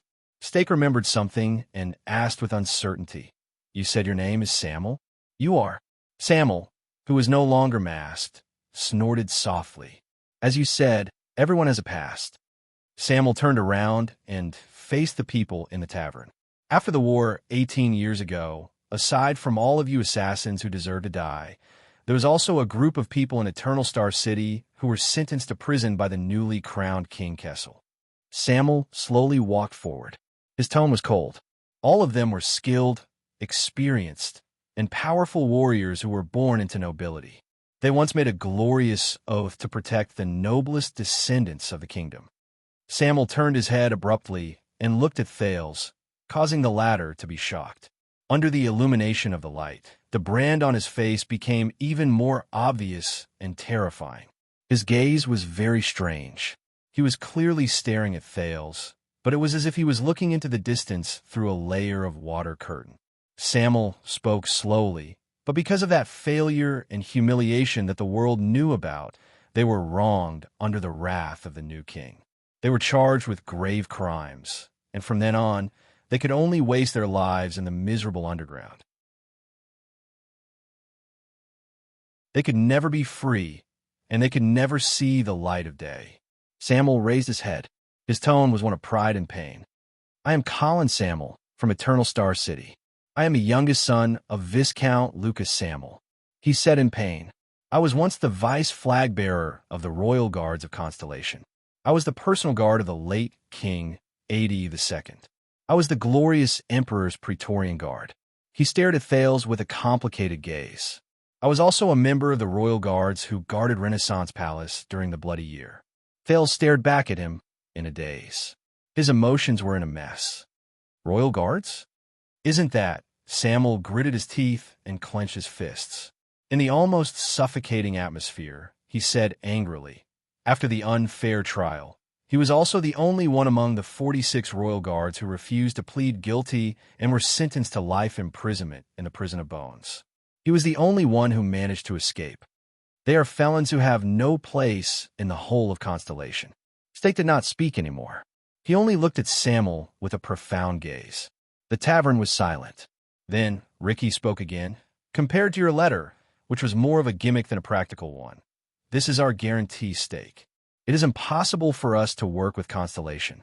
So the prince will stay in our hands, and even act with us, Ricky said coldly. His safety, and whether he can be handed over to you smoothly, all depends on the success of our next operation. And here I am, thanking both of you for your generous help in advance. Ricky's words were filled with hints. Stake and LaSalle frowned. Ricky snorted softly, turned his head around, and ignored them. Now, the leader of a disaster swords swept his gaze over the solemn mercenaries. His gaze swept past Thale's face, whose emotions were complicated. Let's go.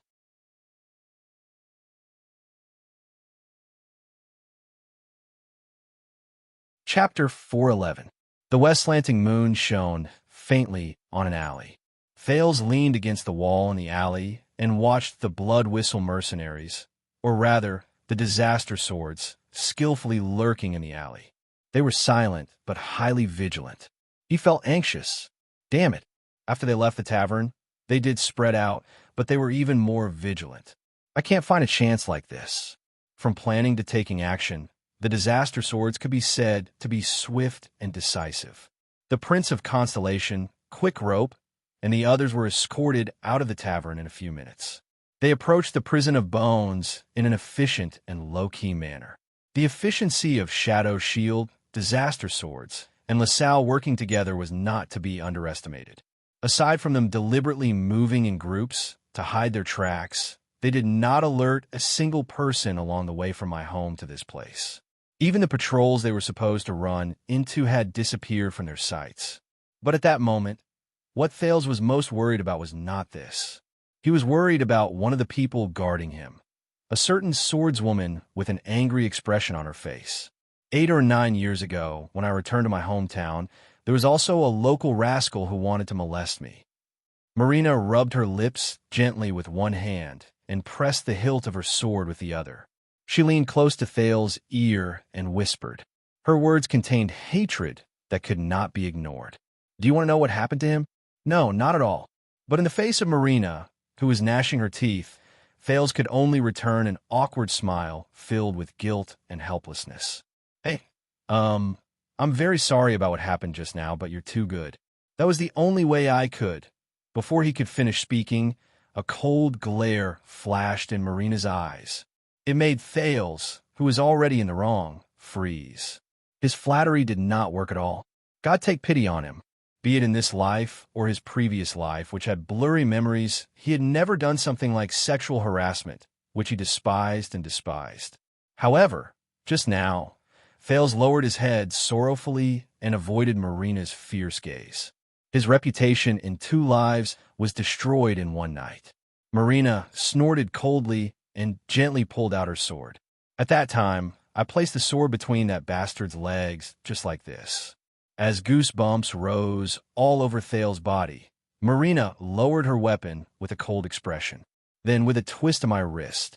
Fortunately, when Thales felt a chill at his crotch and was about to cry for help, a steady and gentle voice stopped him. Marina, I asked you to keep an eye on him, not to find a chance to kill him. Ricky's figure appeared at the entrance of the heavily guarded alley. He nodded slightly at his subordinates in the alley, his expression solemn. Restrain yourself. Marina frowned, but she still put away her sword under Thales' hopeful gaze. Of course, she put away the unwillingness on her face and said lightly.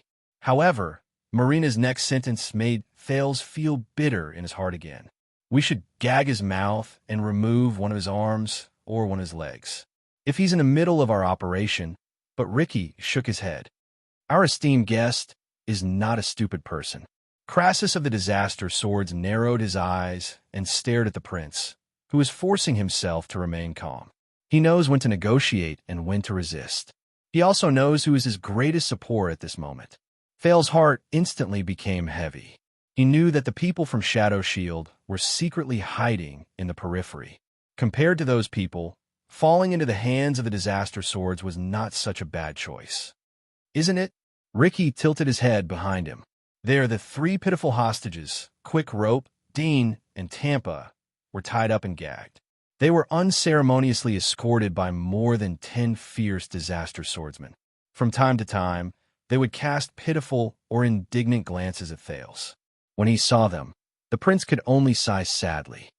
Of course, compared to them, Thales was very lucky to only have his weapons and luggage taken away.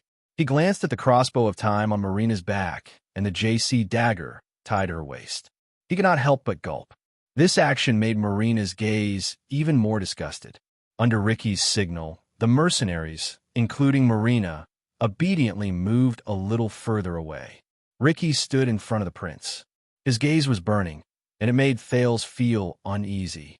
"So, what you want to do in the Prison of Bones is..." The prince coughed and wanted to ask for some information, but he was interrupted by Ricky. "Not enough," the leader of the Disaster Swords said softly. Thales was stunned. "What?" "The sin of Hell's River." Ricky stared at him with a strange gaze. "You haven't experienced enough, and you haven't fused with it deeply enough. You can't even touch the threshold. The sin of Hell's River." This sudden topic made Thales nervous. "What do you mean? Can't even touch the threshold?" The prince's body stiffened. "So, what you need is someone like Blacksword." But Ricky still shook his head and denied it. He's not enough either. When he stared at the prince, there was an undisguised coldness in his gaze, but there was also a fanaticism that made people feel uneasy. These two contradictory meanings made Thales feel even more uncomfortable. "So, you need more training. You need to let it mature as soon as possible amidst blood and danger, become stronger, and release it. In the end, you will surpass the Supreme Class and reach the legendary True World." Thales furrowed his eyebrows. He became even more confused. "Surpass what world? What are you talking about? That is the only way." As if he did not hear what Thales said, Ricky continued to stare at Thales attentively. "We believe that it is not without reason that you were chosen by Hell's River and returned from death." Thales' eyelids twitched. In fact, the Iron Blood King, Gil Q's the Black Knight, and the Ninth Man, Shalon Tanin, Hill Crassus. Ricky read out the names that Thales was either unfamiliar with or had heard of. "Even you, Thales Jadestar." Thales was confused. These names, the Iron Blood King seems to be the ancient Northland king who led the army to fight against the ancient orcs. Gil Q's, I've never heard of him before. The Black Knight. I think I've seen him in the pile of novels about pitiful nights by Little Rascal's bedside, or in the bardic poems. The Ninth Man. What the hell is this? It's a nickname, right? Shalon Tanin. What a familiar surname. Hill Crassus. Strange, isn't Crassus the honorific title given to the leader of the Disaster Swords? As for Thales Jadestar, no, what about me? Damn it, if only I had a photographic memory like Saroma, who likes to flip through random books when she has nothing better to do. Ricky continued, "We believe that in the thousands of years of history, every single person who struggled to return from the edge of Hell's River had their own mission in that era." "What?" Thales could not help but ask. "What mission?" But Ricky did not answer him. Instead, he flashed a smile that made people uneasy. "You obtained a key, Prince. It can open a door that we have been waiting for more than 100 years, the leader of the Disaster Swords said with a smile. "Don't waste it." The confused prince was about to speak, but he was interrupted by the sound of carriages coming from outside the alley. Around them, the mercenaries who had been lurking quietly became alert, like wild beasts whose territory had been invaded. Ricky raised his head and looked at a figure outside the alley. "Their signal is here," Crassus of the Disaster Swords said with a frown. "Let's go." Thales' expression changed. Before he could react, he was violently escorted out of the alley by the impatient Marina. A rather long fleet of carriages headed towards them on the empty and dark street. There were both human-powered carts carrying unknown goods and carriages pulled by pack horses. Tampa whimpered uneasily behind him. He only quieted down when Sean reminded him mercilessly. When he saw the wine glass on the flag of the fleet, Thales immediately understood. This is the supply fleet for my tavern. There were about 20 people in the transport fleet. They were all dressed in ordinary clothes made of coarse cloth. They looked shabby and light, just like the locals of Blade Fang's camp. Their horses did not stop galloping, and they turned a blind eye to Ricky and the group of people who popped out of the alley. In the carriage closest to them, a coachman lifted his hood at Ricky and nodded politely. Thales recognized the coachman. It was Steak. Don't worry, the patrol team closest to us has already left. Steak sat in the driver's seat and smiled smugly at Ricky, who approached him. There are also 3 thieves who want to take advantage of the night to burgle, but they have already been dealt with. All the factors that could expose us for this trip, but Ricky did not pay attention to him. Instead, he looked at another person sitting beside Steak. Beside Steak, Samuel, the former royal guard of Constellation, snorted softly. Along the way, I have to say, they really have their ways. Samuel did not hide the disgust on his face, but he still nodded. Shadow shield. Steak lifted his hood in a smug manner. Just like what we promised. He looked past Ricky at Thales, who was in front of Marina, and smiled as well. Thales quirked an eyebrow. As he sized up the front and back of the fleet, Ricky noticed Steak's gaze and snorted coldly. But in the end, he did not say anything. He just boarded the rack at the back of the carriage and waved his hand. The group of disaster swords caught up with the fleet. They walked into the gaps between the carriages with ease and became one with the fleet. Thales was unceremoniously pushed into one of the carriages by Marina. The fleet of carriages continued moving forward as the wheels of the different carriages swayed. The fleet was very quiet, be it the secretive Shadow Shield or the murderous disaster swords. None of them said a word at that moment. The coachman drove the carriages, and the pedestrians walked. For a period of time, there was only the sound of hooves and wheels. The atmosphere was oppressive. Finally, amidst Thales' uneasy thoughts, a seemingly familiar building appeared in his shaky vision.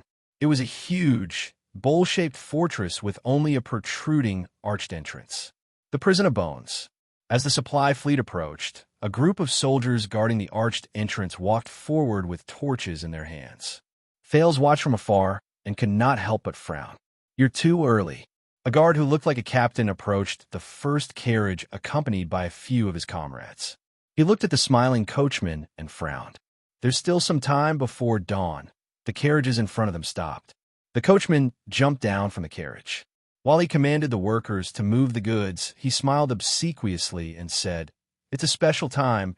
Please understand," but the captain's gaze shifted to the back of the fleet. "Wait, your fleet is a little long." The captain of the guards looked at the endless stream of vehicles behind them. Suspicion appeared on his face. Why are some of them carrying weapons? But the coachman did not panic. He just spread his arms and explained with an obsequious smile, "We're new here. You know, the camp has not been peaceful recently." The captain's gaze froze. He took a step back and subconsciously placed his hand on his waist.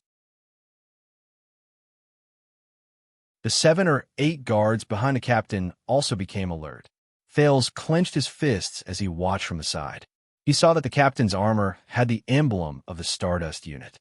Asterisk whoosh. Asterisk, not peaceful, my foot. The captain of the guards, who noticed that something was off, drew his weapon without hesitation and said warily, "We don't need so many people to transport supplies." The expressions of the guards behind him changed. The coachman's face turned pale. He quickly waved his hand and explained, "No, no, no. That's because we're from Hell's River." The captain, who had a weapon in his hand, froze for a moment when he heard this. What from Hell's River? In the next second, a guard behind the captain suddenly took a step forward and hugged him from behind.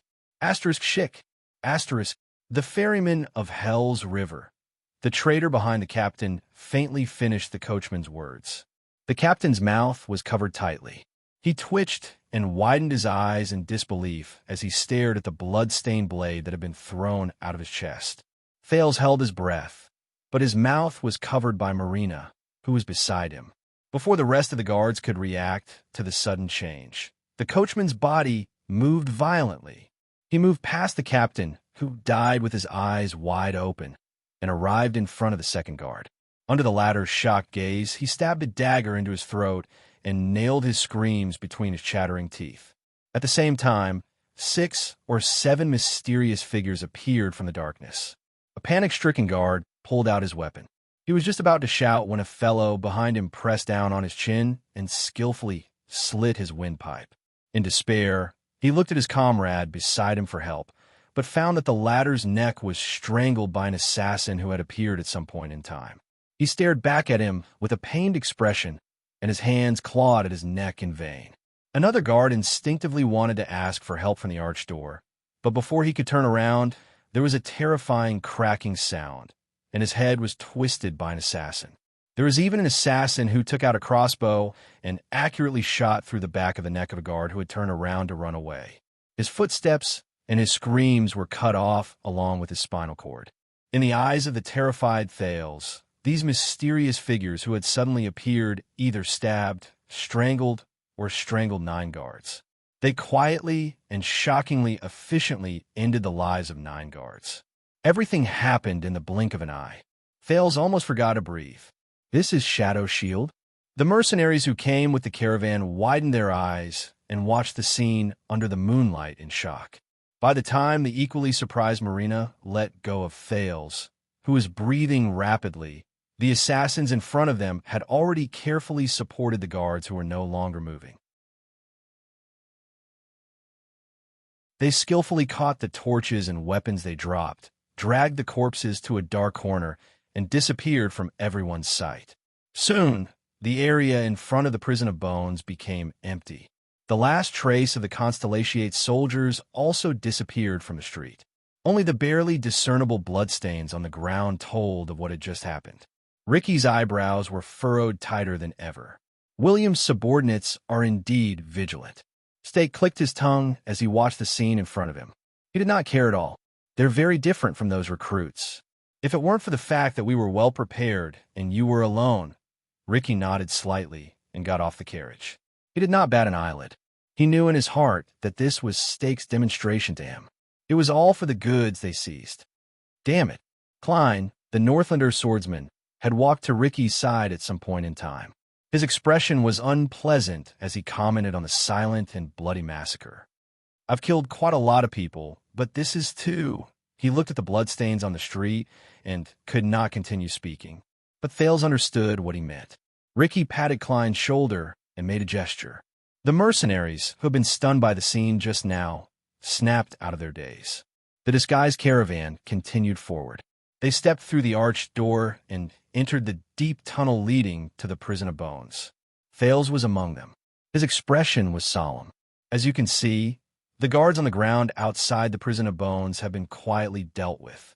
We've arranged for people to take over their sentry posts. While on the carriage, Stake acted as if nothing had happened as he moved past the torches and the bloodstains on the ground. He smiled at Ricky and said, "The patrols during curfew will pass by in 15 minutes. But they are all recruits sent by the great clans to fill in the gaps. They're full of complaints, their morale is low, and their efficiency is low. They can't compare to William's regular army. They can't see through us. We'll have at least 4 hours until the shift at the prison of bones." Thales felt a chill in his heart as he listened to their conversation. Ricky nodded. "Is there anything else I should know?" Stake said with a smile. "Even if there's an emergency on the way, the patrols in charge of the 2 areas nearby belong to Brave Soul's fort and New Offering Land. The 2 clans they belong to have a grudge against each other. We can try to delay them from coming over to inspect the area and leave enough time for us to evacuate." The former envoy of Ekstedt, LaSalle Weeder, appeared in the group. He frowned. "As far as I know, Running Horse Frank is still in the camp. He's a ruthless character. The Stardust unit he commands is the elite regular army under Williams. Their reactions are fast, their combat abilities are astonishing, and they know the camp like the back of their hand." Stake nodded with a smile. "That's right. But right now, there are many nobles in Blade Fang's camp who are nobler than the Bumpkin Frank. Don't expect a group of counts and viscounts to listen to his orders. It'll be good enough if they don't drag him down. Steak smiled slyly and said, and with some of our efforts, the recruits and regular army, the local nobles and the royal family, and the Bladefangs camp, which is not under full command, will take much longer than usual for them to realize the problem, gather their forces, and rush over to provide reinforcements. LaSalle understood and nodded in approval. The Constellations gathered their forces and marched westward on a large scale. It might seem like they're showing off their might in the desert, but they're actually restraining themselves in the camp. You're really lucky. Samuel rubbed the brand on his face and snorted coldly. Why do you think we chose to come at this time, Northlander? When Steak saw that the two of them, who did not get along with each other, were about to argue again, he quickly changed the topic. Steak coughed and said, and even if we reach the last step, we can still create a diversion and lure them away. Klein was puzzled. What? Steak smiled smugly. This is what the Tong family said. It means to distract their attention. Think about it. An accident happened in the prison of Bones. A noble who came from afar was assassinated, and a fire broke out in the military warehouse. If you're Frank, and you're the watchdog Williams left behind, which one would you deal with first? The three disaster swords understood the meaning of Steak's words. They exchanged glances, and their expressions were solemn. You seem to have forgotten about the kingdom's secret intelligence department and their spies in the camp, Ricky said quietly. Do you think they didn't notice anything? Steak's eyes lit up. They might have noticed some clues, but they couldn't react in time. We released bait a long time ago. A teenager who looks like the Prince of Constellation has recently appeared in the Tower of Eradication. Trust me, because of this news, the Secret Intelligence Department spies in Bladefang's camp are busy traveling north. When he heard this, Thales, who was in the carriage behind them, sighed in disappointment. Ricky was silent for a while. You didn't come here on a whim or because something happened suddenly. Ricky seemed to have figured something out. He raised his vigilant gaze. You planned this a long time ago. Steak smiled in an indifferent manner. Maybe you're better at fighting head-on, but when it comes to this, Steak glanced at his surroundings. We're the professionals. Samuel snorted angrily. Just like 18 years ago, Steak smiled. He wisely did not continue the conversation. They finally finished walking through the tunnel, which was neither too long nor too short, and entered the main building of the Prison of Bones. A wooden door that was as tall as 3 or 4 people appeared in front of them. Behind the door, the prisoners' noisy shouts could be vaguely heard. Klein walked forward and knocked on the door. My tavern, delivering supplies, he said coldly. A small window was opened on the wooden door, revealing a man's face. He looked at the caravan in puzzlement. Supplies? You're early. And shouldn't you be accompanied by the guards? These were his last words. In the next second, the long sword at Klein's waist shot out like a bolt of lightning, straight into the face of the guard behind the window. Panicked shouts came from behind the door. Intruders. Obviously, the guards behind the door were aware of the situation outside. An anxious voice rose. Quick, sound the alarm. Ugh. His voice came to an abrupt halt, along with the other panicked shouts. A few seconds later, in the sudden and chilling silence, the sound of a few heavy objects falling on the ground came from behind the door. As Steak's smile remained unchanged, Ricky loosened his grip on the sword hilt at his waist in the carriage. Thale's breathing became faster, and the muscles on his arms became tighter. Soon, with the crisp sound of metal clanking, the door opened with a loud creak. 2 assassins dressed in guard uniforms walked out from the darkness behind the door. They nodded at Steak expressionlessly. As Thale sighed, the disaster swords jumped down from the caravan and entered in a single file with torches in their hands. In the darkness, the sounds of intense fighting rose one after another. Soon, the short fight ended. Thales took a deep breath, and under Marina's urging, he entered the Prison of Bones. Without the illumination of the moon, in the darkness where there was only the light from the torches, noises unique to prison cells could be heard. Knocking, moaning, crying, cursing, and the noises of the prisoners. Yo, come and watch. There's a good show. Ah, who's so daring? What's going on? What's going on? F***. I think I saw the guards fall all over the floor. Hey, those who live outside, tell me, what's going on at the entrance? It seems like the guards are fighting. I bet 10 gold coins that Lear is big. He'll definitely win.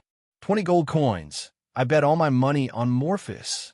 He trained in the Tower of Eradication. You two smugglers, you don't have any gold coins.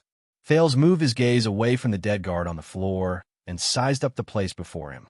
Even though the prison of bones looked like a rough, circular coliseum from the outside, the layout of the buildings inside was rather complicated. Clearly, they had only entered one of the floors. The first thing that entered Thales' eyes was the ground made of hard stone.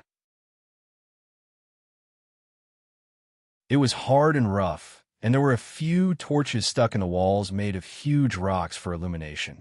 The low ceiling, the darkness in the passageways on both sides, and the incessant buzzing of the prisoners' shouts made Thales feel depressed and uncomfortable. The chaotic noises came from the arc-shaped passageways on the left and right sides, where the torches could not illuminate. He could vaguely see many arms stretching out of the bars and shaking desperately. Damn it, I can't see clearly. Prison break. Someone must be trying to break the prison. Come on, there are people shouting about a prison break every week. Can't you change the story? Prison break, help me out. Can't you open a lock for me while you're at it? The disaster swords paid no attention to these voices. Under their command, they spread out in a well-trained manner and entered the darkness on both sides.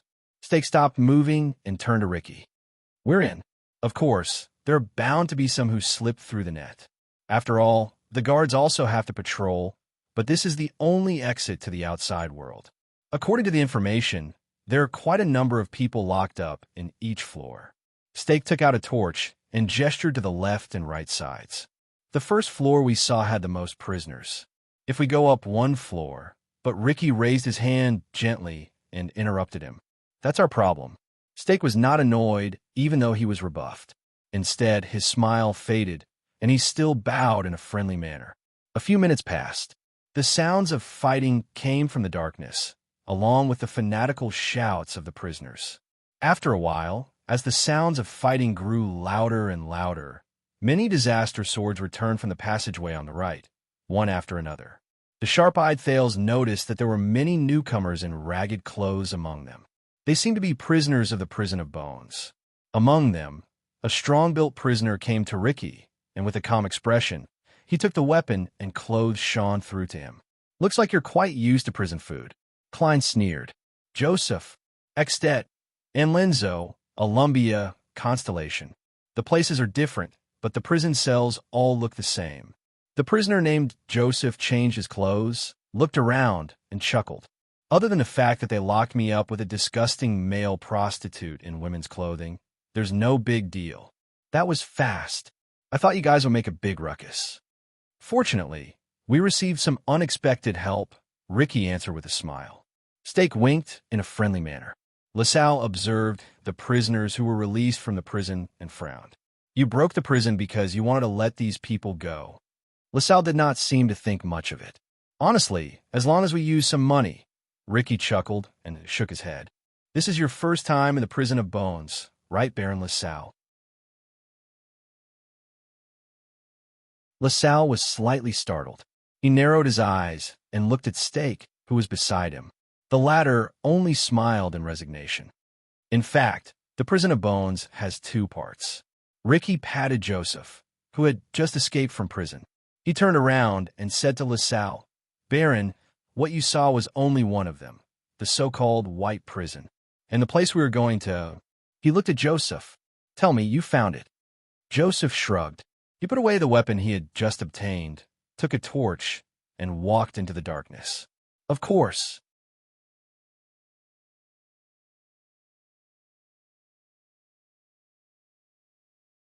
Chapter 412. In the dim environment, the disaster swords followed behind Joseph. They walked forward, and the echoes of their footsteps could be heard faintly. But Stake moved through the crowd and came before Ricky. Wait. Stake looked at Thales, who was held hostage by Marina's side, in puzzlement. Are you going to take him down? You know that we can wait for you here, right? Thales frowned. He noticed that quite a number of mercenaries had surrounded them. Ricky turned his head and glanced at Steak. You did very well. You saved us a lot of trouble, Steak. He pressed down on Steak's shoulder. But I also know that the reason why you were so cooperative and spared no effort is because of the hostage in our hands. Steak's expression stiffened. That might not be the case in a different situation. Now, you can choose to go down with us, or stay here and wait for me. Ricky ignored Steak, who had an unpleasant expression on his face. He waved his hand and continued forward. Samuel walked past Steak and snorted in disdain. Thales, who was watching from the side, hoped that Steak would be firmer.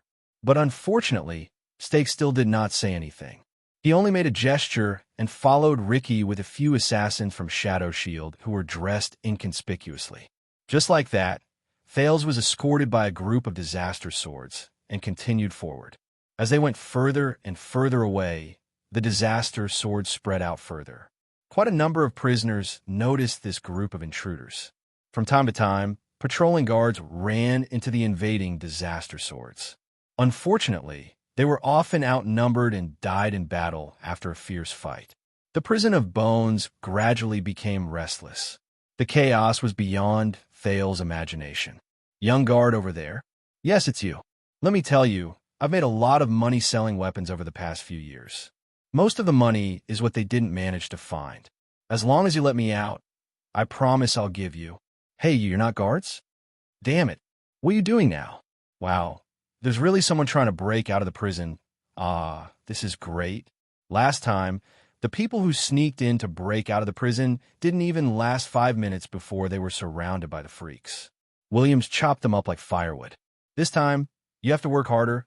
You must last for 10 minutes. Let me out. I am a devout Dark Knight temple priest. They can't lock me up here just because of my artistic works with this group. Hey, my good friend, let's make a deal. I've been locked up here for 4 years, and I'm going crazy. I'm not begging you to let me out. I'll be satisfied as long as you can transfer me to the female prison. Okay. Murder, la la la la. That's awesome. F***CK your father. Damn it, there's so many people soliciting customers on the street. Why did you lock me in? Women's clothing? What's wrong with cross-dressing? I like soliciting customers and cross-dressing. So what? If you don't believe me, feel my breasts. F***CK brat, come back. What does a prison break have to do with you? Believe it or not, I will beat you up again. Hold it in your mouth properly. Don't turn your head and move around. Right? Ouch. Be good. Use more strength. Oh, that's more like it. Don't worry. As long as I'm satisfied, I won't beat you up tomorrow. I beg you, marijuana. Give me some more marijuana. I beg you. If you don't give me the F***king marijuana, I'll bang my head against the wall and die here. I'm going to bang my head against the wall. Look, I'm really going to bang my head against the wall. Damn it, look at me. What if I really bang my head against the wall and die? F***CK the Baron. F***CK the Stardust Unit. F***CK the Blade Fangs Camp. Believe it or not, when I get out, I will definitely tie up that *TCH Williams and force him to wear women's clothing. Then I will find 100 men and take turns to press him on the bed for 3 days and 3 nights. Just like this. Oh no, I used too much strength, I'm bleeding. Hey, you over there, help me pass a message to my wife. She wrote a letter 3 years ago saying that she will bail me out of prison, but she still hasn't come. I will give you a reward. What the F***CK? What kind of place is this? The prince, who did not even dare to breathe loudly, followed beside Ricky. He cast a worried glance behind him. Quick Rope was still tied up. He was traumatized by this place, and he stared at the notorious prison cell with a terrified expression. Finally, under Joseph's lead, after they walked down a few flights of stairs, they arrived at an empty room without a cell. The room was very big, so big that it could accommodate 100 people. It was almost comparable to the banquet hall of the nobles. Even the noises of the prisoners seemed to have been shut behind them, and they could no longer be heard. But at the same time, Thales was acutely aware that the floor was paved with meticulously baked rock bricks, and the walls were also quite old. It was a stark contrast to the crude and dirty prison cells on the other floors. The design of the room was also very unique. There were 8 walls, which looked like an octagon. What was even stranger was that there were 4 narrow holes on the ground that looked like wells. It was dark inside. For some reason, when Thales stared at those deep wells, he suddenly felt a chill run down his spine. Strange. That's Steak and LaSalle also noticed this. They sized up the place with some surprise.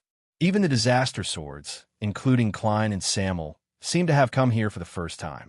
Ricky glanced at his surroundings and stood in front of one of the mottled and dilapidated walls. "Is this the place?" Joseph nodded and pointed at something that looked like a well.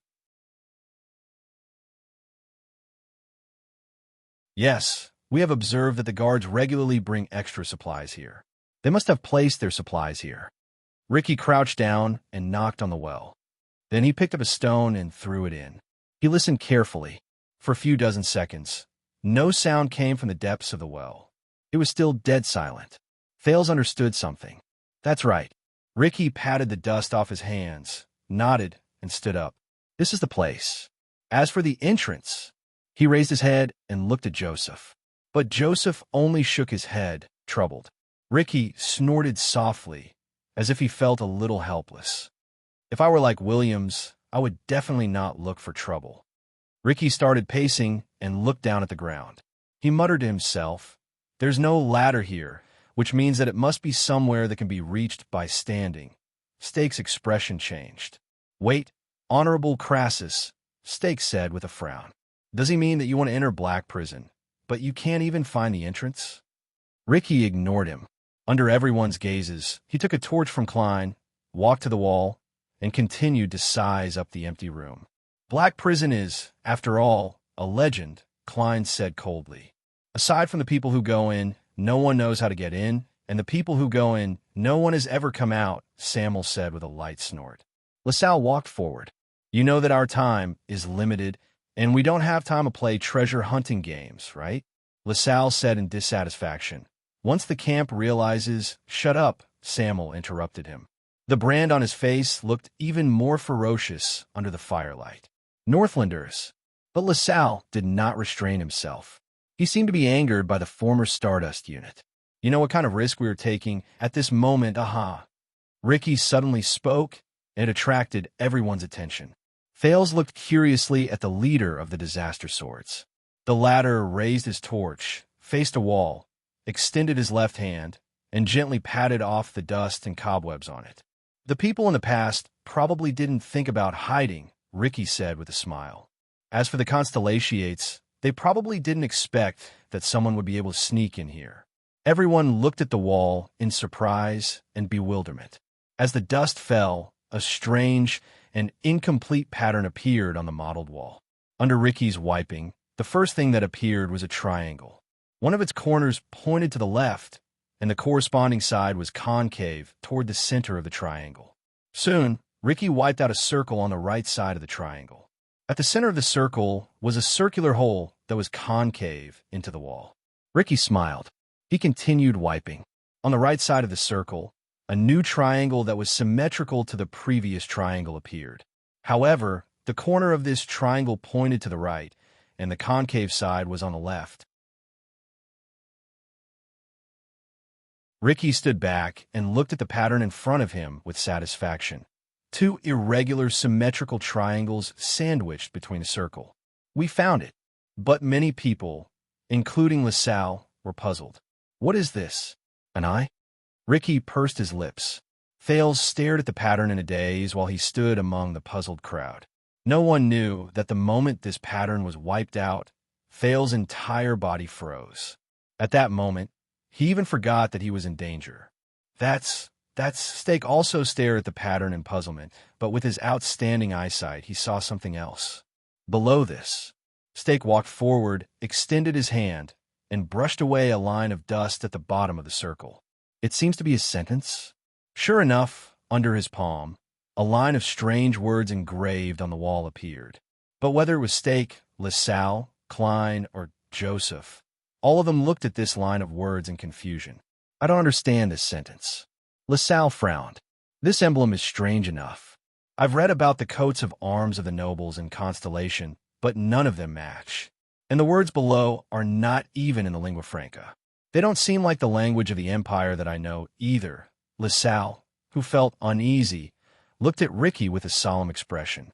Crassus, what is this place, the prison of bones? Ricky did not answer. Another voice sounded abruptly.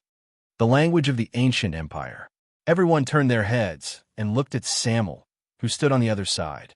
The man with the brand on his face looked at the words under the pattern with a complicated expression.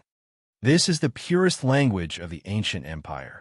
It is a language passed down from the ancient chauvinistic kingdom, not the modern language of the empire mixed with the lingua franca.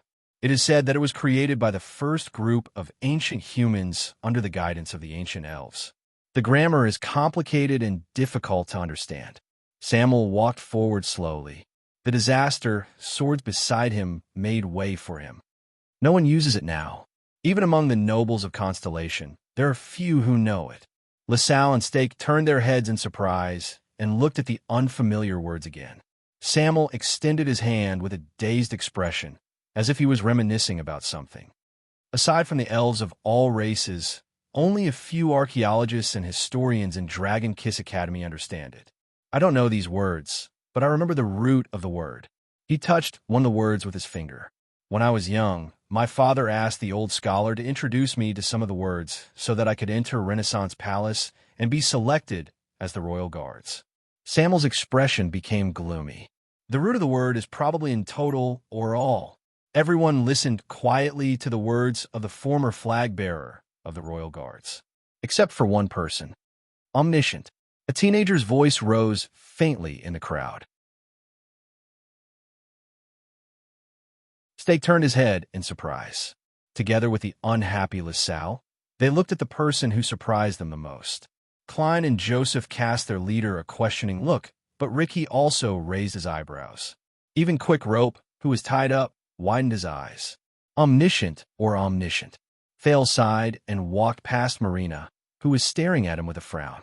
He walked forward slowly and stared at the words in a daze. This is the meaning of the word. At that moment, Samuel looked at Thales with an incredibly complicated gaze. A second later, Samuel sighed, lowered his head, and said, "Of course, as a descendant of the imperial family, the Jadestar royal family must learn the ancient language of the empire." Thales shook his head. "I didn't learn it very well. Except for the first few months, I basically learned it by myself." The Prince of Constellation looked at the words with a solemn expression. "But if I only look at the words, I think the meaning of this sentence is probably," Thales said softly, "towards omniscience." Everyone quieted down and mulled over the meaning of this sentence. Towards omniscience. Thales slowly raised his head in the quiet environment and stared at the pattern that resembled an eye. He felt as if he was staring into another person's eyes. This made him very uneasy, but Thales did not expect that the thing he had searched for in books for many years would be here. Prison of Bones. This is very well, if that's the case, Ricky said with a smile, interrupting everyone's thoughts. "Then let us." Towards omniscience. As he spoke, he took out a long, angular, dark green stone from his bosom. "What is this?" Stake narrowed his eyes and sized up the stone that was only the length of a palm and as thick as 2 fingers. He seemed to feel that something was off. And this time, Ricky did not intend to hide it. To open Black Prison, we need a key that can open locks. Ricky stared at the thing in his hand. His gaze was complicated, and the only key in the camp hung on the Baron of Bladefang's camp all year round. Ricky gently raised the long, dark green strip in his hand, until he discovered the second key outside the camp. LaSalle asked in puzzlement, "Key?" Ricky did not speak anymore. He turned around without hesitation and pressed the key in his hand into the small circle at the center of the eye, which resembled a pupil. Asterisk thud. Asterisk, a muffled sound rose. Thales was startled. Under everyone's nervous gazes, the pupil, together with the key in the middle, suddenly protruded into a cylinder. "Da-da." Ricky smiled. "Bull S.I." He faced everyone. Black Prison must be underground. Perhaps you want to move back a little and leave an empty space? In the empty room, Everyone quickly moved back until they were against the wall behind them. In the next second, Ricky tentatively grabbed the protruding cylinder and slowly twisted it. Then, they heard the clicking sound of a machine. Everyone held their breaths and looked around curiously. The first person to feel that something was wrong was Thales. With Hell's senses, he saw that the 4 wells on the ground were sucking air. No, it's the air that's moving inside. While Thales was still in shock and bewilderment, a barely discernible sound came from underground. Asterisk, rumble, asterisk, it trembled slightly. Everyone was shocked. They stared at the floor tiles in the room. Asterisk, rumble, asterisk, but they were wrong.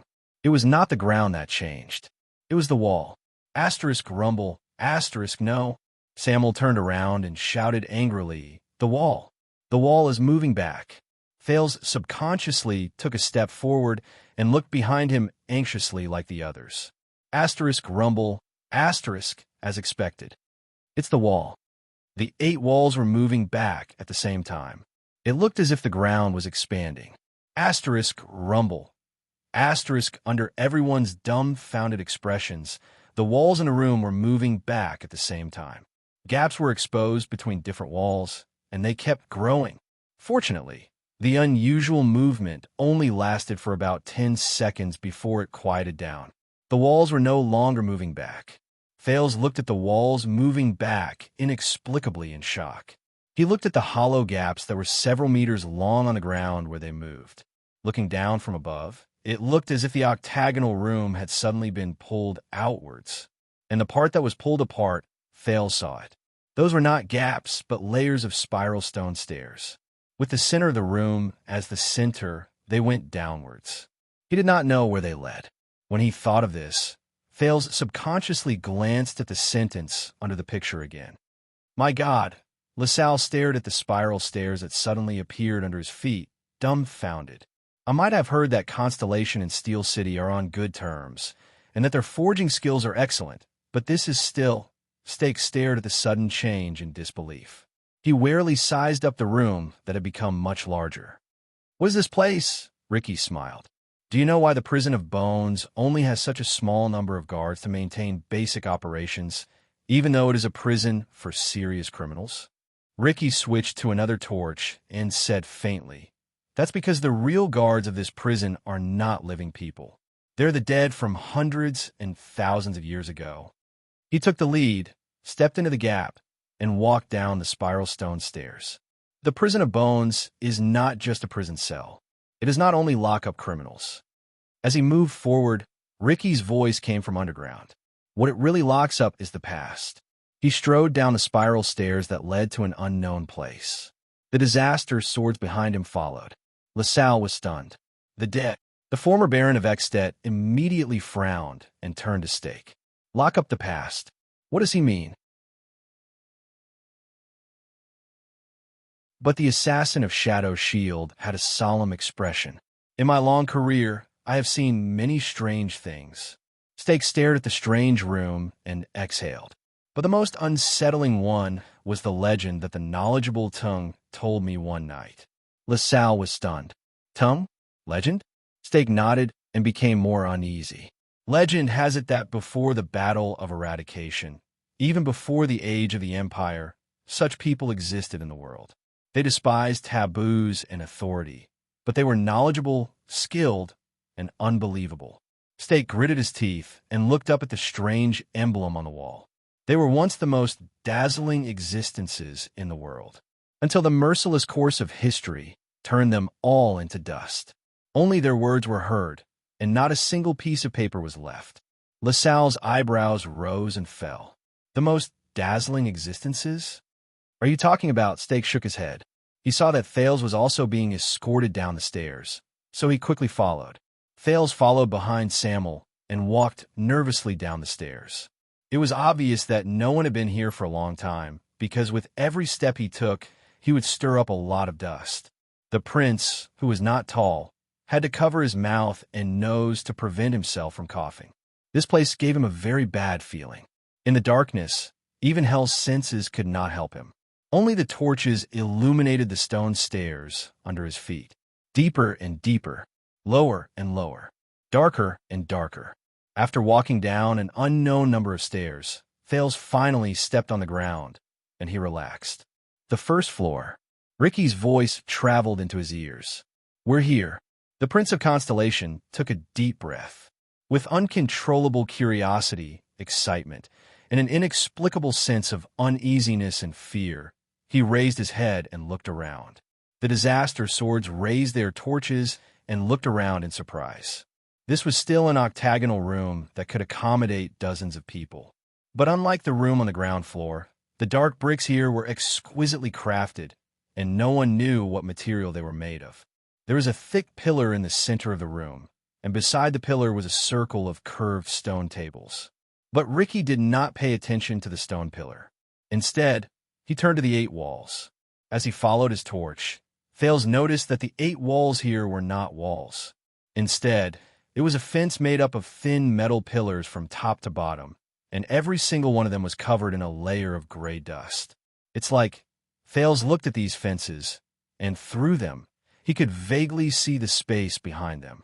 It's like Thales thought anxiously. It's like a prison cell. Ricky held his torch and approached one of the metal fences, illuminating the scene behind the railing. Thales shuddered and took a step back. Bones. More accurately, they're skeletons. Human skeletons.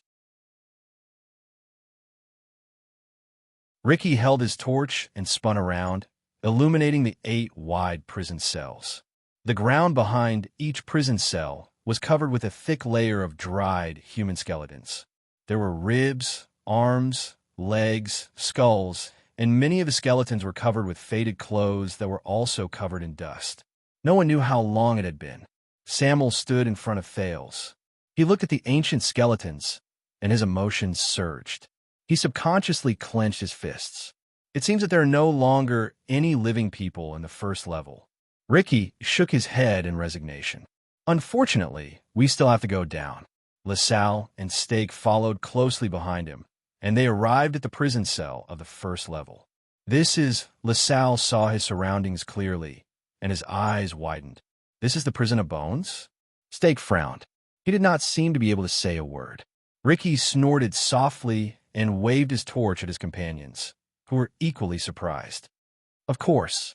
Welcome to Black Prison, the true master of the prison of bones. Ricky walked to the pillar in the middle of the room, raised his torch, and illuminated the pattern on the pillar. It was another eye. It was the same emblem as the room on the ground. There was also a sentence in the language of the ancient empire under the eye. Towards omniscience. 1,000 years ago, this place had another name. The leader of the disaster swords looked at the emblem and sighed. The 4th Division of the Alchemy Tower, Confinement Research Institute. At that moment, Thales subconsciously gritted his teeth. Ricky turned around and looked at the skeletons in the 8 prison cells with a solemn expression. It is also in an unknown history. His next sentence made Thales widen his eyes. The first batch of anti-mystic equipment.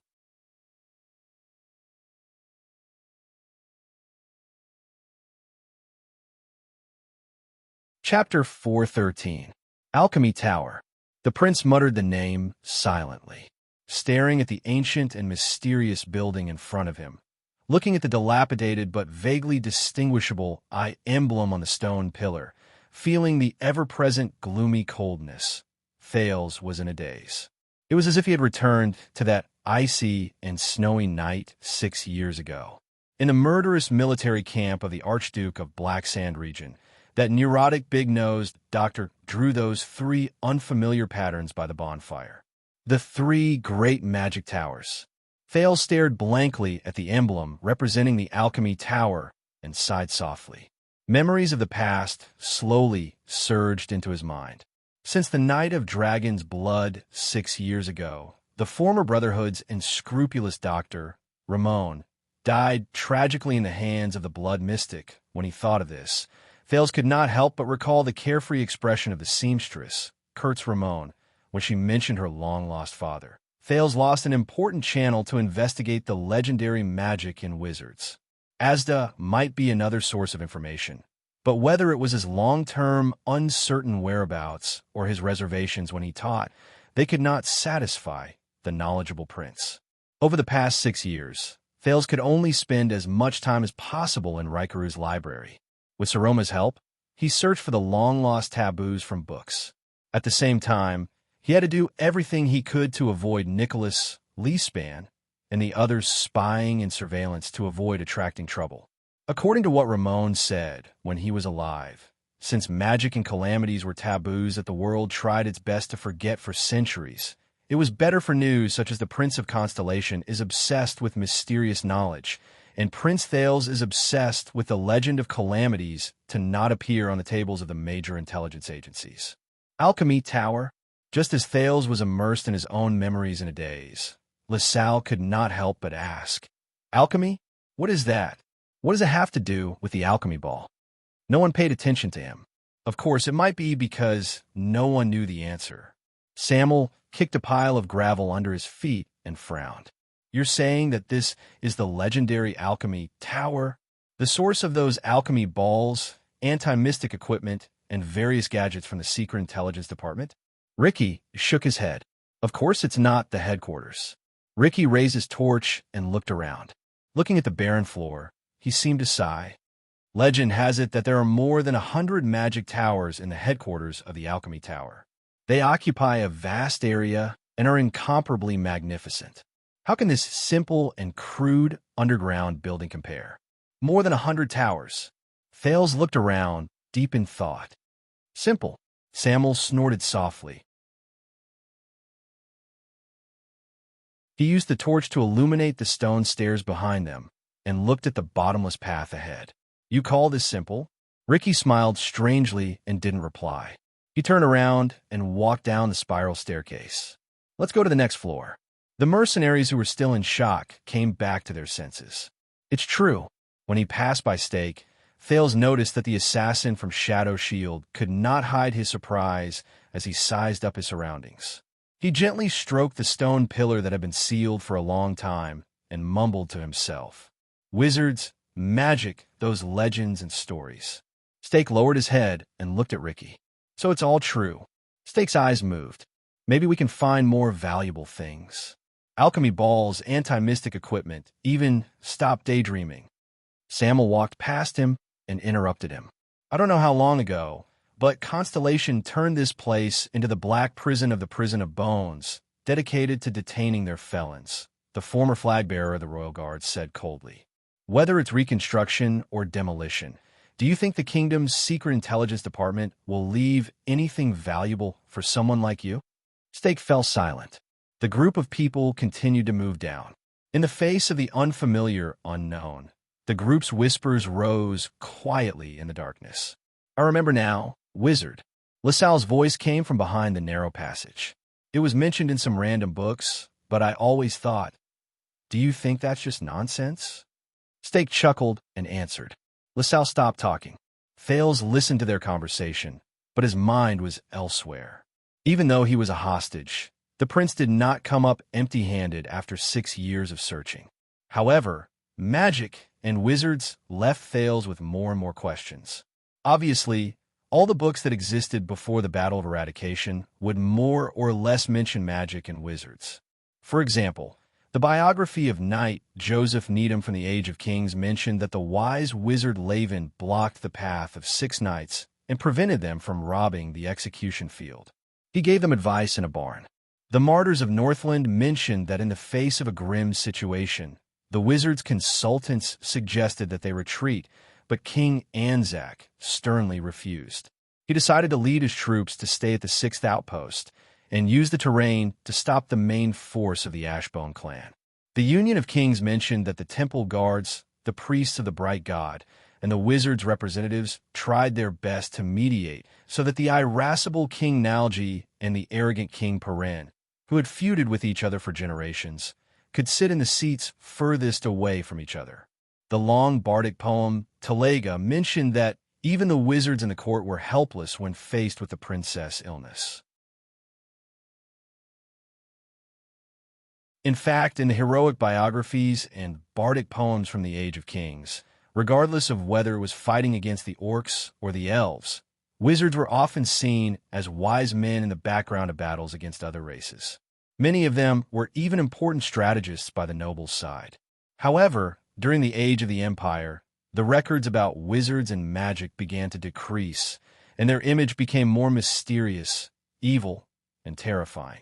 Many books related to religion mentioned some faithless people, but they were usually described in a negative light. The Travels of Saint Lothona from the ancient Empire era mentioned that Saint Lothona was treated horribly in the land of wizards. His eyes lost their light, and his limbs trembled, making it difficult for him to walk. Even though these faithless people betrayed the bright god's teachings and mocked his faith, the determined Lothona remained as pious as ever. The extermination of bandits in the Northland province mentioned an illegal expedition. Duke Arun sent a letter to the people behind the wizards' expedition, sternly reprimanding them for trespassing into the Forbidden Land as violating the convention, and that it would bring disaster to mankind. As one of the ancient books of the Temple of Knights, the Encyclopedia of the Temple of Knights described a great battle between the knights and the cultists. One of the knights once lamented that their enemy was even stranger and more evil than the wizards. The general historical narration mentioned that the Northern Temple Division had no choice but to lower themselves to seek help from the Empire in order to curb the wizards' insatiable greed. The record of the plague of Sword Lake City even wrote, "The terrifying witches warned the Castellan, claiming that he would pay the price for underestimating magic." However, the powerful Castellan laughed it off. That night, the Castellan's daughter had a high fever. Even more recently, after the fall of the ancient empire, wizards only appeared in a very small number of records in the books of the final empire. The results of Thal's hard work came to an end. There were only a few bits and pieces of information about wizards' magic. Logically speaking, these few words should prove that wizards existed as a group. However, even after the Battle of Eradication, King Raikaru of Extet gathered the resources of the entire kingdom to search for a large number of ancient books in order to win the favor of the Queen of the Sky. Thales could not find any positive records about magic and wizards. From the changes in the descriptions and descriptions of wizards, to the gradual reduction of their figures, to their complete disappearance, to their complete disappearance, and then to their complete disappearance. This feeling is just like Thales sighed. He stroked the dusty wall and followed the person in front of him down the stone staircase.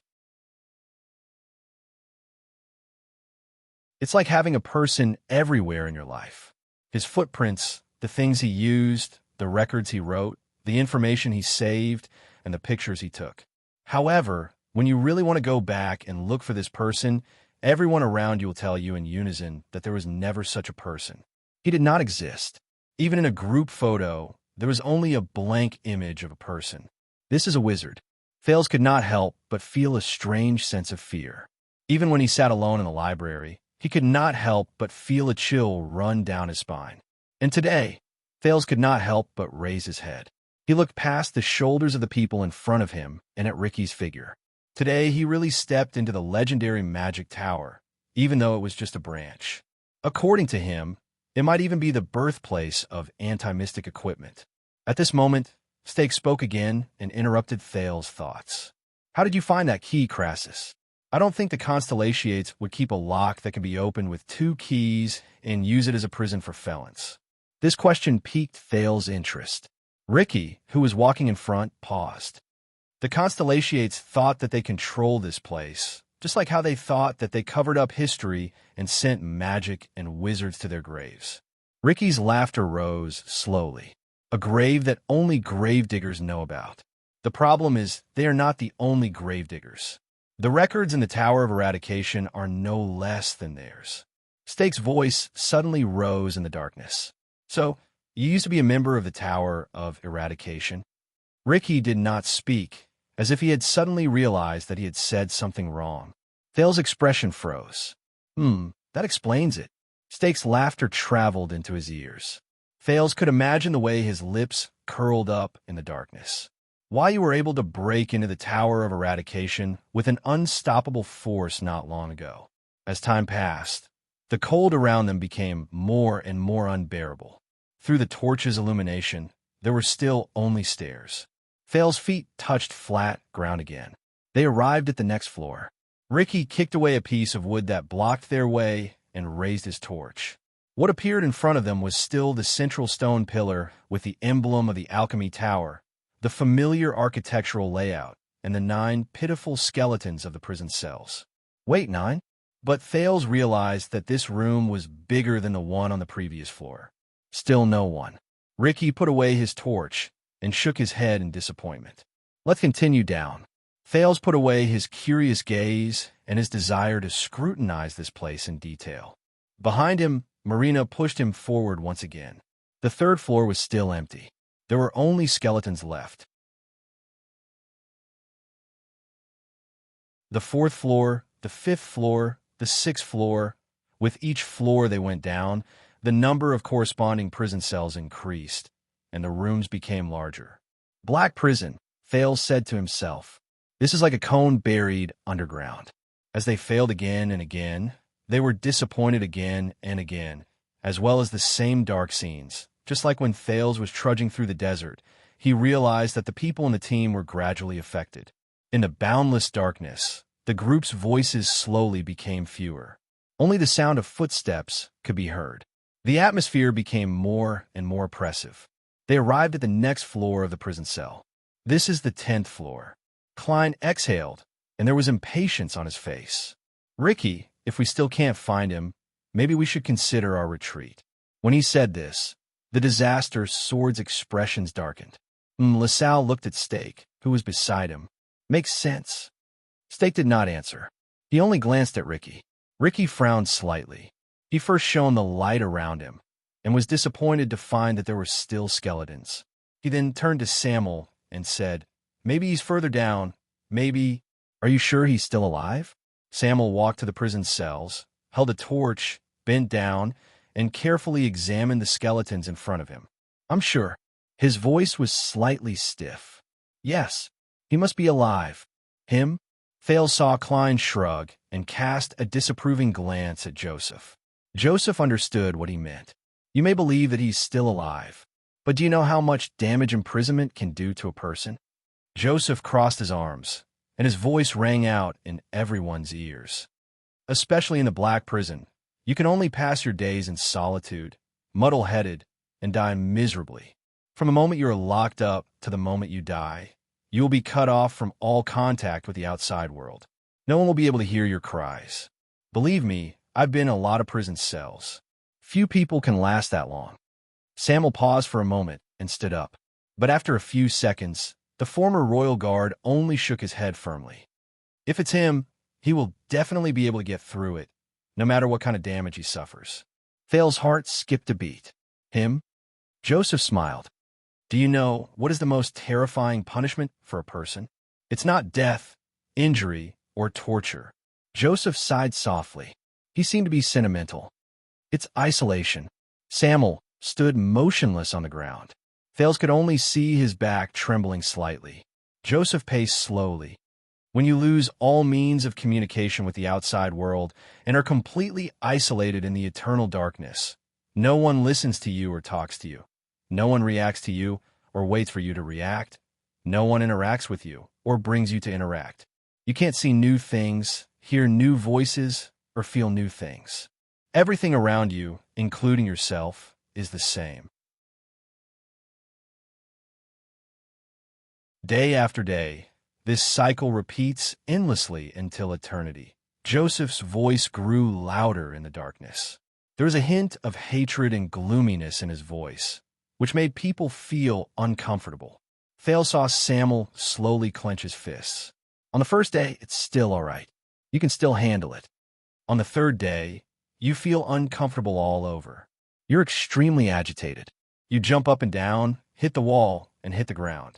On the 5th day, you start to recall your past memories continuously.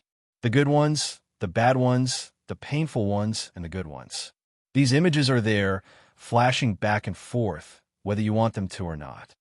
A week later, you start to talk to yourself. You have a dull expression on your face, and you act on your own like a lunatic. But those memories, those past, they start to fade. You feel less of them, as if they're no longer yours. As Joseph spoke, He seemed to be gradually lost in thought. 2 weeks later, you welcome your final despair and madness. You do all the things you wouldn't even think about after you were born, because you can't even tell what is the present, what is the past, what is you, and what is the you in your memories. Joseph chuckled softly. His gaze wavered, as if he had remembered something. And when a month has passed, most people will become inarticulate, and their senses will be in a mess. They usually lack emotions, their intelligence will degenerate, and they will break down into beasts. Even if you release them at this time, it's useless. Joseph's voice was gloomy, as if he was telling a story with a bad ending. They are forever lost in a lonely void, and they can never return. This is what imprisonment can do to a person, especially solitary confinement. No matter who you are, no matter how strong you are. Once you exceed a certain time, you will not be able to return. Joseph's voice slowly faded away. The atmosphere among the group also reached its peak. Samuel was silent for a long time. Ricky did not rush him. He just watched quietly. A few seconds later, Samuel took a deep breath. No, he must still be there. Samuel turned around abruptly. He is the most valiant warrior, the noblest knight, and the noblest role model. He taught me how to fight, how to persevere, he can definitely do it. Samuel's knuckles cracked, and his eyes burst into flames. Moreover, only he knows what it is. Only he. Ricky nodded slowly and did not speak. Josh shrugged at Clay and made an expression that said, I can't do anything about it. The prince frowned. Who is the person they're looking for? What does that person know? He was not the only one who had this question. Who are you looking for? LaSalle heard their conversation and asked in displeasure, we are in a hurry. Is that so? Samuel pointed at the stairs and snorted coldly. If you want to go first, no one will stop you. LaSalle was speechless for a moment. Ricky looked at the group and sighed. Let's continue. And so, they began the cycle of moving downwards. Darkness, serene, underground, past, mysterious. A few words flashed in Thale's mind, one after another. Step by step, floor by floor. Finally, after passing through an unknown number of empty cells, they arrived at a room with more than 10 cells on the first floor. No, this room was so big that it could already be called a hall. Ricky stood still in the hall. What's wrong? Klein walked forward in disgust. He raised his torch and shone it around. It also illuminated many cells and a land of skeletons. It's still the same. There's nothing but dead people. But Thales noticed something different. Among the dozen or so cells separated by metal bars, there was one cell that was particularly strange. It was completely black. He could not see the bars, the skeletons, or anything behind it. There was only darkness. It's like a black curtain has been drawn over the outside of it. Soon, the others noticed this as well. Ricky narrowed his eyes. The other cells only have bars. He walked forward slowly and stepped on the rubble. He raised his torch and slowly approached the room covered by the curtain. But be careful. Samuel approached from the other side. He frowned and said, You don't know how many things the Constellations inherited from the Alchemy Tower. Ricky nodded. He stood in front of the strange cell, extended his torch, and carefully knocked on the thick curtain. Asterisk bang. Asterisk a dull and heavy sound echoed in the narrow black prison. Everyone subconsciously pressed down on their weapons, vigilant of any possible accidents. But a few seconds passed. Nothing happened. The cell was still silent. Everyone breathed a sigh of relief. It's made of iron. It rises or falls from the crack in the ground outside the bars. Ricky squatted down and carefully observed the point of contact between the iron curtain and the ground. It's at least some kind of metal. I think this thing separates this cell from the hall outside. He raised his head and asked Samuel, who was on the other side. Is it this one? Samuel was standing next to the iron curtain, looking at an iron plate made of an unknown material hanging on the wall. No. Samuel scrutinized the words on it and said calmly, It's written on this plate. The person locked here is a lone bandit who roamed the south of the kingdom more than 20 years ago. LaSalle narrowed his eyes. Bandit? However, the iron curtain suddenly trembled. Asterisk thud. Thud. Thud.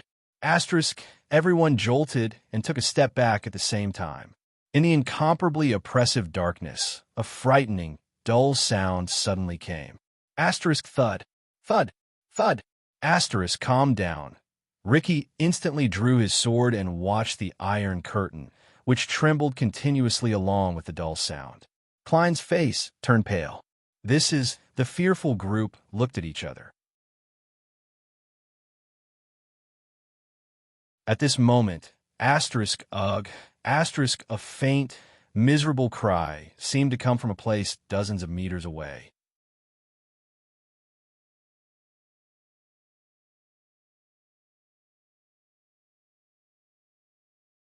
Chapter 414.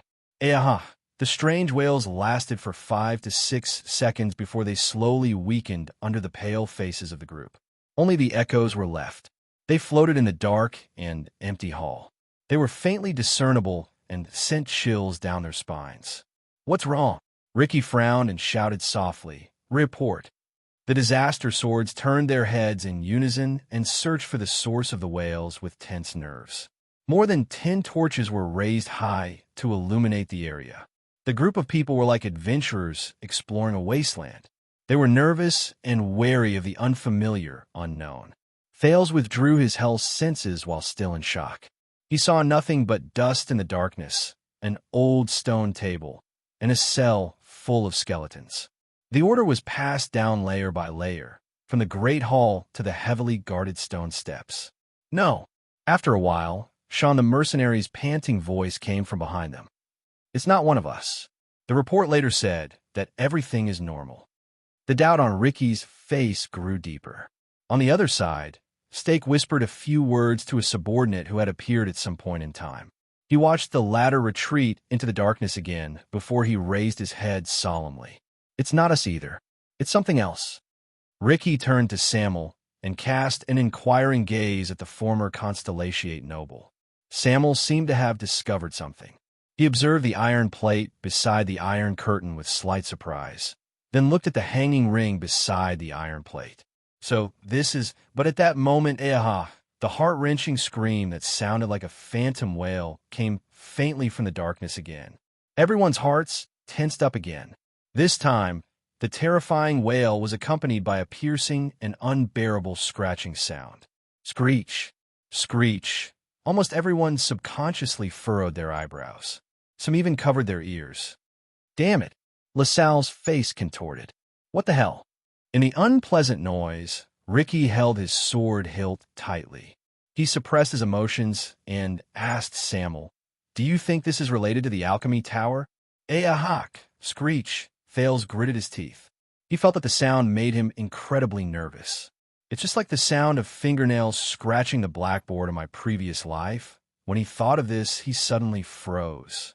Scratching the blackboard? At that moment, Samuel, who had been thinking hard, suddenly spoke. "I know what this is." Samuel turned his head around, and joy appeared on his face. He looked like a lost person who had found a source of water in the desert. This is the sound of fingernails scratching on rough metal." Samuel touched the metal iron curtain and said excitedly, "It's coming from behind here." Everyone was shocked. Countless pairs of eyes looked at the strange iron curtain. Thales looked at the iron plate beside the iron curtain and activated Hell's senses. Angelo, male, born in Walla Hill in 622. Imprisoned in 653. Crimes: murder, robbery, theft, murder of nobles, unlawful assembly. Adjudicator: Judge Johnny Brennan of Emerald City. Warden: Viscount Sona Covendier of Archsea City. Warden: Baron Garrett Lummen of Blade Fang's camp. Imprisoned in the year 653, Thales furrowed his brows slightly. There was another name on the iron plate: Frowny Face Fowler, male, born in 613 somewhere in the eastern continent. Imprisoned in 653. Crimes: smuggling, theft, tax evasion. Adjudicator: Judge Johnny Brennan of Emerald City. Warden: Viscount Sona Covendier of Archsea City. Warden: Baron Garrett Lummen of Blade Fang's camp. Note: died in 672. He looked at the iron curtain and then at the iron plate beside it. Surprise appeared on his face. So, the prisoner mentioned on the plate, the lone thief, he's still alive? The pained wails and scratching sounds gradually weakened, turning into a low, drawn-out sound. Sob. This time, Thales recognized it. It was a person sobbing, and its pitch changed after it passed through the thick iron plate. Everyone's gazes were focused on the iron curtain and the thing behind it. I understand now. Samuel walked to the center of the iron curtain under everyone's gaze. He sized up the special room shrouded by the iron curtain under the firelight. This is the mechanism of Black Prison. I don't know if it was originally in the Alchemy Tower or if it was modified by the Constellations later on. The cells we saw earlier were filled with skeletons, but those were actually empty cells. And these cells with iron curtains are the cells with occupants. Samuel stared at the hanging rings on the wall carefully. His voice was slightly grave. This hanging ring is the switch that controls this iron curtain. Behind the iron curtain, the deformed sobbing sounds continued faintly. As he listened to Samuel's words, Thales surveyed everything in the hall with complicated emotions. His gaze swept past the thick layer of dust and the seemingly inconspicuous but unique workmanship that might have been made 1,000 years ago. Beldin, a veteran of the Royal Guards, and the chief penal officer who succeeded Zakriel after he was promoted. He was in charge of escorting the royal family's criminals to the prison of bones. He told me many years ago that the criminals in Black Prison suffer from the pain of death and survival. I never understood it, and I only understood it today. Samuel's hand gently stroked the hanging ring, and a layer of dust fell on it. His voice was ethereal. When the living prisoners are locked inside, the iron curtain rises, isolating them from the light in the hall. The supplies that are dropped from the holes on the ground will only fall behind the iron curtain, into the prisons where there are still living people. He looked around at the other empty cells in disbelief. His gaze swept past the dried skeletons behind the bars. On one hand, it exaggerates the despair of being isolated from the world, and on the other hand, it gives them the hope of prolonging their lives. Two kinds of pain, Samuel said in a daze. His expression was ugly. The group fell silent. The former Baron LaSalle's expression was solemn.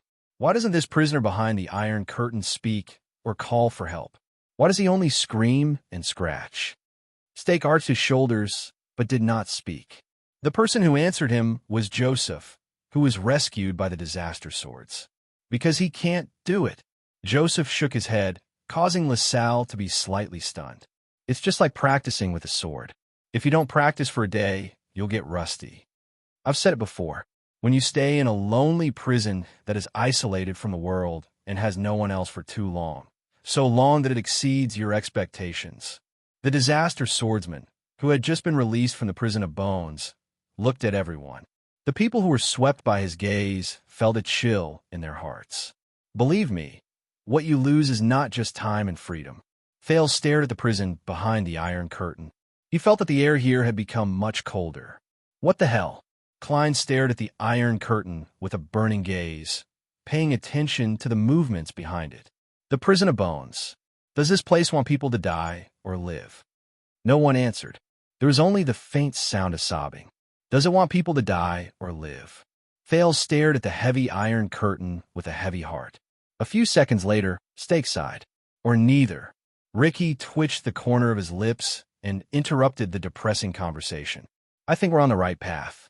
He turned around. Let's move forward. The disaster swords moved along with him. Are we just going to leave and ignore the prisoner behind us? LaSalle stared at the heavy iron curtain with a frown. Stake shook his head and smiled disdainfully. Why should we care? With indescribable emotions in their hearts, everyone turned around. Thales cast one last glance at the heavy iron curtain. His heart was heavy. The light from the fire left the hall in the darkness. Only the iron curtain behind them was left, along with the increasingly painful and desolate sobs.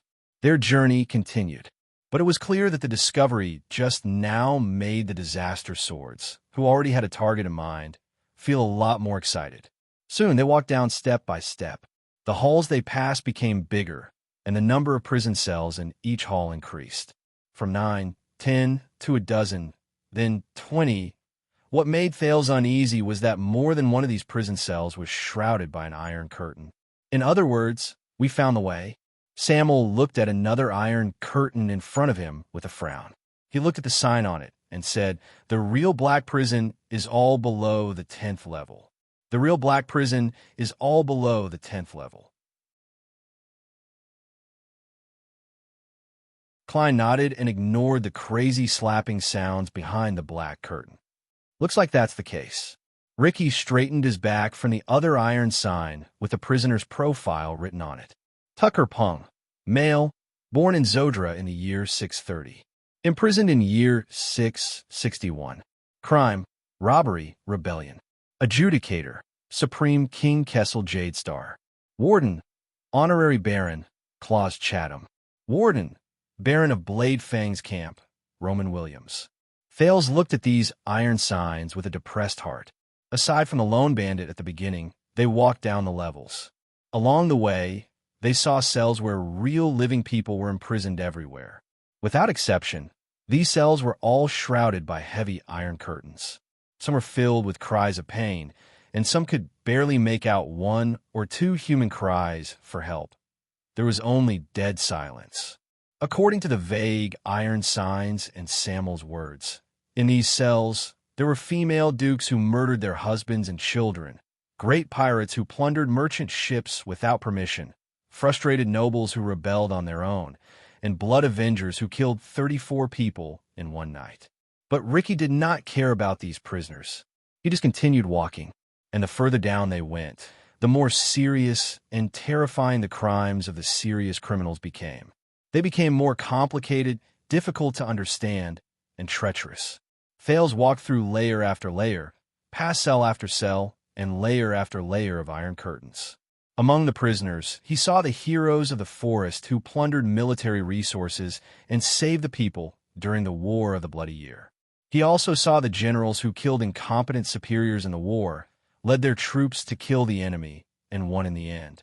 There were even great nobles who were generous, kind, noble, and had a high reputation who helped the suffering without asking for anything.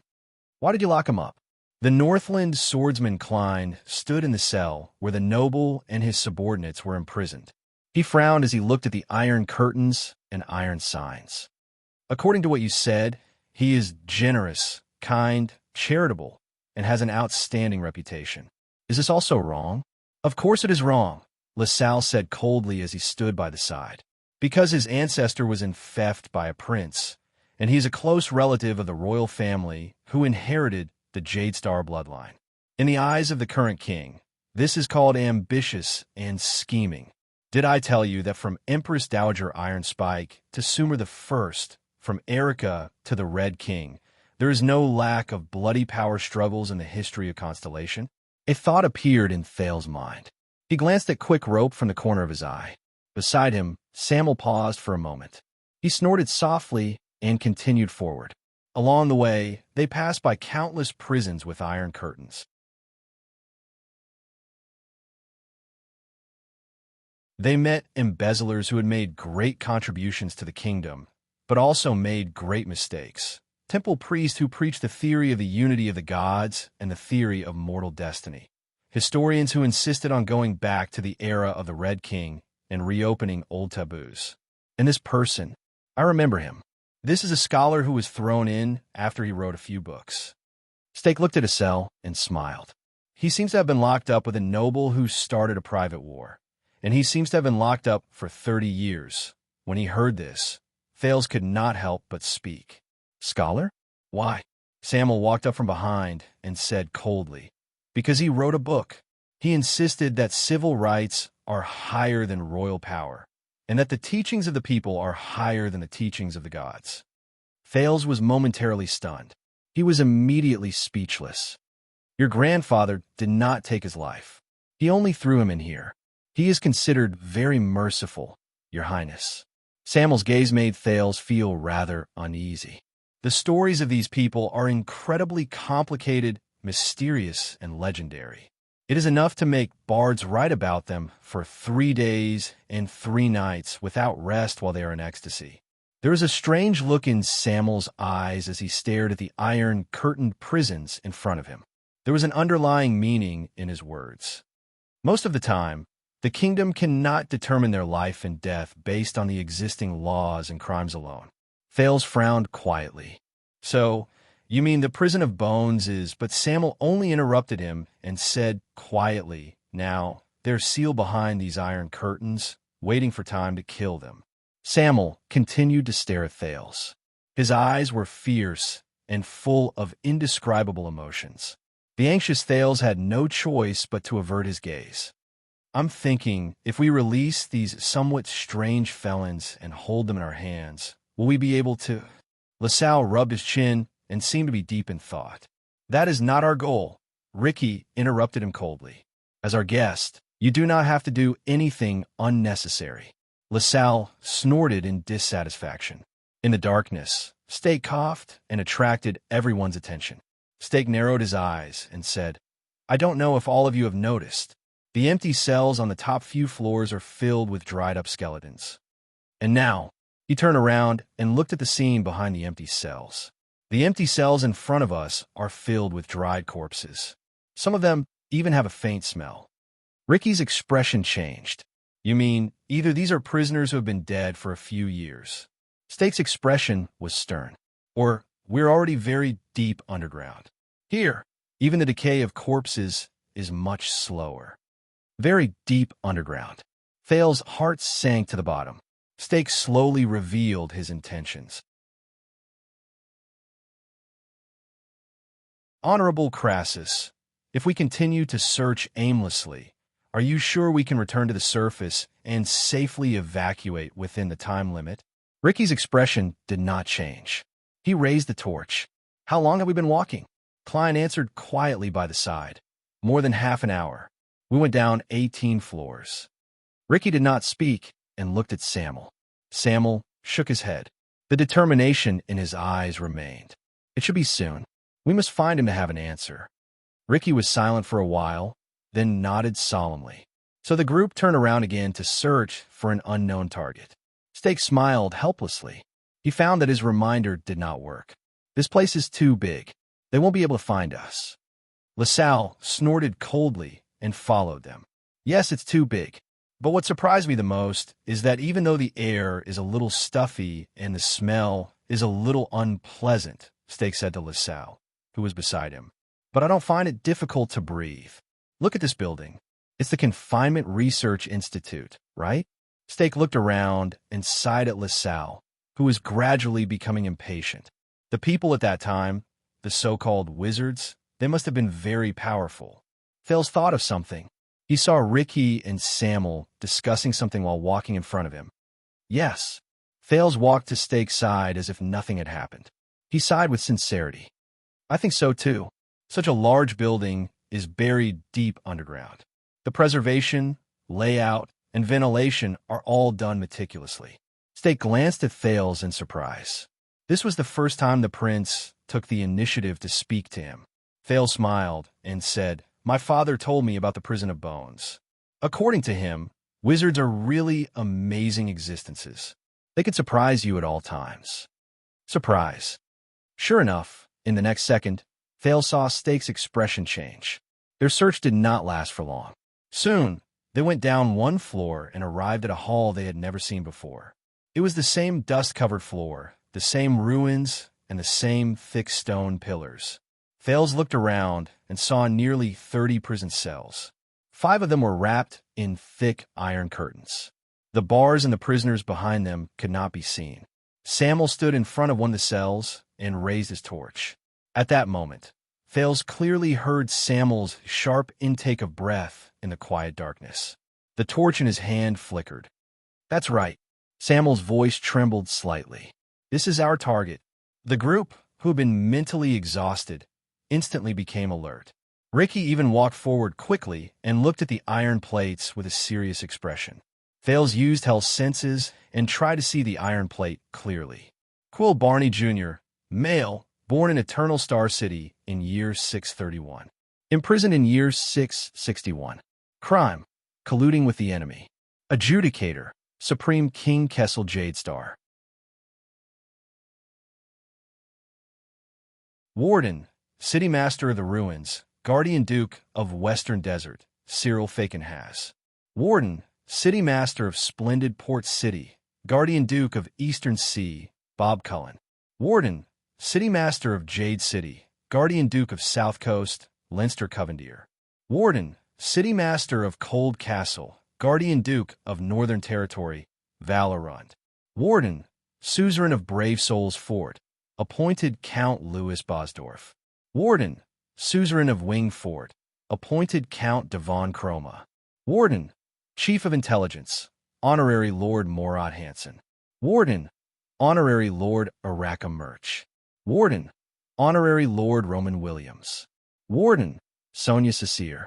Quill Barney Jr., who is this?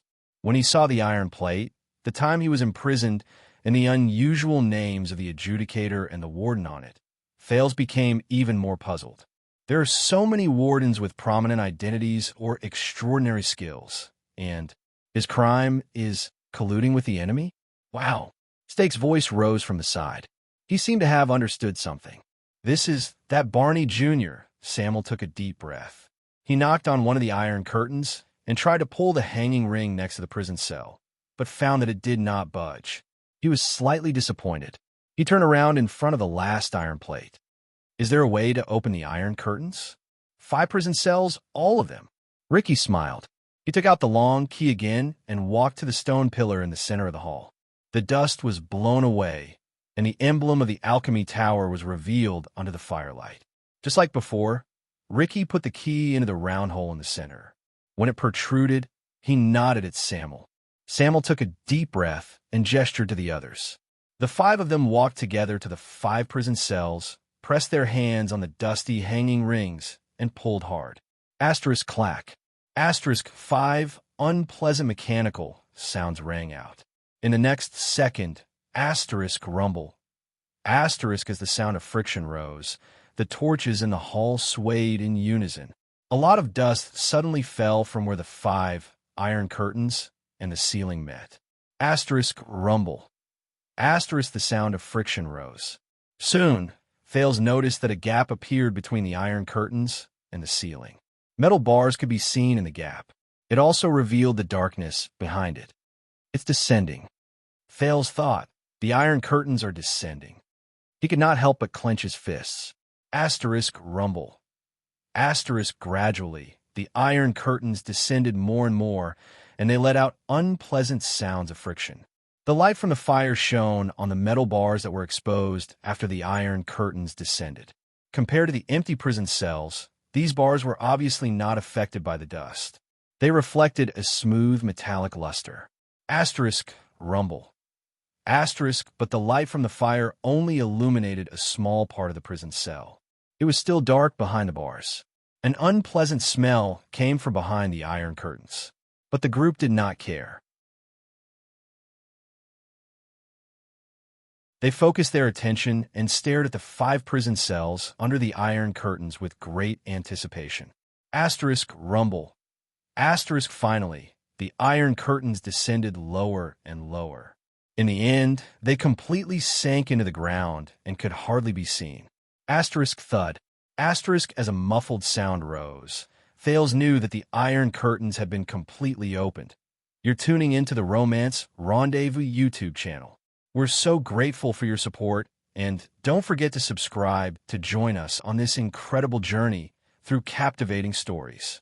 Your generosity through donations truly makes a world of difference, as it's the primary source of revenue that allows me to expand and enhance this channel for you. Thank you from the bottom of my heart for being a part of this adventure.